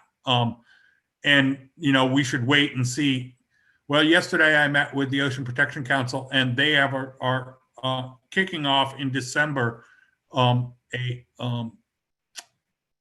prioritizing a guidance on shoreline resistance using natural infrastructure. And so I'm going to propose that we put it back on, not as a starred priority, but as a priority, because it gives us an opportunity to leverage off of the work another agency is doing that will connect with something that we've wanted to do, but didn't really have a hook into a way to move forward. So as we say, this changes between the time that we finalized it 2 weeks ago and now where something changed. Great. And then I had just a couple of other comments on 1.3.1, the winery order. And this is just really me commenting on this because we're all together.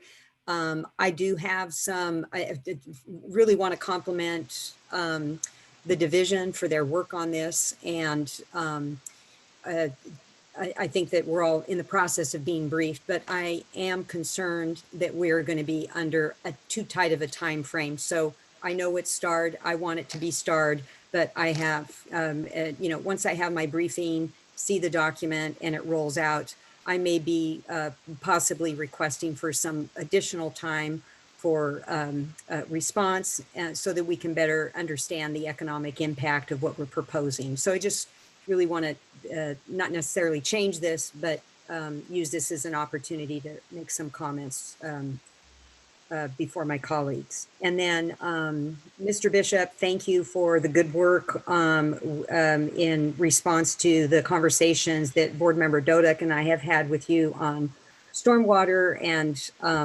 economic impact and guidance documents. So the 2.2.2 through 2.2.5. This is really more to benefit the public that may be tuning in. That's kind of a package of work to be done incrementally through time to address some of these issues that we've been talking about as an approach to addressing cost of compliance, specifically looking at how better to gauge and assess economic impact. So thank you for your work in the changes on the document for that. And then my last comment is on forest health, 3.4.1. I think that this is absolutely appropriate, and just think that maybe a little wordsmithing to call out coordination and collaboration with the Natural Resources Agency. There is reference in here to coordinated activities, but a lot of this work is being done with our sister agencies, and I think it should be called out. I'm sure over there it's double, triple starred. And so, just noting that. Otherwise, I'm really comfortable with this. Thank you again for your work. Thank you so much, Vice Chair. On the issue of the storage investment program, I appreciate your points. And so I'll pull back my sort of throw out there for starring that item back. It's still there in the priorities, that's fine. And just quick response to Mr. Bishop. I know the website item was there. I was just talking about putting a star next to it. So thank you for making sure it's there though. Yeah, I know it does reflect well. I know you wouldn't dare take it out. Board Member Dodek. All right, if I might follow up, on the vice chair's comments and thank staff for incorporating all the stormwater cost of compliance issues. We have a question from Mr. Bishop. Could you clarify for me? I think I understand distinction, but the difference between 2.2.4, which has a star on it, and 2.2.5, which does not. And my question is not why there is not a star, but why couldn't those two things be done conjunctively?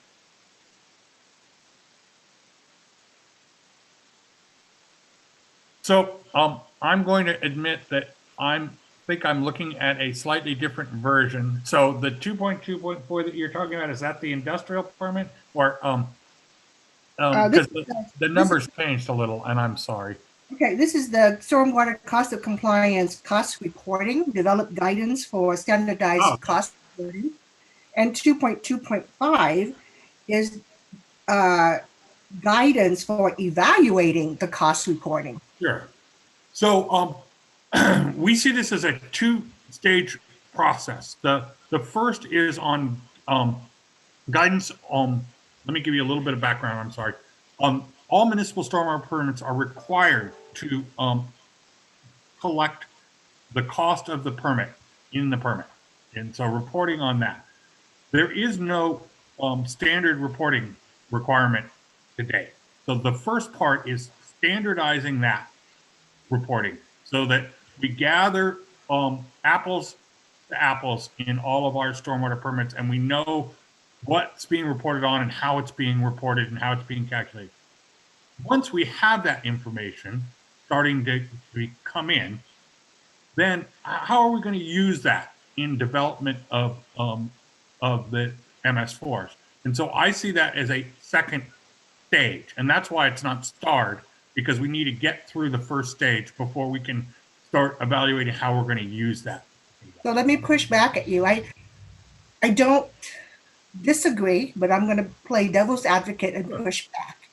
That is, when we require someone to report something, shouldn't we know how we're going to be using that? Well, I think that's a good point. But my feeling was, and this is obviously for you all to decide, was that it was important for us to work with the stakeholders and figure out how that reporting was going to work, what it was going to report on, how they were going to get that data before we made decisions on how we were going to evaluate it for use in the permit. And so they could both be starred, but it would be, in my opinion, premature to move forward on the second phase until we've gotten substantial progress on the first phase. That's all. I think my only point, Mr. Bishop, is to encourage you as you work on developing the guidance for reporting to be mindful that when we ask people to report, we should be requiring them to report things that we plan on using. And so keeping that in the back of your mind, I know you do, but I just want to just emphasize that fact. And I think our stakeholders will be the first to remind you of that as well. And then my second comment, going back to, I think something else the vice chair correctly pointed out, which is the distinction between those that have a red star and those that do not. And while I very much appreciate the addition of the capacity, both internal and external capacity, I think initially my reaction was, well, why isn't that a star? And I think the vice chair correctly points out that not having a star does not mean that it's not a priority, but it's also not something that we're likely to have significant results and wrap up within the next year, because it is going to be an ongoing issue in terms of building capacity internally, but especially externally. So I wanted just to highlight that out. And then my final comment, also in line with something the vice chair pointed out, but on a different subject matter, 2.2.11, which is trash. I appreciate why this does not have a star on it, because it is such a significant issue. But in the interest of being nimble, I guess I would carve out a piece of this as it relates to the issue of homelessness. So to the extent where during the next year, as the issue of homelessness and sanitation and everything associated with that, as that, I have a feeling that's going to keep rising up on our radar screen. Today I've heard from a stakeholder with regards to an issue in the Stockton area, and I know that's happening throughout the state. So I would just alert us to be somewhat nimble on the issue of trash, to the extent where there is an opportunity to be a little bit more proactive in either collaborating with stakeholders, collaborating with locals, collaborating with other state agencies. If we can find a creative way forward to address trash with respect to the issue of homelessness, I would encourage us to keep an eye out for those opportunities. And all that, I'll end there, and thank you to the staff.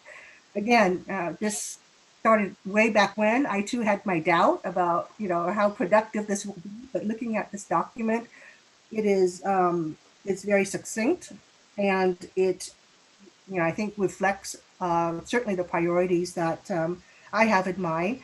So I appreciate all the hard work the staff put into it.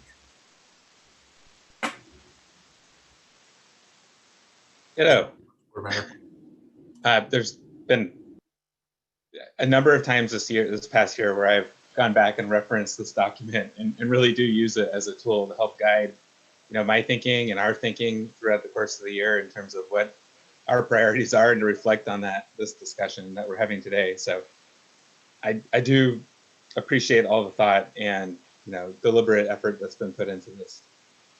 I do have a few comments. And one is kind of at a high level. We started this conversation today off talking about celebrating what we've accomplished this past year, which is fantastic. And that's exactly what we should do. And I want to kind of find a way to capture that thought, going forward. I looked back at our 2008 to 2012 strategic plan. And it had kind of an annual reporting element to it, or something along those lines. And it had a few pieces to that. And one was, items that were accomplished the past year. And another was items that are on hold.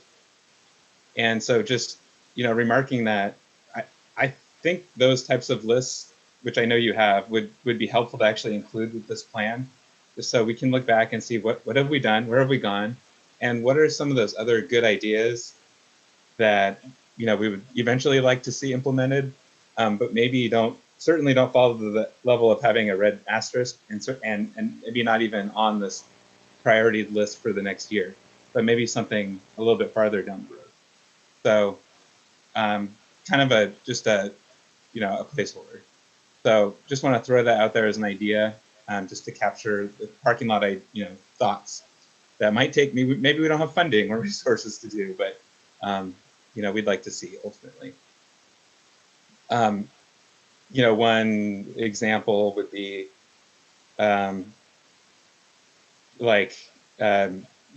reviewing ASBS compliance plans and how those are implemented, and what that's looking like. I'm not even asking to add this to the list. It's just one of those thoughts that I don't think rises to the plans and policies and permits table. It doesn't rise to this, but it's something that I've thought about that I would like to eventually come back to and address. So that's my overarching comment. Great. John? We'll think about how to do that. It's not easy to keep multiple documents up to date, and so we need to figure out how best to reflect that, so that it's like maybe it's a list of items that that are awaiting their turn to become priorities. We somewhat have that in the policies and permits tables. That's really where that idea started, but it's not complete in that way. And we are trying to, we're in the process of taking all of these items that are on here and incorporating them in the policy and permits table, so that on an ongoing basis, the board gets to see every month what changes have happened in any of the priority items. That was a suggestion from last year's discussion. It kind of got derailed by COVID a little bit, but it's back moving forward now. And I expect it to be, once this is finalized in, say, January or so, that those will all be pulled in so that you'll see on a regular basis. That doesn't deal with the other issue you were talking about, but. Yeah, I get, yeah, exactly. That will help. I appreciate that. I'm again trying to find this sweet spot between the short-term 1-year look ahead and the long-term multi-year vision for the board, Yeah. and where we want to be heading. So that's what I'm trying to figure out here. Yeah, and I totally get it. I mean, I have in the back of my head that, the board directed us to do 3 phases of wetlands work at some point. And, but it isn't been the highest priority for us to move on to the next stage with all the things going on. But we don't want to forget that that's out there. Yeah, and depending on the outcome of various litigation issues there, we may have a different perspective a year down the road with how to handle that issue. So that's a great example. No, those are great thoughts. I think we would, so we should think about it. I think I'll take some teasing apart because there's some things that we want to do, but we haven't gotten funding to do, but or we need legislative authority to do. And it's, there's sort of processes to go through for that. And then how we step that down and how outward facing that holding list is, I think, is worth chewing over a bit. Yeah, and to Jonathan's point, you look at, say, the wetlands policy, decadal toxicity, these, there were previous boards before us that said, we're going to pursue the toxicity provisions here. We're going to, do the wetlands definition.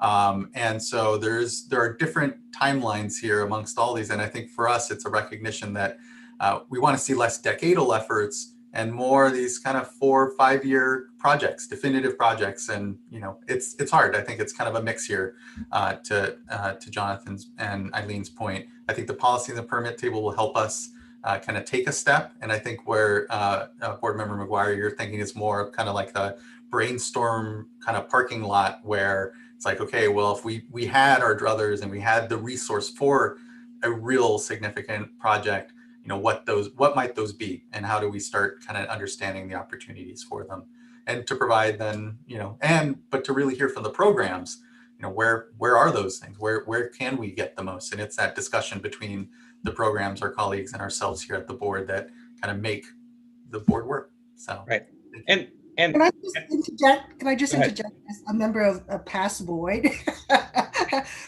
When we set out to direct staff to work on certain things, we never imagined that it will be decade-long projects. We always think it's going to be, 5 years, and then things happen and it rolls out. So just a note of caution there. Just like, when Mr. Wells suggested he only needed 10 minutes and Mr. Bishop jumped in and said, no, we need half an hour. It's the same thing when it comes to policies, plans, and priorities. Thank you for that. I think it's the maxim you always want to underpromise and overperform as opposed to the other way around. Yeah, I can pretty much guarantee that we're not going to do any policies in 10 minutes. Yeah, and maybe we have like lightning policy rounds where you just like kind of knock out decisions. I'm just kidding. Okay, anyway, Sean. And I mean, a lot of the items on here are these long-term, visionary sort of initiatives that we've been so successful, they're actually already underway and being implemented now. I mean, we look at SAFER, that's a 10-year program on its own, and, probably even longer. Sigma, 20 years from now, we'll still be dealing with that. So, I think we can acknowledge these are long-term efforts here, which are revolutionary, frankly. So, all right, I have a few specific comments if that's okay. So one is on one of mine, which was 1.2.6. I think that's still the number, which is future drinking water regulation prioritization. And that's, basically thinking about changing the way that we look at contaminants of emerging concern, as specifically as it relates to drinking water. And, to date, it's been this kind of onesie twosie, tackle problems as they come up and not really maybe thinking about the end result and the capabilities and, in terms of treatment technologies and what's actually achievable here and protective of drinking water challenges. So, this is something I brought up last year, and, it's on the list. I'm not asking for it to be asterisk, but I would like some thought this coming year as to whether it's something we can make some progress on, maybe give some thought to, versus maybe just having it on the list again next year, if that makes sense. So I hope that helps. I know resources are spread thin, but I think as we dive deeper here into PFAS, as I know on the recycled water side, they just reinstituted the DEC stakeholder advisory panel for looking at effects for aquatic ecosystems. And I guess I'm in some way asking for the same thing, but for drinking water. And, as we're going to DPR here and all these different things, I think it'll be worthwhile to have that strategy. Is there anyone here that can speak to that? I don't know if Darren's here or not. I'm here. Can you hear me? Hi, Darren. There you are. So we are this year going to be able to produce for you a further refinement of the documentation about where we are with the MCLs on a risk comparison basis and what's kind of out there coming your way. So it is something we have been working on in the background. This obviously wasn't a starred priority, but definitely been making progress on it. It's important for all of us. I had not envisioned creating something along the lines of the CEC for environmental contaminants component. I'll have to think about something along that line. There's been suggestions along that line, but we should probably have further discussion about how these typically come to us. They're usually derived straight from US EPA in their UCMR 3 or UCMR process, where they, under the Safe Federal Drinking Water Act, have to test for a minimum of 25 chemicals every year and establish whether there's health basis from them. So many of them have been established from that. What's kind of happened is they don't take them over the finish line, and we do when we move forward with the ones that were found in California. So certainly further discussion on how to go about it is worthy. I think we do need more in this area, communicating about what we are anticipating and what we do see and where our risk levels are established for what we have going. So it's still something we're going, and you will get a report. Hopefully, should be December. I checked with staff a month or so ago, and they're still putting it together for a good comparison document. Okay, appreciate that. My next comment is more about a little bit about organization. And when I looked at we talked earlier about 2.2.2 and that group about looking at stormwater cost of compliance. And right now that's in the section called Ensure Surface Water Quality Protects Fish, Wildlife, Recreation, and Other Beneficial Uses.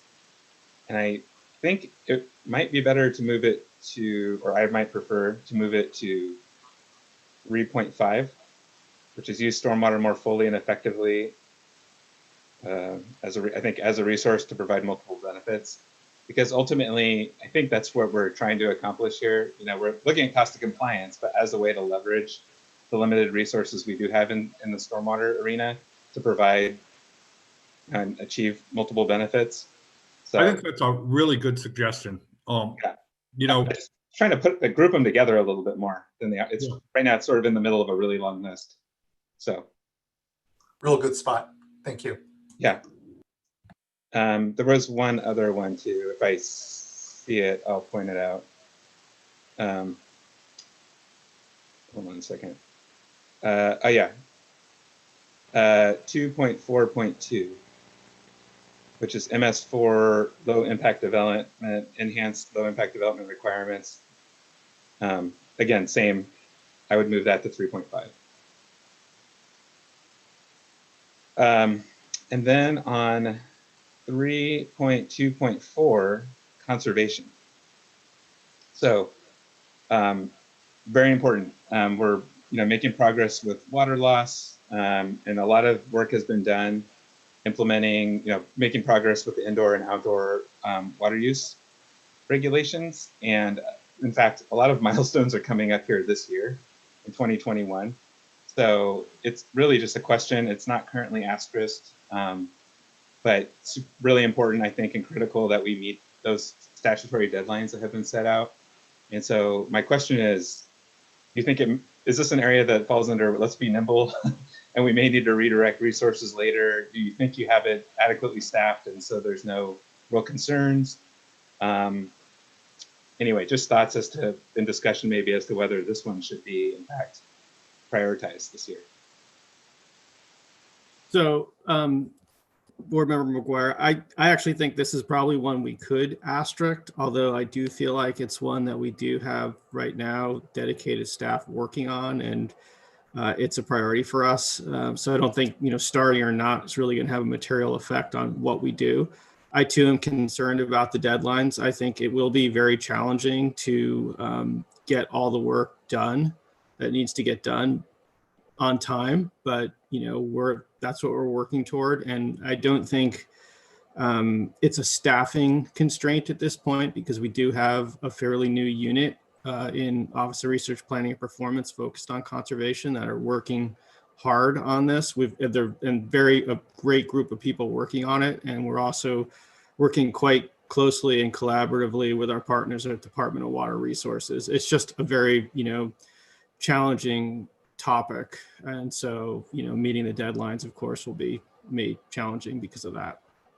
Okay, well, if at some point it helps to put an asterisk on there, let's talk about that, because this is a living document, so we can do that. Yeah, I like that Having it idea. on the list was really important, but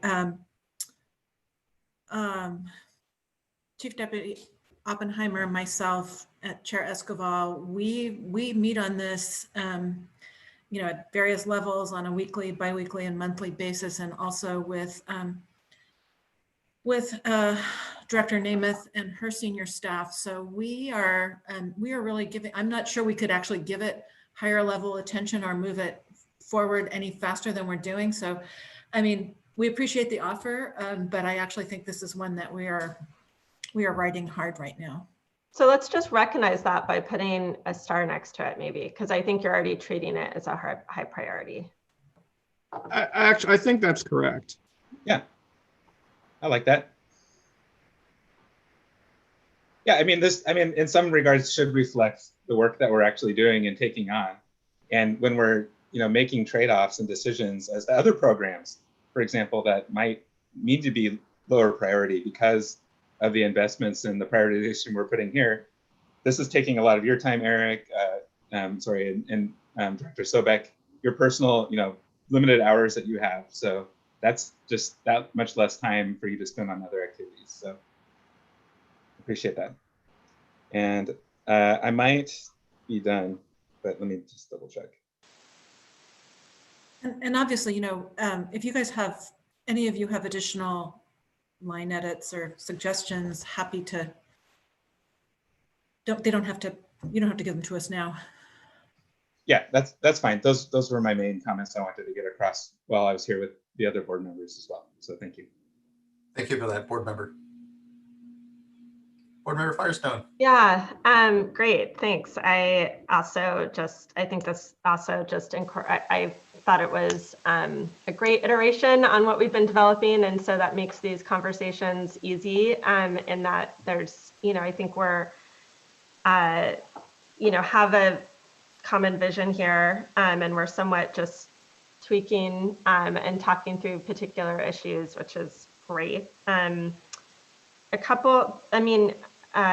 Let's see, I just have a couple on this particular of specifics. One is just, I think, as you said, Eileen, that on incorporating racial equity throughout, how we can do that in a way that I think, a suggestion is, rather than that, whether there's language at the beginning or just incorporating into that bullet some additional sentence recognizing that we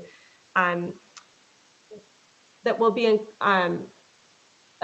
incorporating how we can bring a racial equity lens throughout our priority actions that are above or below or within this document, because I think I think the work group and what we're developing is just fabulous. I think the process is really right on for balancing all of the this really hard work both internally and externally, and there's going to be a lot of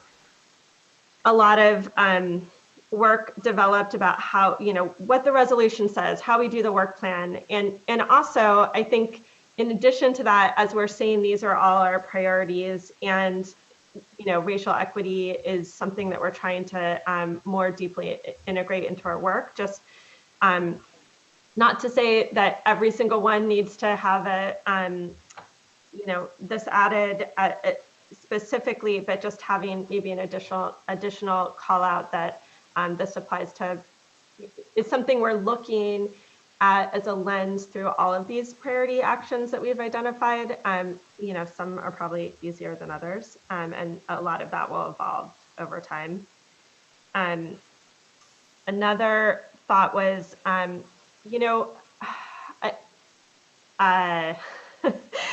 this, when I was looking at, I know it's not realistic to keep adding things, and I also agree this is the point of this is being really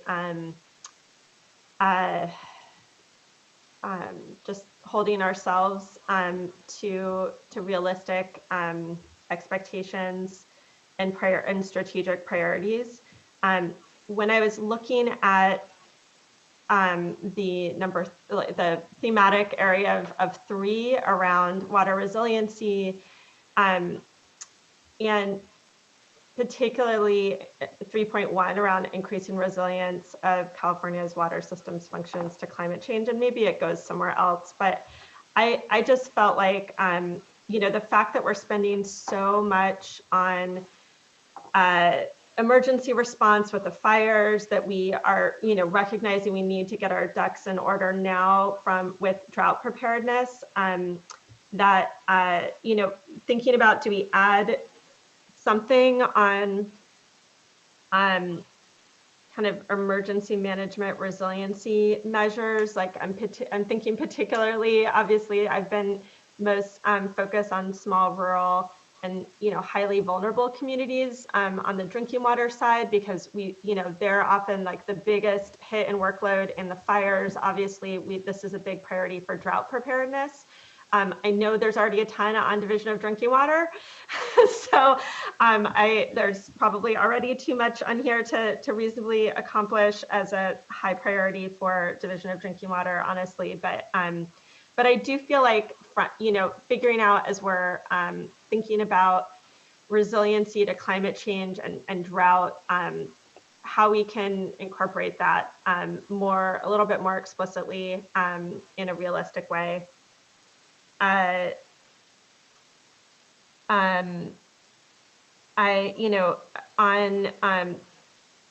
trash hotspots that Tam, you talked about, just throwing this out there, and this is not something I think needs to change in this document, but just to share while we're all together, I may be wrong, and I know this is complicated, so this is just throwing this idea out, but I feel like, we all keep coming up against, we have this homelessness crisis in our state.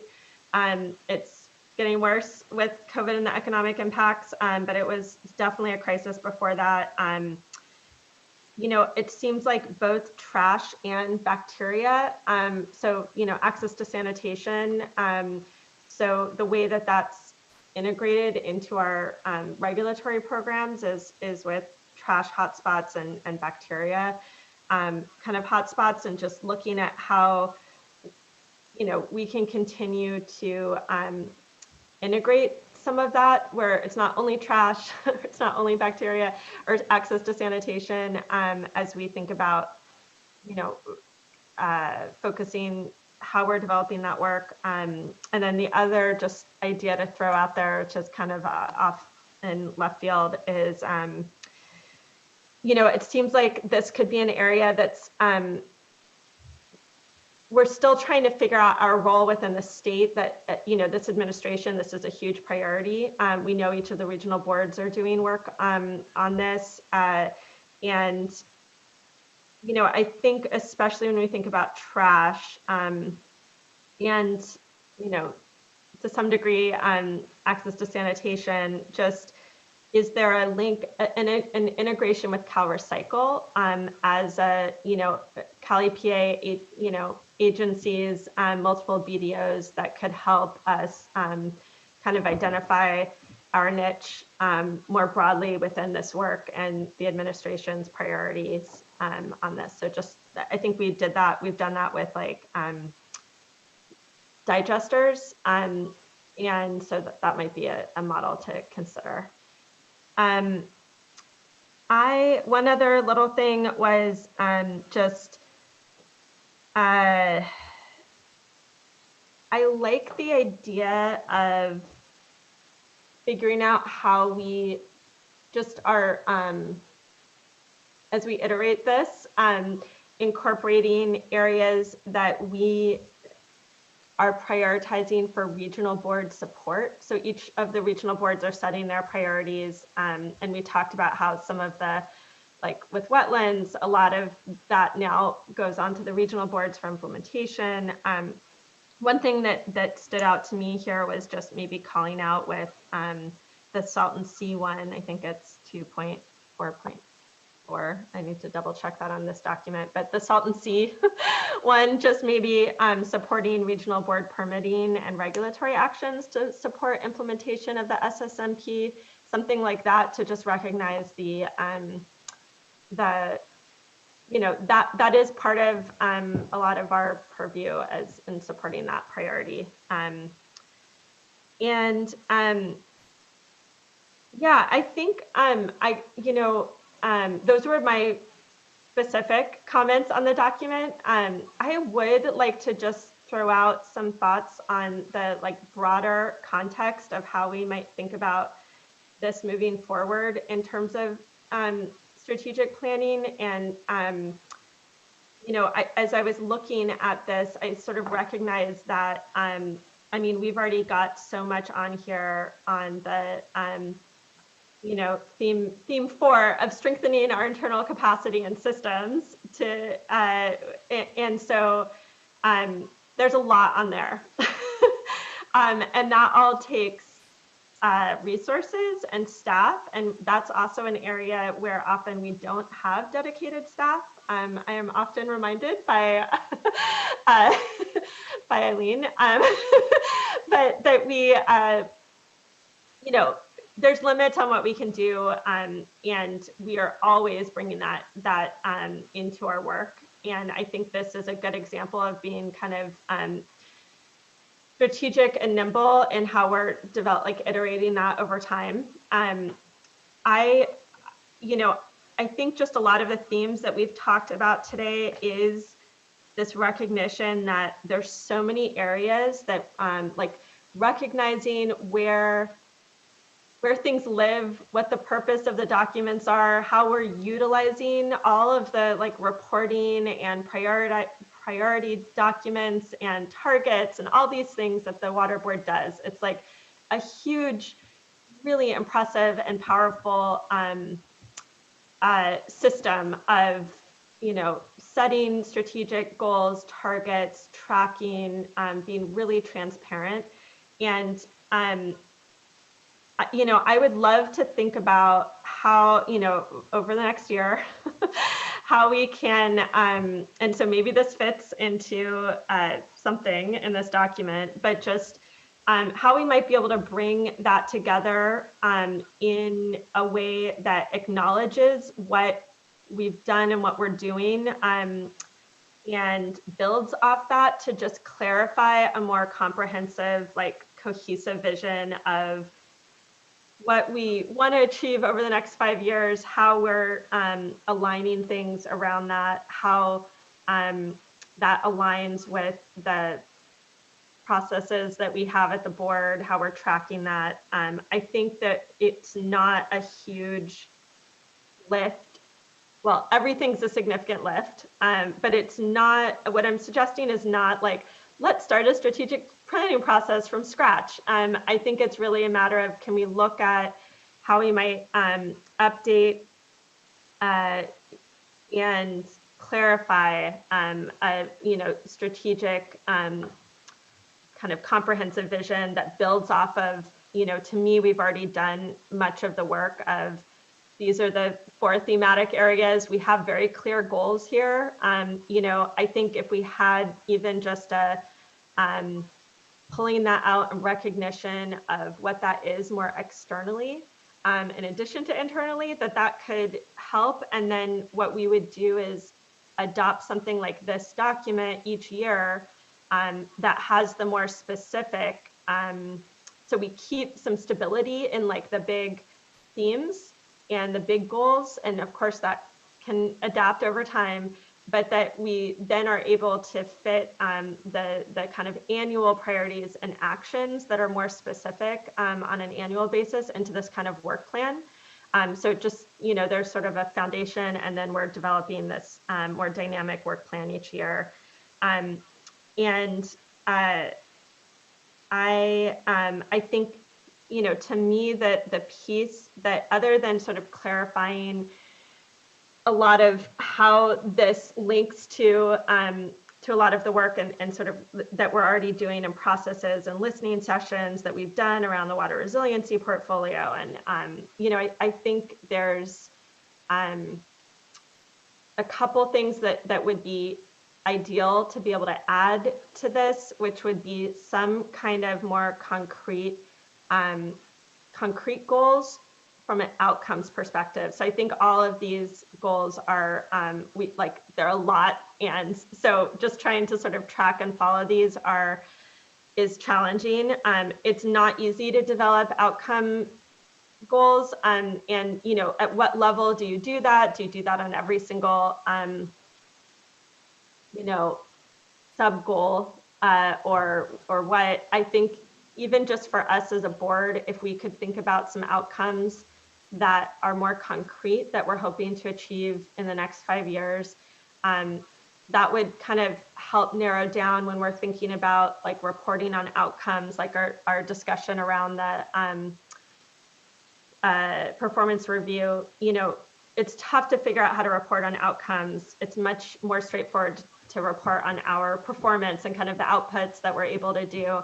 And so maybe if we just came up with a few concrete ones to supplement, the big goals that we have here and the specific goals that we have here, that, we could do that together over the next year or so, and that might then help narrow down some like a reporting or tracking over time.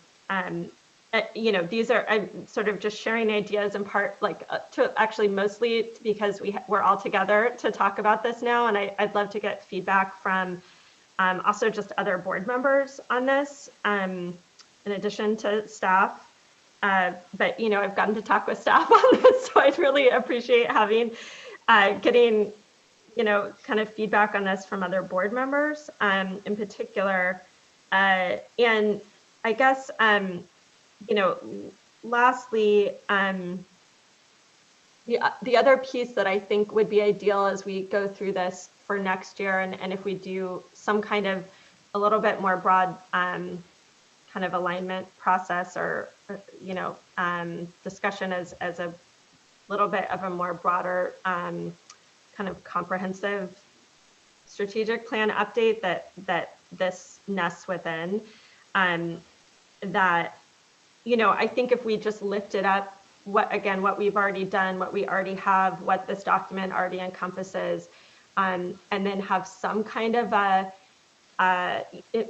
like we're doing now, an information item to discuss, ask for, public comment so that there's some public input, and then be able to adopt that at some point after that, where it's not too onerous on staff, but still is, like I said, I know will be significant work, so don't want to downplay that too much.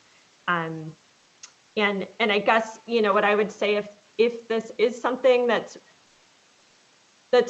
you know, especially if other board members think is worthwhile doing, I just would offer to, you know, support with my time in working through and, you know, any other board member that might be able to or interested in just like helping to refine some ideas with staff that then could be brought back to the full board or, you know, whatever it is. But I'm just trying to identify how we could support the limited bandwidth that staff have for this kind of stuff and still, you know, support the overall goal here that I think would be certainly be helpful for me as a board member, and I think could help ground, you know, how all, whether it's this document, how the public understands our strategic vision with, you know, in the context of like the resiliency portfolio and all the other board resolutions and policies we've developed. If we can create some kind of clarity around that, I think we could do it, and would love to be helpful in that. Thank you, board member. I really appreciate the good, thorough comments. A lot to unpack. I will just say I might be a little confused as to maybe what a shift in a product you're looking for. I mean, I understand the point about looking at more at outcomes, being able to set them here at the board level.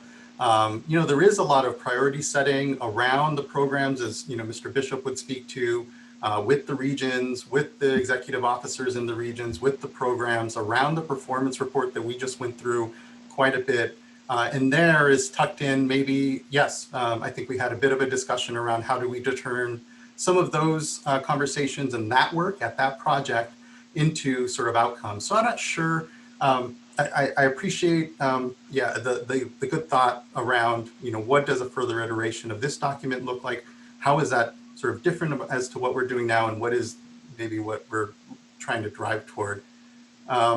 If I can go back to maybe the start of your comments just really quick, when it comes to homelessness on this document, and to board member Dodek's point around trash, I wonder if we can't simply add in some note that there is a potential for emphasis with homelessness issues and the trash policy there, as a way of just at least maybe providing some further guidance, or not guidance, but really putting a point on what could we work on in the next year in this space. We know it continues to be something that bubbles up.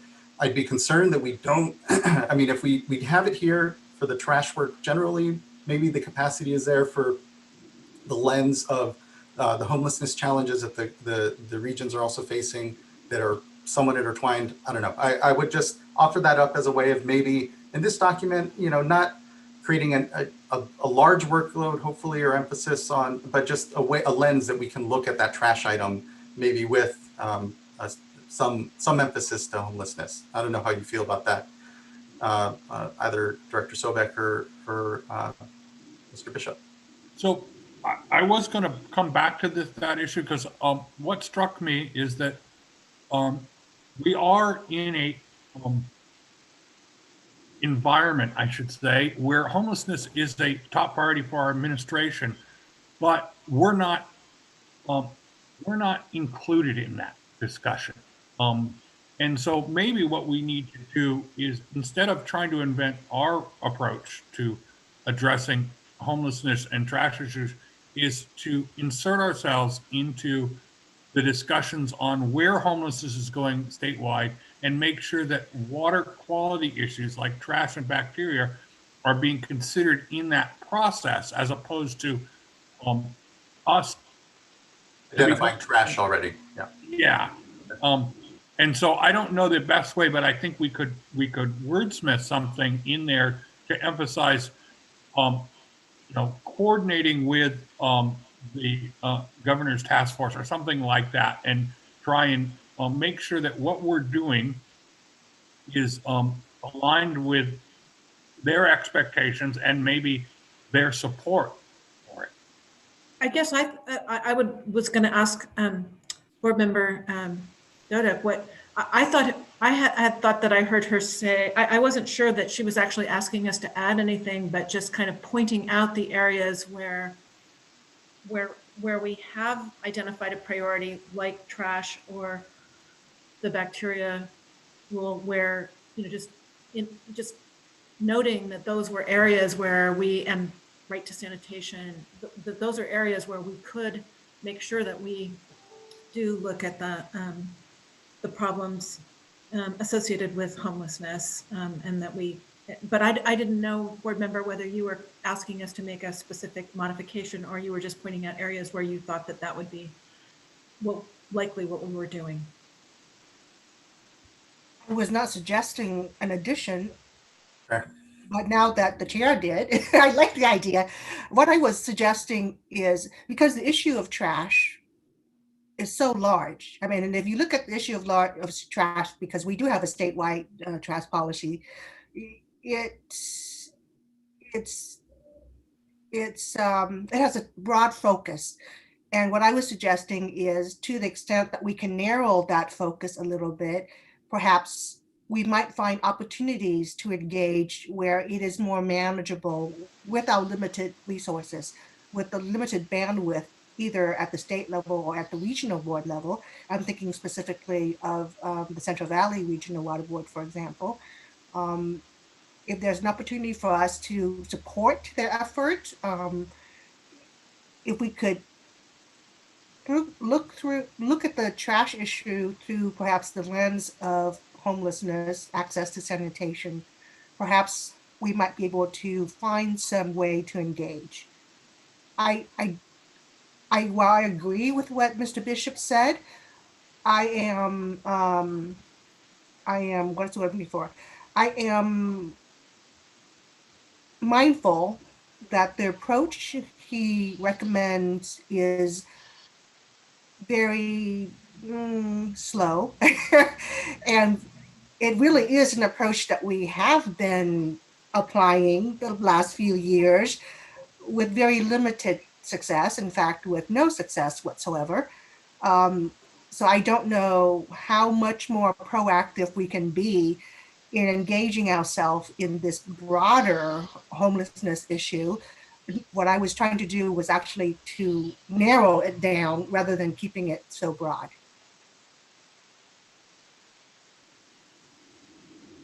Thank you, board member. But I also don't recommend putting a red asterisk next to it, simply because I recognize that there are implications way beyond our mandates, and it is a long-term significant societal issue over which we have a small piece, but we do have that small piece and we are responsible for that small piece. So rightly so, it should be a priority. But it's— Why don't we take these comments and think about how best— That works. Yeah, I was. And then how to synthesize that. I want to think about it a little bit, if we could. Yes, of course. Thank you, board member, executive director, and board member for the engagement on that. The other, sorry, I just want to circle around on another comment board member Firestone made regarding climate change. And you know, as I read our document here, it does strike me that actually number 3 and 3.1. If we could actually elevate climate change into number 3's title, I think it really does better encompass that direct potable reuse, the recycled water policy, conservation, in storage investment program, Sigma recharge, all, you know, forest health, irrigated lands, healthy soils, how that all, those are all climate change. Those are all climate change projects that we have. We can speak to them more as climate change projects, and even as they present themselves here are, you know, and even, and I hope there's not too much disagreement, 3.6 even lends itself to probably some of the most important climate change work that we can be undertaking as a board. So any disagreement there, just to maybe even further refine this document to board member Firestone's point, elevate the fact that climate change is there, and we are focusing on it, and then it can help then maybe lend to how we iterate and think of further some of this work. I do think that resilience is basically climate change in our minds. So, I mean, we can, we can- Resiliency to climate change, or both. I mean, because I'm not sure we want to lose the resiliency label, because that is the rubric of the resiliency portfolio, which really everything that's in that for us is, it's resiliency to what? Resiliency to, climate change and parts of climate change, including drought, including increased fire. But I mean, I think we could make that link more explicit. But I think that was part of the thought for using resiliency rather than climate change. But maybe we can look it over with that eye and figure out how to make sure that that's at some level explicit. Maybe that goes in the precatory language. I don't know. Why don't we think about that? Okay. Yeah, I think not losing the word resiliency, but adding the word adding the concept of resiliency to climate change or something like that. In its various manifestations, including drought, fire, increased weather, Yeah, I think it's kind of helping us better than ensure it stays front of mind, and that we do think of the policies and programs within that frame. Similar to, I think, our discussion on racial equity, where it's not a item because it fuses so much of what we do. And then back to Board Member Firestone, your comments then on kind of how we iterate from this document, or what we could think of as sort of discrete projects that kind of move us. I will say, when I read so many of these items, they don't easily already lend themselves to an idea of sort of outcomes that are measurable or things that we are measuring, but some of them do. I think of the sanitary surveys and the fact that, we count those. And so there's a widget already there that kind of feeds back to the performance report. And so maybe it's kind of just a rundown through for folks quickly. If there is, a tie back to the performance report, or there is a widget, where are those places maybe? I want to make sure that this document continues to remain very useful for us, for the programs, that we don't kind of sort of morph it out into a place where we have other, either the annual performance report, the executive director's report, these are a continuum of ways that we measure them. And so I appreciate the thought. I'm there with you as a partner to think of how we continue to process improve here. I like to think that in my chairmanship and the 4 years on the board, I've tried, my best in that space. Always glad to have additional thoughts from all of us as board members, because I think, we have continued to shift in a really great direction here, and have opportunities to continue to connect the dots, if you will, for ourselves and our thinking, but more and greater importance, everyone else in the state, all of our stakeholders and communities that are the basis for all of this work. We don't exist in a vacuum with it. And so I think it is kind of, I heard Mr. Bishop specifically call out the policies and permits table as a way that, I think, to Board Member McGuire's comments, kind of connecting you two there, kind of maybe can help kind of figure out, okay, is it there that we're getting, again, more of a discussion around when tracking. I think we can kind of separate the tracking of like how we're making progress on things to how we, maybe find things that are more outcome based. And again, there, I think the performance report lends itself, and there is already internally this outcomes discussion, and maybe we continue to lean in, if you will, on that, and figure out how we create more, kind of connections into this document, knowing that they kind of, it's a dance. And I think it's the same dance that we, all regional boards are doing with their staff, as well as to the way we are able to direct, provide policy direction and thought amongst us in a way that benefits the programs and doesn't start to, I don't know. Yeah, hopefully that was helpful. No, and just to clarify, because I totally agree with you, and this is something where I feel like it'd be more, it's like hard to just describe clearly in this discussion, and this is something to kind of develop maybe over more in-depth discussions and kind of brainstorming work or iteration work. But to me, I think the outcome that I'm hoping to achieve is some clarity on how all of these our priorities are aligned with our systems that are already there, and that it sort of clarifies our internal systems alignment with also this external facing, like these are our priorities, and we can. So I think clarifying all these systems you just said, and I think you are really one of the things I just really appreciate is the focus on like systems and internal systems and sort of clarifying and simplifying. And so it's less about this document itself, which I find really helpful in accomplishing its purpose, but more around just some clarifying of our systems, of how this aligns with, whether it's the policies table, our different tracking systems,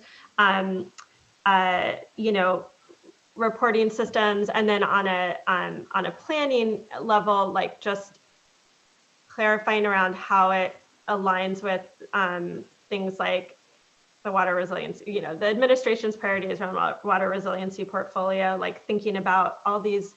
There's not, I guess not that many, but there's resolutions this board has passed around, like, we're working on one for racial equity. I know we've developed ones on open data and different things, and just thinking about how do we just capture the alignment of our priorities with all those systems and without inventing some new process or starting something else.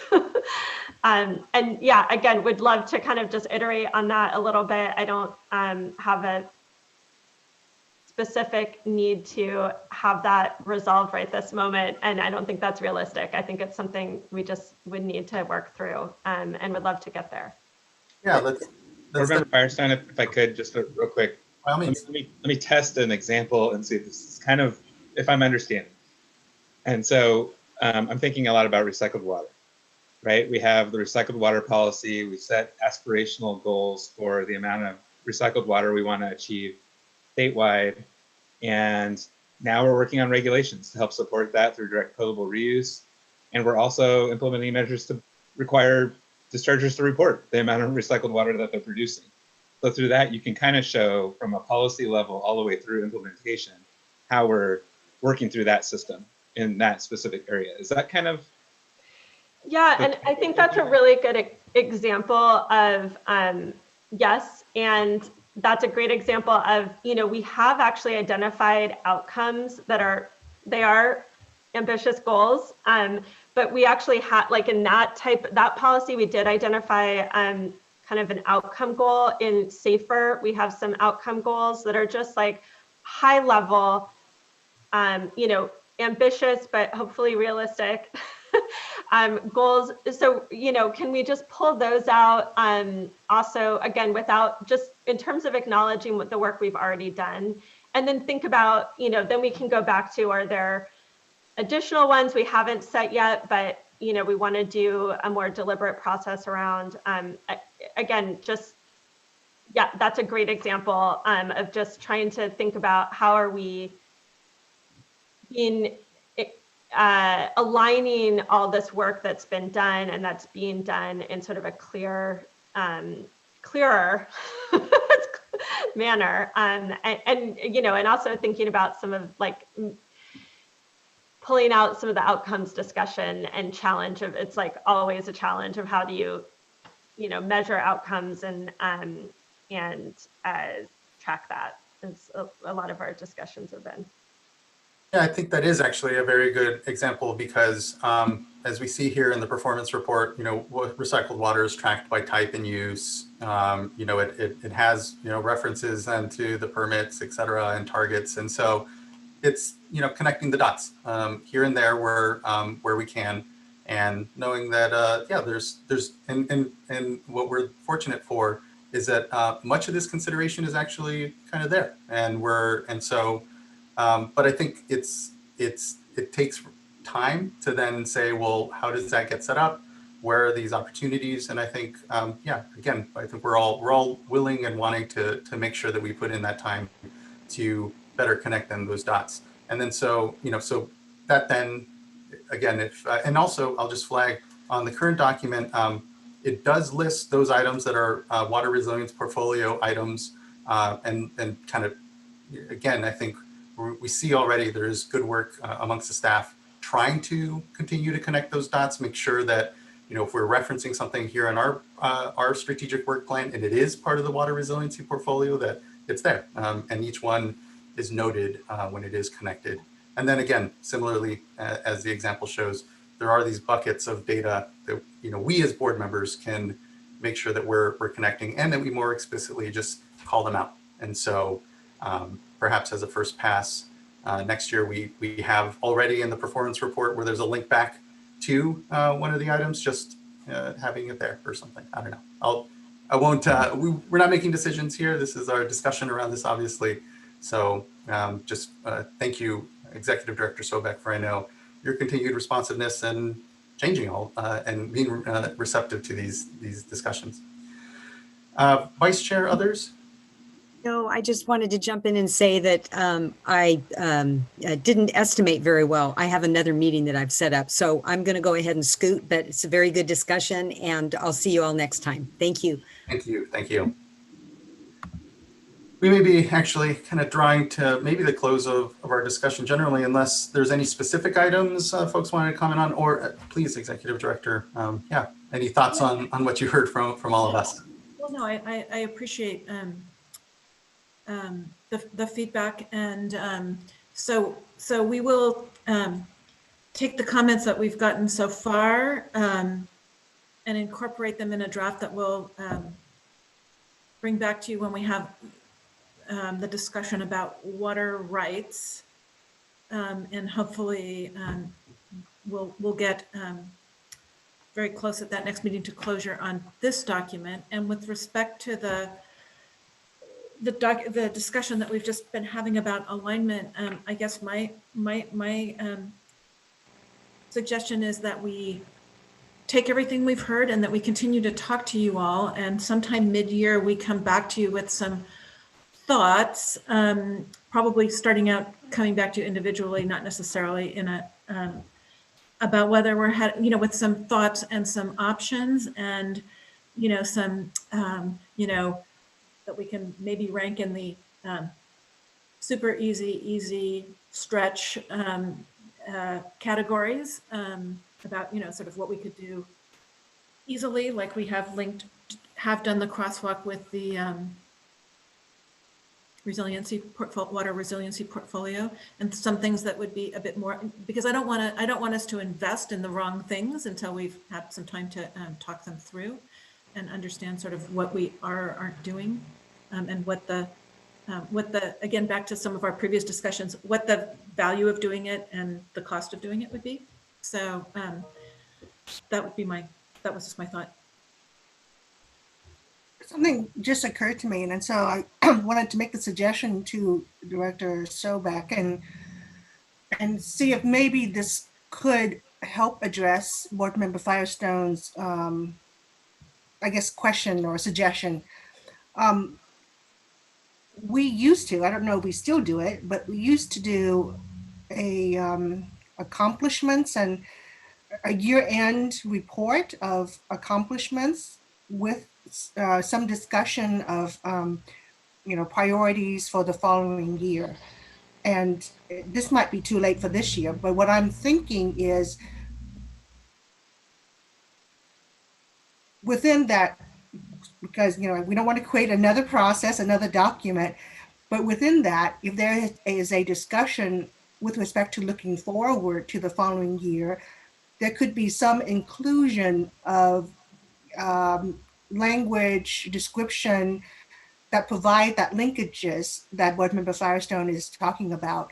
I think anytime we do an annual report and we look back at what we've accomplished and we look forward at what we're going to accomplish the next year, that might be the time for us to include a sort of without doing a whole-blown strategic plan, a vision statement of some kind, knowing that we have all these pieces out there. We have, this document, and so providing that sort of a overall vision statement that links everything together, that could be a potential opportunity to have that sort of cohesive So documents.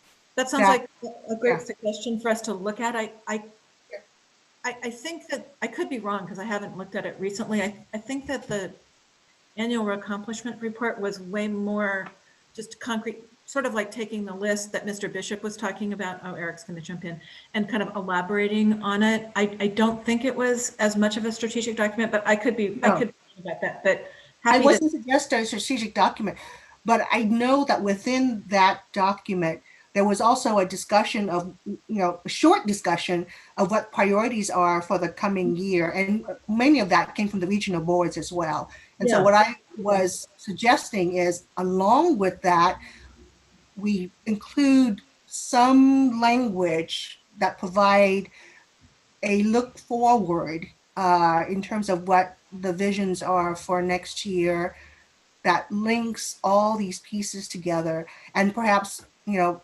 Board Member Firestone and I will certainly, well, depending on when you do it, would certainly offer to assist in terms of whether or not we can just frame that in a way that provides the linkages that she's asking for.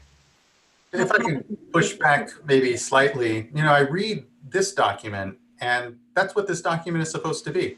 The high level integration of, say, kind of looking forward. We just prioritize the main things we want to make sure we're accomplishing for next year. Again, I want to make sure we are differentiating and or really getting to the heart of what we're looking for as board members further that we're not accomplishing in the work here scoped out. And again, if it's a paragraph, it's a narrative, maybe it is then at the top each year as we adopt this. But I looked at, or I saw when it comes to the headings, the subheadings, those as sort of the way we're trying to capture thematically, our hands around what is, if you look at the performance report or other things, a little hard to really grasp as to, okay, what's the board doing this next year? What are they emphasizing? What are the projects they're going to try to get across the finish line? But that's just what I would say. And I just wanted to, just in the interest of disclosure, let the board know that we have temporarily suspended the annual accomplishments report due to, essentially due to resource constraints, but also the fact that we didn't feel it was really being consumed or used to a large extent. That doesn't say we're never going to revive it again. We could. It's a pretty, it's a fairly, time-intensive report to produce, both from the state water board and the regional board, because they provide a lot of the content. But it's something we could spin up pretty quickly if there was a desire to get back on track with that. And then, in general, on this whole topic of sort of a more comprehensive strategic planning approach or having better linkages, I will just put out there that when we started this process with this strategic work plan in the current form it's in now, our intent was to sort of, because our strategic plan is so outdated, it was to sort of bring it back up, but to do it in a very sort of lightweight, efficient way. And I think it actually does a pretty good job at that. Now, what I'm hearing is that there's a desire to have something more comprehensive that shows, how the different pieces fit together, sort of the sum being more, or the whole being more than the sum of the parts, which is understandable. I do think Ms. Sobek suggesting that we sort of revisit with all of you what that means and getting more clear direction on that is very important, because at this point, personally, and it might be my mental block, but I'm not super clear on exactly what the desire is. And so, we don't want to spend a lot of time doing something that's not helpful. And the other point that I'll just put out there is that I would just ask that you not underestimate the amount of time that this type of work takes. Even the current strategic work plan in the current form that we're bringing you, has taken a fair amount of staff time. And I'm not saying that we shouldn't do it. You give us direction, and certainly we'll do what you ask us to do. But you just please keep in mind that there is a cost. It's fairly time intensive, and it may mean, pulling away from something else to get it done. Yeah, absolutely. And I just I will say the last thing I want this to be is more of a drain on staff time or not, or without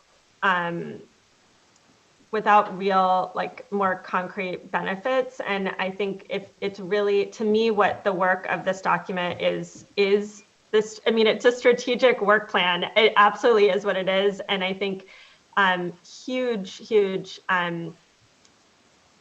I think this accomplishes like a huge amount of what, you know, I feel like is helpful both internally and externally. And I think it's just, you know, kind of aligning systems to clarify how all of this fits with all of the other pieces that we've been discussing. And we can talk through concretely what that means so staff doesn't feel like they're like, are you asking us to create a whole different document, or, you know, doing a bunch of work before it's there's some more clarity on what makes sense. So I just, yeah, really appreciate it.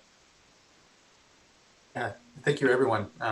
It's a really good and critical discussion, and I think I was going to make one more point as I was reading.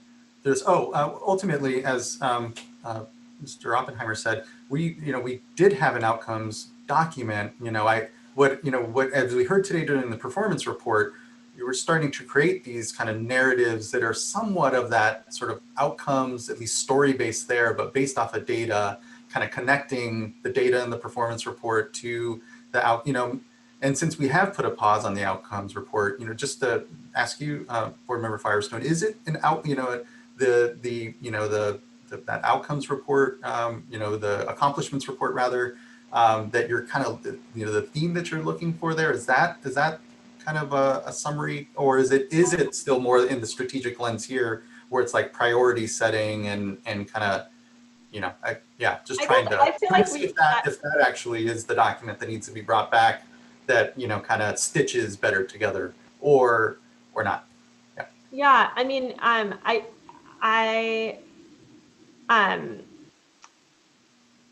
so I think we've set the priorities. I think that's what we've just been discussing, right? Like, this is a strategic work plan. And so I'm not suggesting a different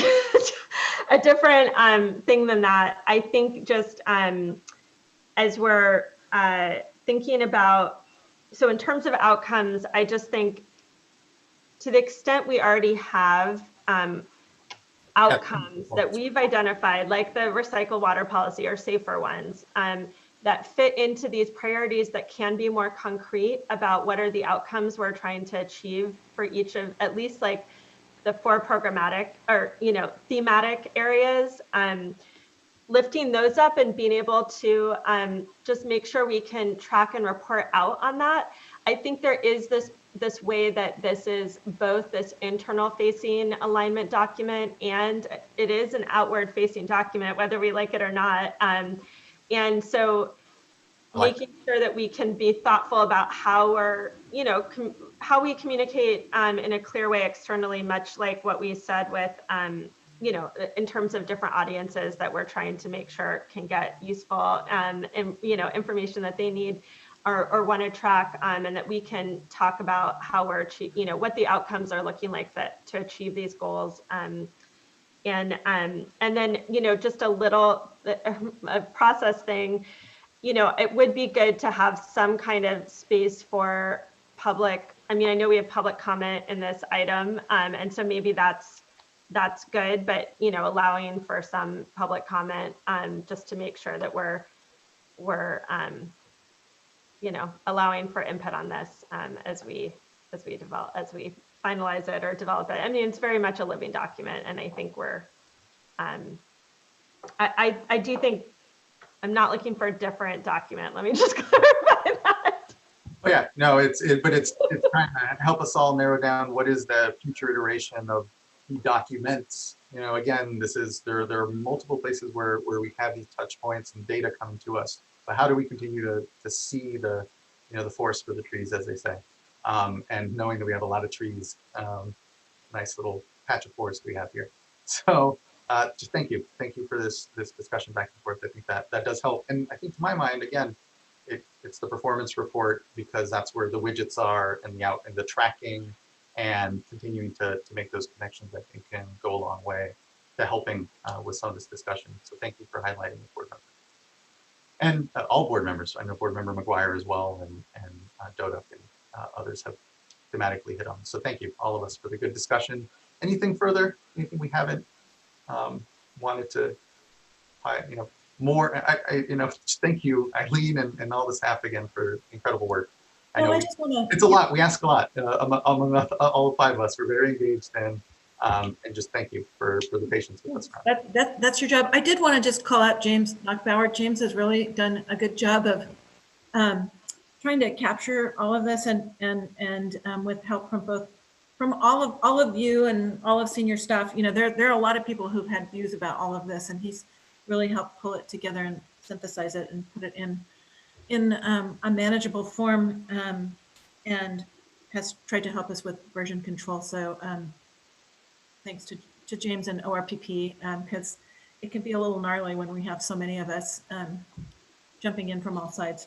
But yeah, we look forward to another round of briefings, focusing on how we're going to address, not necessarily right now in the next month, not necessarily as I think you have all indicated this last issue, but we'll concentrate on the next month on giving you briefings, or the next couple of weeks on briefings on how we're going to address some of the specific issues discussed today, and then also on water rights. And then we'll have another public discussion in a couple of weeks about water rights, and then trying to finalize the document for this year. And then again, based on this most recent discussion, thinking through the advice that we've gotten and how to synthesize, process, come up with some suggestions or potential paths forward, and we will run those by you, sometime in the course of hopefully before mid-year. That's reasonable. Thank you.